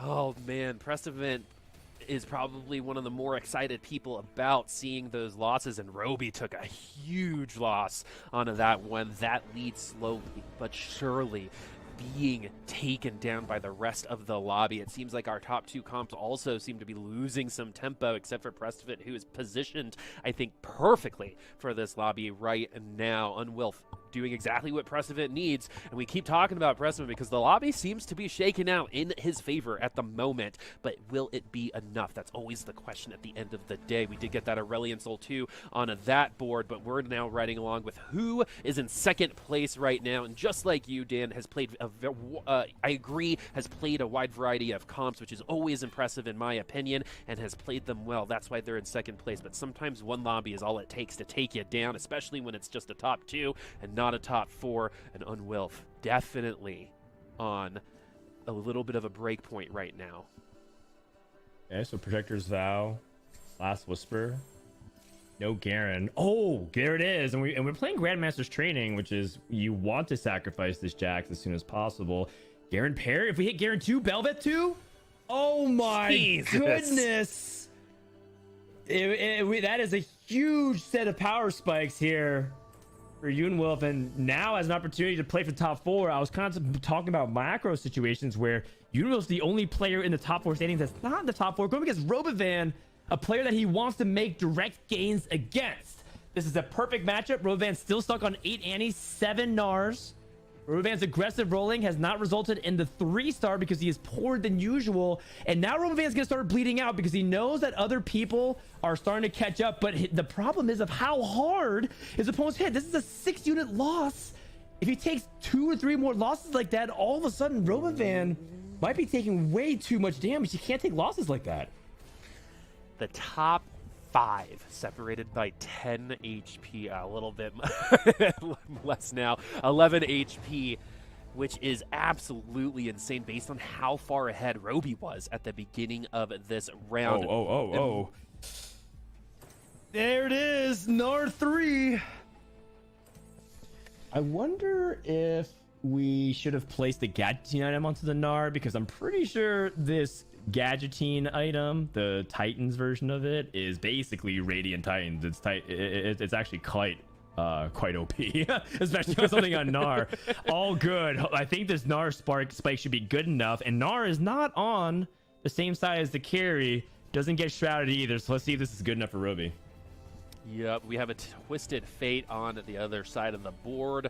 Notoriously good for that top 4. Jesus Timo, though, needs to play spoiler here for maybe friends like Prestovant, but we are already on the Gnar from the Twisted Fate side of things. Those red cards are going to add a little bit of AoE damage, but the Gnar seems to be just okay. We haven't quite broken through halfway. Oh, the Bloodthirsters have it triggered right now, but TF not doing what feels like anything during that round. Yeah, and you get to see kind of the importance of why Robovan hit basically on his last roll, second to last roll. Not quite a perfect 0, if you will, but pretty dang close. And that's because he streaked all throughout stage 2 and 3. Had he got his streak broken at any point, would not have anywhere near the same amount of gold and would have been struggling. So very tight rope that Robovan has walked this game. Now he's staring at the possibility of queuing up into Preston. Preston is streaking, by the way. Don't look now. P-God is coming. Okay, and then, so now let's see if that's going to be. No, it's going to be the Groxy matchup here. This is going to be the Jin. Jin, at this point in time is starting to maybe lose some of this power, but we haven't quite hit the Gnar just yet. We are starting to get there as the units around the Gnar do fall. The front line is now done. It is now Gnar versus the World. Oh, Jin no! missed. Jin missed! Oh, that God. feels bad. That's actually a lot of DPS that just doesn't go on other units in this round. It is now 1v1. It is overtime, too, and the ult victory is going to be going for the Gnar. Curious to see if that miss might have changed things. Oh, and we have a Nunu as well. Nunu is appearing on the carousel. I'm pretty sure he's not going to get that, though. People will pick up the 5 cost chalice. AMD, 17 HP. If AMD goes 7th here, he's out. Other people are going to catch up to him. Precedent immediately beelining and going to deny this Q-Cone as well. It's actually crazy how close Roby was to grabbing that. Nunu is 1 round away, picks up the Runins anyway. And, honestly, the person using these chalices and Q-Cones the best has been Prestovant. That was a big reason why that misfortune was so strong. This was it. This was the reason. It was a Chalice of Clarity. It was the Radiant version, but now we've got the 3 on the Janna. This might be enough. This was how we broke through 3 Tier 3 4-cost units with the misfortune just at Tier 2. This is how it happened. And now he has double carry. It's kind of greedy. He's putting all of his eggs into the basket of TF and misfortune. The one downside of it is that he's super clumped. It is a pack of sardines over here trying to get everything into one corner, and he's on the same side as Gnar. We've seen Precedent swap sides, and last time it did not go well, but maybe this misfortune aims top left. Here comes the bull time, and it aims away from the Gnar again. Precedent swaps, his autopilot swaps is not working out. He needed to stay onto the other side, but the one more cast. Oh, God. Devastating loss here for Precedent.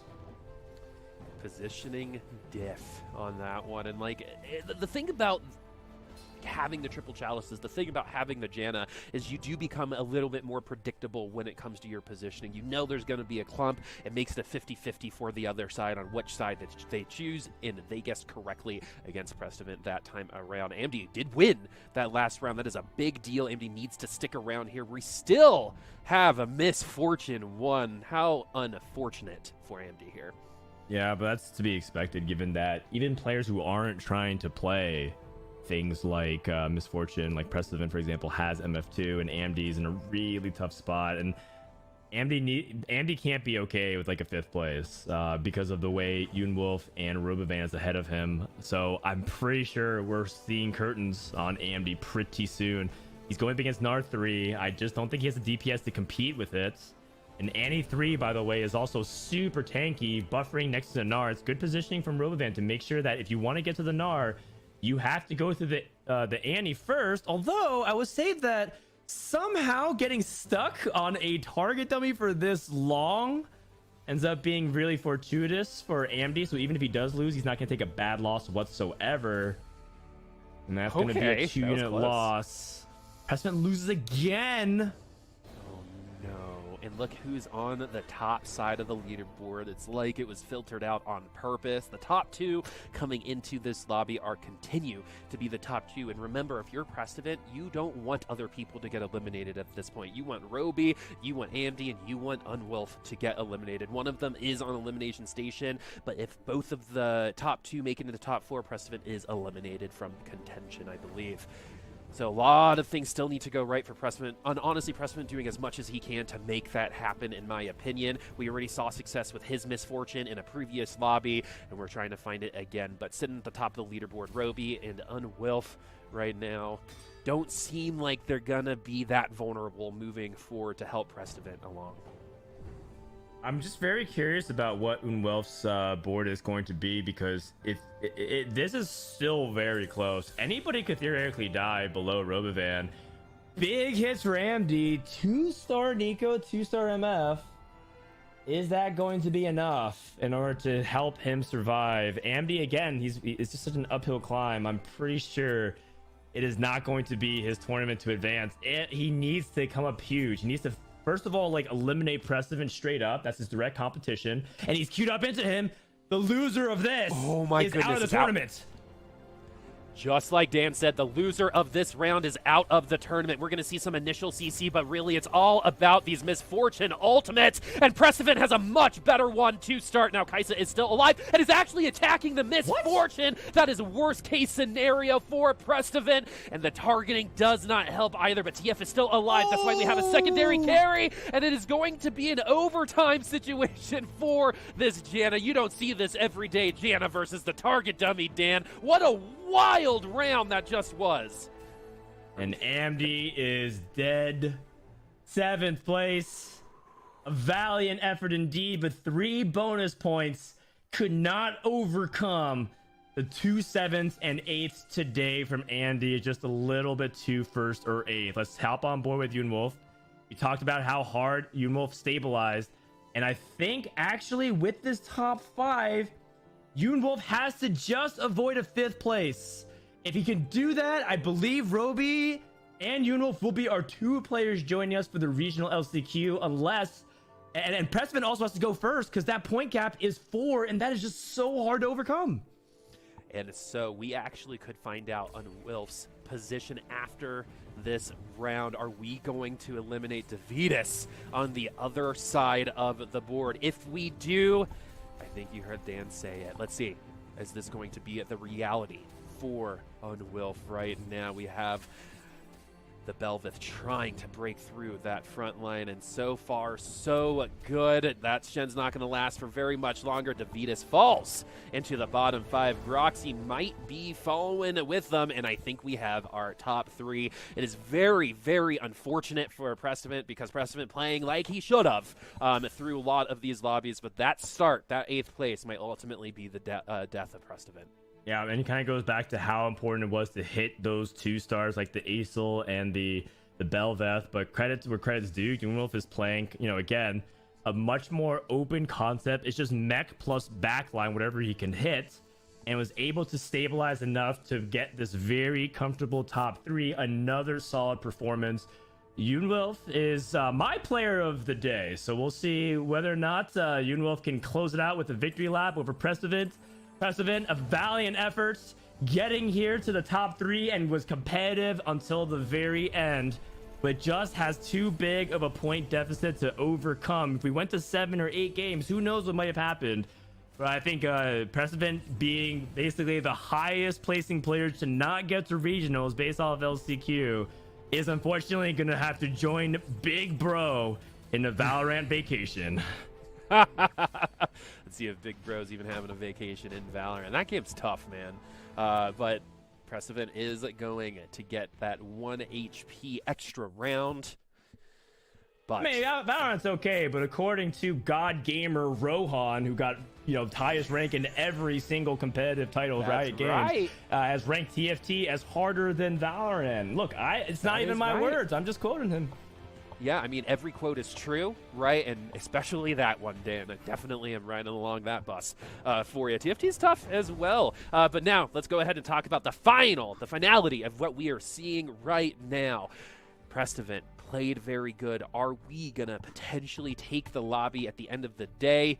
It has looked like not so far, but we don't know what's going to happen after this carousel. Roby getting that NAR 3 was pretty much the solidifying factor in finishing out in this top 2. You called it once you saw it, Dan. Once that NAR 3 came through, you're like, you know what? I think enough has been done. It's probably going to be Roby's game to lose, and we might not even lose this game just yet. Unwilf now on with the Ghost. So let's go ahead and look over at Roby and Precedent. Is this going to be Precedent's last round? Has played very, very good so far. Are we going to get some extra rounds out of him, Dan?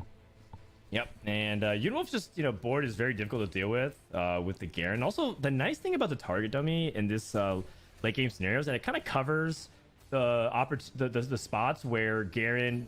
Basically, a lot of times when you have the solo frontline as a mech, you feel like it's hard to move left and right, but the target dummy kind of covers that, so you can move. You can see how he has fiddlesticks and a target dummy, which provides a nice seal to his front line to ensure that he's covered. Preston's still hanging in there, by the way, and Yunwolf might end this on top. If Yunwolf goes first, I believe Yunwolf wins the tournament, which would kind of corroborate how the fact that I've stamped him prematurely as the player of the day, but I think that'd be really cool to see that as a way to put the cherry on top. Yeah, you know, something about both of these players on the top side of the leaderboard. In Prest event today, a lot of just wide play, right? We've seen a good amount of diversity. The Kaisa players seem to be trading on who it was in these lobbies. But in terms of both of those players on the top of the leaderboard and assumingly qualifying to regionals, a lot of really good diversity on both sides, which I think was especially advantageous in a lobby where no one changes throughout the rest of the day. That means you just had many different plays, many different outs that you can work with, and knowing what to do with them is the second part of the battle, and both of these players showing exactly what to do with them. And so, as we wait for this coronation, Roby actually finishes in third. That's still going to be fine. Prestevent now looking for an emotional victory against the rest of this lobby. Yeah, and congratulations to Yunwolf, which does put him as the winner of the tournament, because was 1 point behind, and with this should have that tiebreaker. Actually, I have to look at the actual tiebreakers. It might be a number of top fours, which Robovan's been putting out all day. So we'll have to see. Yunwolf could also just go for first place. Prestevent's at 1 HP. So the first place seals the deal. Otherwise, I think we have to go to tiebreakers. On the other side of things, you look at Prestevent, and he just played a really good game. He just had the spell slingers kind of flex around it. You see how he pivoted into MF, then out of it, didn't have Nico itemized, went into Nico. Just overall handled his spot very, very well. And I wish we could see Prestevent at regionals. He's the first person potentially to call if someone can't show up for whatever reason. Maybe Coachella weekend part 2. Maybe someone just doesn't make it. But otherwise, Prestevent, this is his swan song for set 8.5, glitched out. And what a performance it was. Honestly, this is probably some of the best play we've seen from Prestevent in general, especially in a tournament setting. Unfortunately, we had one bad lobby, and in kind of like in a vacuum like we are here, just 6 lobbies, there is no wiggle room, unfortunately, but with no bonus points as well, finishing where we finished. Absolutely amazing play from Prestevent. And just a lot of growth just in general from him as a player throughout the last couple sets. And hopefully in set 9 we see the world champion version of Prestevent as well. Oh, we got the shield going. Oh, and we got the kill there. And so we have a one more round. Stage 7-2 is where the LCQ will end. Who is going to win this final lobby? Is it going to be one of our representatives going to North America Regionals and Yunwolf? Or is it going to be a fan favorite, Prestevent here? That would feel really good. Winning out this lobby will solidify a couple bragging rights. Will most certainly put him in third place and get a couple more dollars as well. And how funny it would be, but sad at the same time, that Prestevent would have won 3 lobbies, but because he took a very nasty 8th place to start off the day, is not able to get to that top 3. Let's find out the last fight of this tournament, Boop. Here we go. The Garen is going to be what everyone is looking to break through. Huge ult from that Garen, but that didn't stop Prestevent last time around. The Giant Slayer doing a ton of damage as well, but the ult coming from Yunwolf is going to absolutely destroy Prestevent's side of the board, and that wasn't close for that round, folks, but this is a bit of a coronation. With this win, Yunwolf will also win the LCQ and all the money that comes with it, but most importantly, one of the invites going into regionals. We had a wild weekend of games here, Dan, but as we kind of decompress, as we kind of figure out where we're going from here, any words you want to say to the participants that played all day today in that same lobby? GG's to the top 2 and BG's to the rest of the top 8. Sometimes it's as simple as that. But let's talk about our players now, right? We talked about diversity being a really good thing in previous iterations of Cups, Mecha Cup, Defender Cup, whatever you're talking about. A lot of people have talked about creativity being something that we are seeking in TFT. We saw a lot of it today. Yeah, we saw a lot of Kaisa, but in terms of the peak comps, it was the other ones that seemed to be the most memorable. Yeah, and I think that overall, we had 2 different players. Like, yes, they played the good meta comps that they had, but I think it's not a coincidence that some of the players who are willing to go off the beaten path end up getting into the top 2.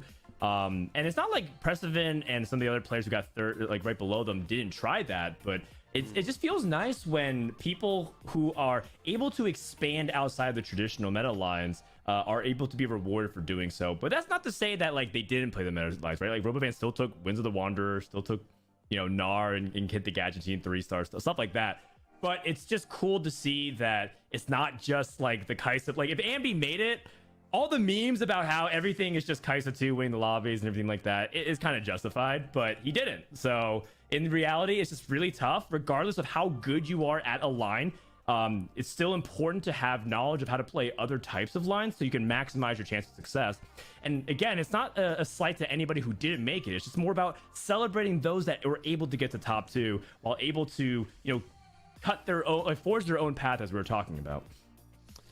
Oh, very, very well said. So let's make it a final deal here. Let's take a look at these last lobby standings. Everyone again finished in the money, but it's going to be Yunwilf with 1 extra point. That 1 bonus point probably bringing us that victory there. Roby is going to be our second representative, and then we have Prestavent in 3rd place. It seemed that's the exact amount that I think we entered behind. Maybe we gained a point or 2, but Prestavent had arguably one of the better days today, had 2 whiffs, specifically on a game 1 with a little bit of a strikeout there. AMD, our point getter, our point advantage for 3 points coming in today wasn't quite enough, but we get a solid 4th that would not have affected the top 4 for AMD here. Davidas, though, not using those points that well. But looking from top to bottom, we had a really great day today. I think everyone at some point during the weekend had a moment to shine, and that's always when a TFT is the best. And kind of following up your point, Dan, I think when the 20 out of 20 and the diversity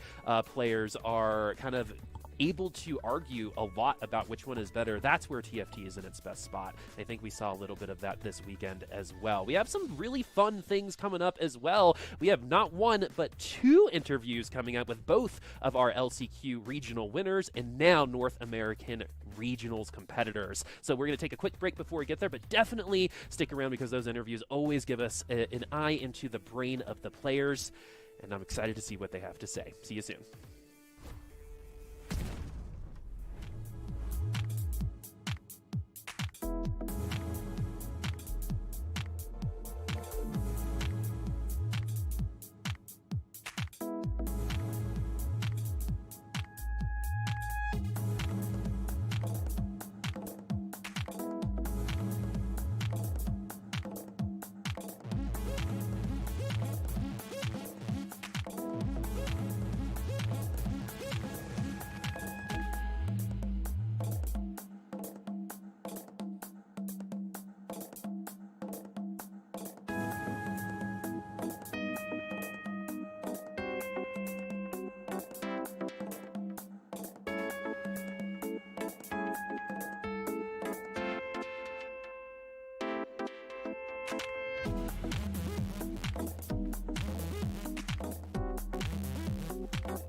Welcome back for the closing of North America's LCQ. The lobbies are done, but the interviews are just starting. It is Boop and Dan here to kind of chat with our top two. And up first, we've got Roby Van Knoop. You're obviously feeling great right now, Roby, but is this the expectation that you had coming in here? Are you a little surprised at yourself or not? Hey guys, I'm definitely not surprised, to be honest. Like, top 2 was my goal, and I'm very happy that I achieved it. I was actually shaking in the last game, but it turned out fine, so it's all good. Oh, interesting. So you still feel nervous? You have a lot of tournament experience, even though people might not necessarily like peg you as like a tournament favorite, but you've competed in a lot of these events. You still feel like you're getting nervous in these situations. You know, I've been playing since set 6, set 7, and set 8. In set 6 and 7, I was never nervous. I just went and played. But now, for some reason, at set 8, I started to getting nervous because I wasn't getting the results that I wanted to. Interesting. That's fair enough. You know, I had a very bad set 7, but hopefully this set I made regionals. Thank God. Or you can thank Jesus Timo. Or thank Mort as Dog. well. Yeah, or the Mort God. There are a couple options here, actually, to give the thanks around. But yeah, so let's talk a little bit about some specificity of some games. You said that you were really worried about that last game. Any specific games? Like, if you were to say, hey, out of all the games that I played over the weekend, this is the one that you should watch again, telling Twitch chat, is there anything that you want to talk about personally about maybe an accomplishment that you were really proud of? I mean, actually my second game, I had 0 tank items, I had 0 AP items, and it was a 2-2-2 cost hero augments. And I rolled all of my choices, and my last choice, the best choice, was Cleansing Safeguard. And so I took Cleansing Safeguard with 0 tank items, which is usually bad. But I somehow managed to get a second with it. Like, I'm proud of that game. That was a great game. Now, also, I did something that I have never ever done in that game, is that playing Viego was the carry in the hard comp, because that's the one unit I hit. That's really cool. That's really cool. Let's talk a little bit about kind of your methodology, right? Not a lot of people really know much about kind of you as a play style. I feel like we've gotten a glimpse of it to just watching you compete over the past year and a half now. How would you kind of define yourself as a player for people who are like unfamiliar and kind of seeing you for the first time? Like what kind of play style do you really enjoy, and how would you like categorize yourself in terms of the way you approach the game? I don't know. I guess that really depends on the set and the patch and the meta and what players I'm playing against. I guess I'm trying to make the best out of what I have. I guess I'm like trying to, like, if I see that some people are like really high roll in stage 2, I'll try to get a top 4, for example. So I'm playing around not just what I hit, but also what else is happening in the lobby. Yeah, makes sense. I don't know if that makes sense. It does. Yeah. Do you think that's going? Are you gonna? You don't want to reveal too many strategies for regionals, but is that going to be the same thought process you're going to be moving into for regionals? Yeah, for sure. I think that's the best way to play the game, especially at this high level with the top players. Like, if you want to win a tournament, you have to be better than the other people that you're playing against, and you're playing against the best of the best in NA. And I mean, like, you have to do these extra things that some people like maybe haven't even heard of it or not thinking about it. Mm-hmm. Okay, cool. Well, I'm going to steal a question from Dan from yesterday because I loved it. It was, assuming that you're going to be the person that you pick to, represent us at Worlds, who do you think the other representative is going to be based on who's going to be competing at regionals? Who do you think is going to be there with you? Oh, how many people can I choose? Just two, because that's how many people alongside Wage and Iverson are going to Worlds with NA. Alongside I'm feeling kind of disturbed. He's been popping off in ladder as usual, and I feel like he'll get one day where he even high rolls, and like when he high rolls and he's that good at the game, like that's just a very strong performance. And the other one, I don't know actually. I'm not really familiar with not really familiar with how strong certain people are at the moment. Well, Sure. you're- So just so +1, Oh, and I guess I that's would totally say me. acceptable. I guess I could say me because I know I'm good. Okay, that works. Roby, did anyone help you prepare for this event? It feels like you're kind of independent. I'm in servers with you, but it doesn't seem like you necessarily like collaborate a lot with any specific individuals. Are you kind of solo? Yeah, I'm definitely solo. Like I see all these study groups, like they're like I can't even count how many study groups are there, but I feel like it's usually like making those players be worse at the game because they're just always playing with the Worse at the same like game. 8 or 4. Interesting. They're always playing with the Interesting, same interesting. like 8 or 4 or how many people are in the study group, and they're just like having this like certain meta that only happens with those exact players. Okay. I see what you're saying. So you're saying it's like becomes like this pocket meta because these players all kind of talk about the same thing, and so ends up becoming like a self-fulfilling prophecy. Like the meta is this, but so many players are driving towards this. So, yeah, I kind of see what you're saying. That's a really interesting take. Didn't expect that answer, Boop. Yeah. I mean, like that's not an answer I think a lot of us were expecting, but there's definitely, I think, some legs to that argument for sure. So last but not least, as we close out this first interview from one of our North America regional representatives, just tell us about yourself. Where are you going to be streaming after this? If there's any social media that you wanted to talk about as well, this is your floor to talk about yourself and where we can keep following your progress.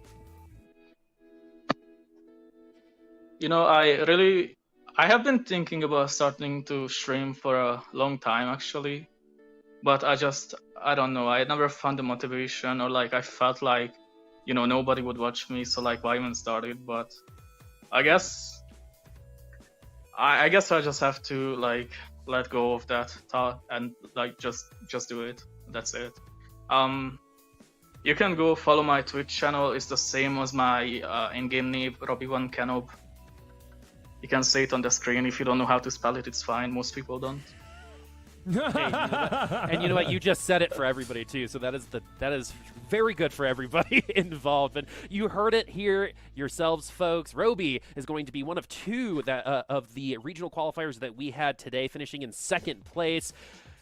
Some money as well, making you richer. Thank you so much for joining us today. We're gonna say goodbye to you for now, but we're gonna say hello to you once again for regionals. Thank you so much for joining us, Roby.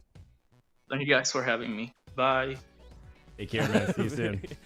Bye. Hey, you know what? What's better than one but two interviews as well? So we're going to get Yunwilf online, using that bonus point to its greatest advantage, getting that 1 point victory over everybody. Gets max money as well coming through today. Yunwilf, are you there? Yeah. So I think this is going to be a really great interview because you're probably one of the players coming in here that we had probably the least amount of tape on. So just to start, can you talk to us about who you are, where you're from, where you're comfortable of sharing with us, of course, and how you prepared for today? Well, I've been playing TFT since like set 1, but then like I didn't play as much before, and then like I stopped during like set 6 and 7 to play a different game. And then like I just play a lot, and then that's how I practice basically. Like I've just been playing ranked, and then that's how I like learn stuff. And then that's all I basically did to prepare. Sure, you practice a lot, which is a lot more than some other players who may have been in Hawaii not practicing. So that's a thumbs up from me. Talk a little bit more about kind of your journey as a competitive player. Do you say other games? Are you competitive in other games leading up to TFT? Is this your first foray? Like, we don't really know much about you. Are you a university student, for example, or are you kind of like in the working class alongside all of us? I graduated last year. And, Congratulations. Nice. Thank you. Still looking for a job. Like, Me too. Not that easy. It's not. You can exchange resumes and compare notes. All right, go on. This is actually basically my first tournament to play in, because like I never actually thought I'd play in one, because I never considered it. But then like I think my first one was the Mecha Cup. I had a chance of playing it, so I was like, sure, why not? And then I lost in day 2. And then there was an LCQ, so I was like, I might as well give this a try too. And then here we are. That's great. That's great. So do you feel? Yeah, go for it.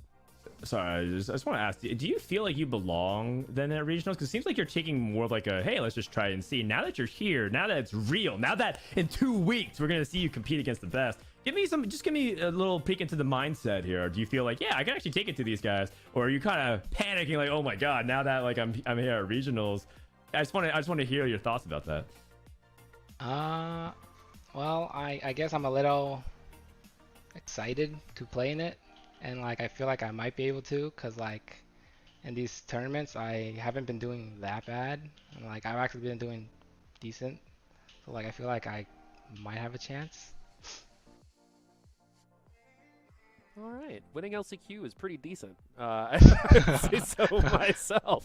But like, I'm gonna continue on this line. Do you actually think it was a bit of an advantage that you were a little bit of an unknown in terms of game tape? You said Mecca was your first foray into like a true tournament when it comes to the journey and getting into regionals. So you went.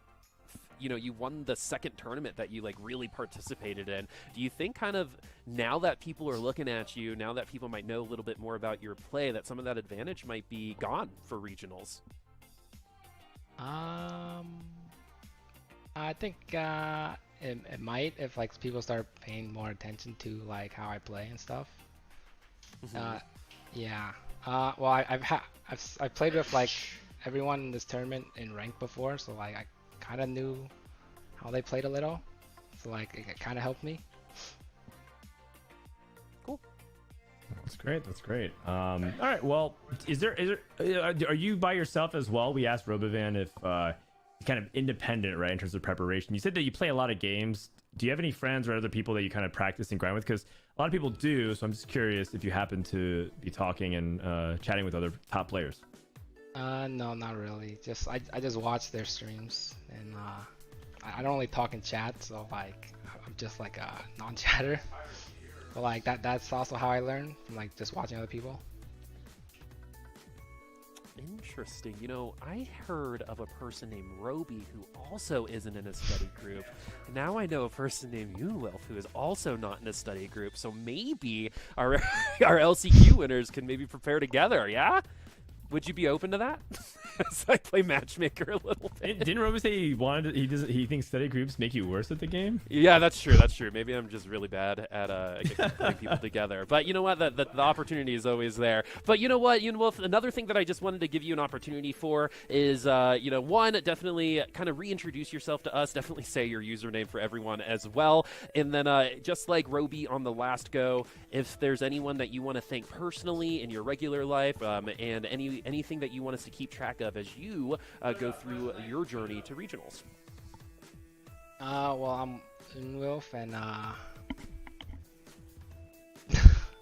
I'm not really sure what to say, but like, I want to thank my friends, I guess, for supporting me and like telling me to start streaming. Like, yeah, I never really like thought I'd be that successful if I started, so I never really tried.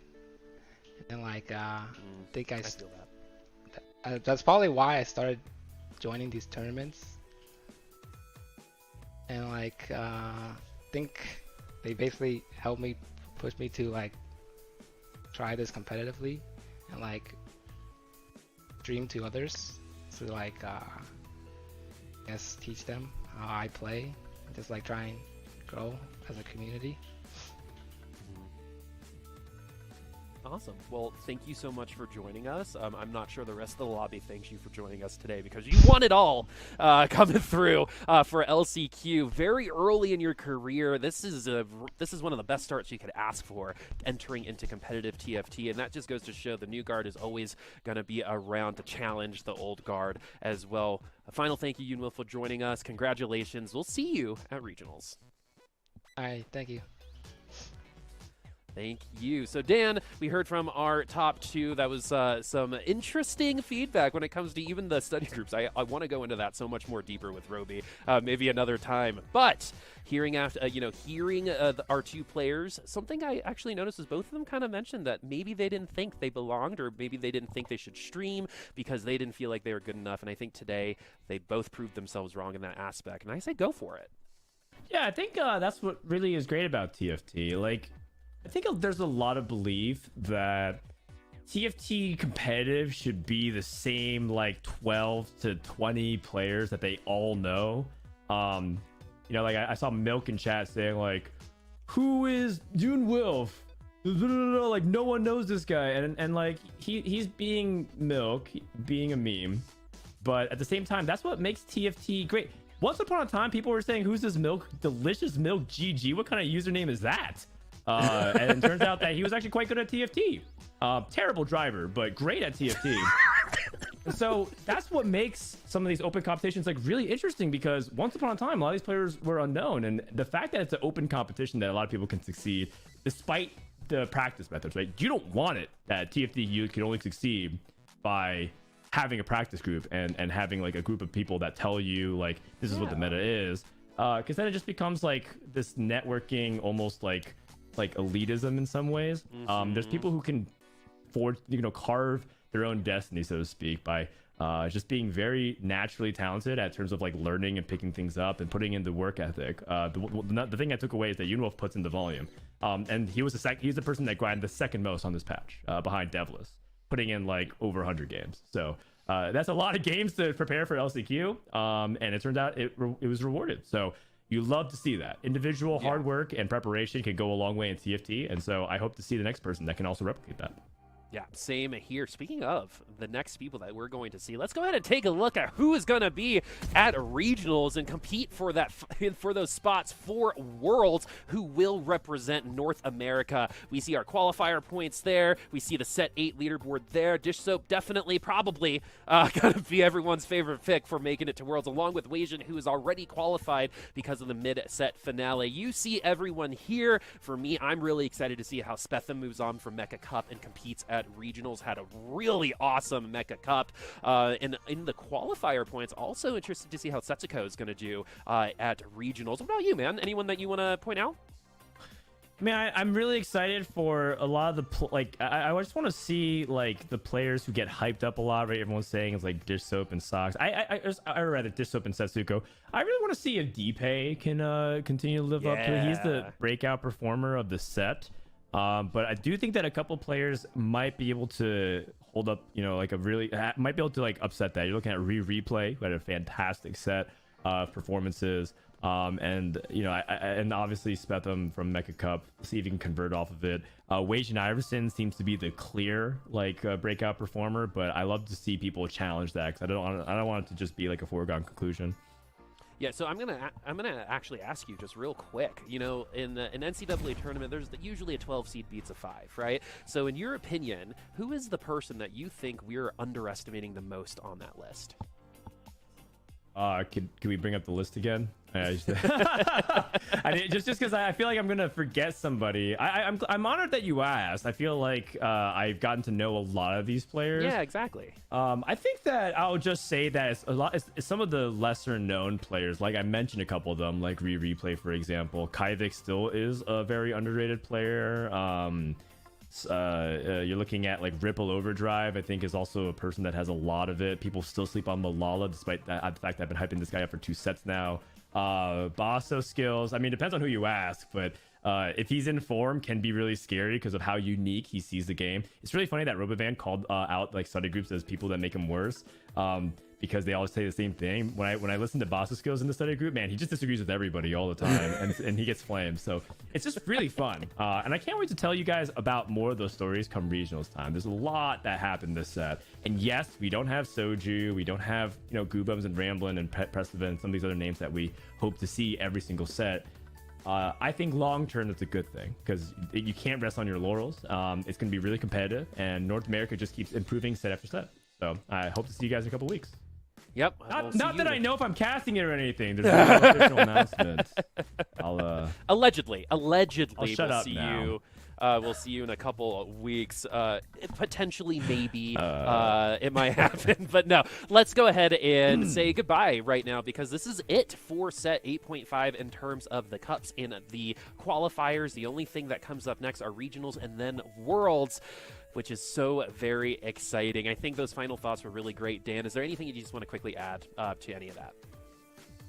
I'll be casting regionals. All right. I love it. I love it. So we'll see Dan and the players that qualified. Unfortunately, this is going to be the end of the road for me for this set. It's been an absolute pleasure. Always has been. I love this community and being able to cast with some of my friends and some of the greats just like Dan and Rain today has always been an amazing pleasure. Thank you everyone who watched. Thank you everyone who behind the camera as well. If there wasn't a production behind this, there would be no TFT event. So thank you so much for everything that y'all do as well. But for the final time for me, and you'll see Dan in a couple of weeks. That's it for the North America Last Chance Qualifier here for us today. We'll see you at regionals and then hopefully see us winning worlds as well. We'll see you soon.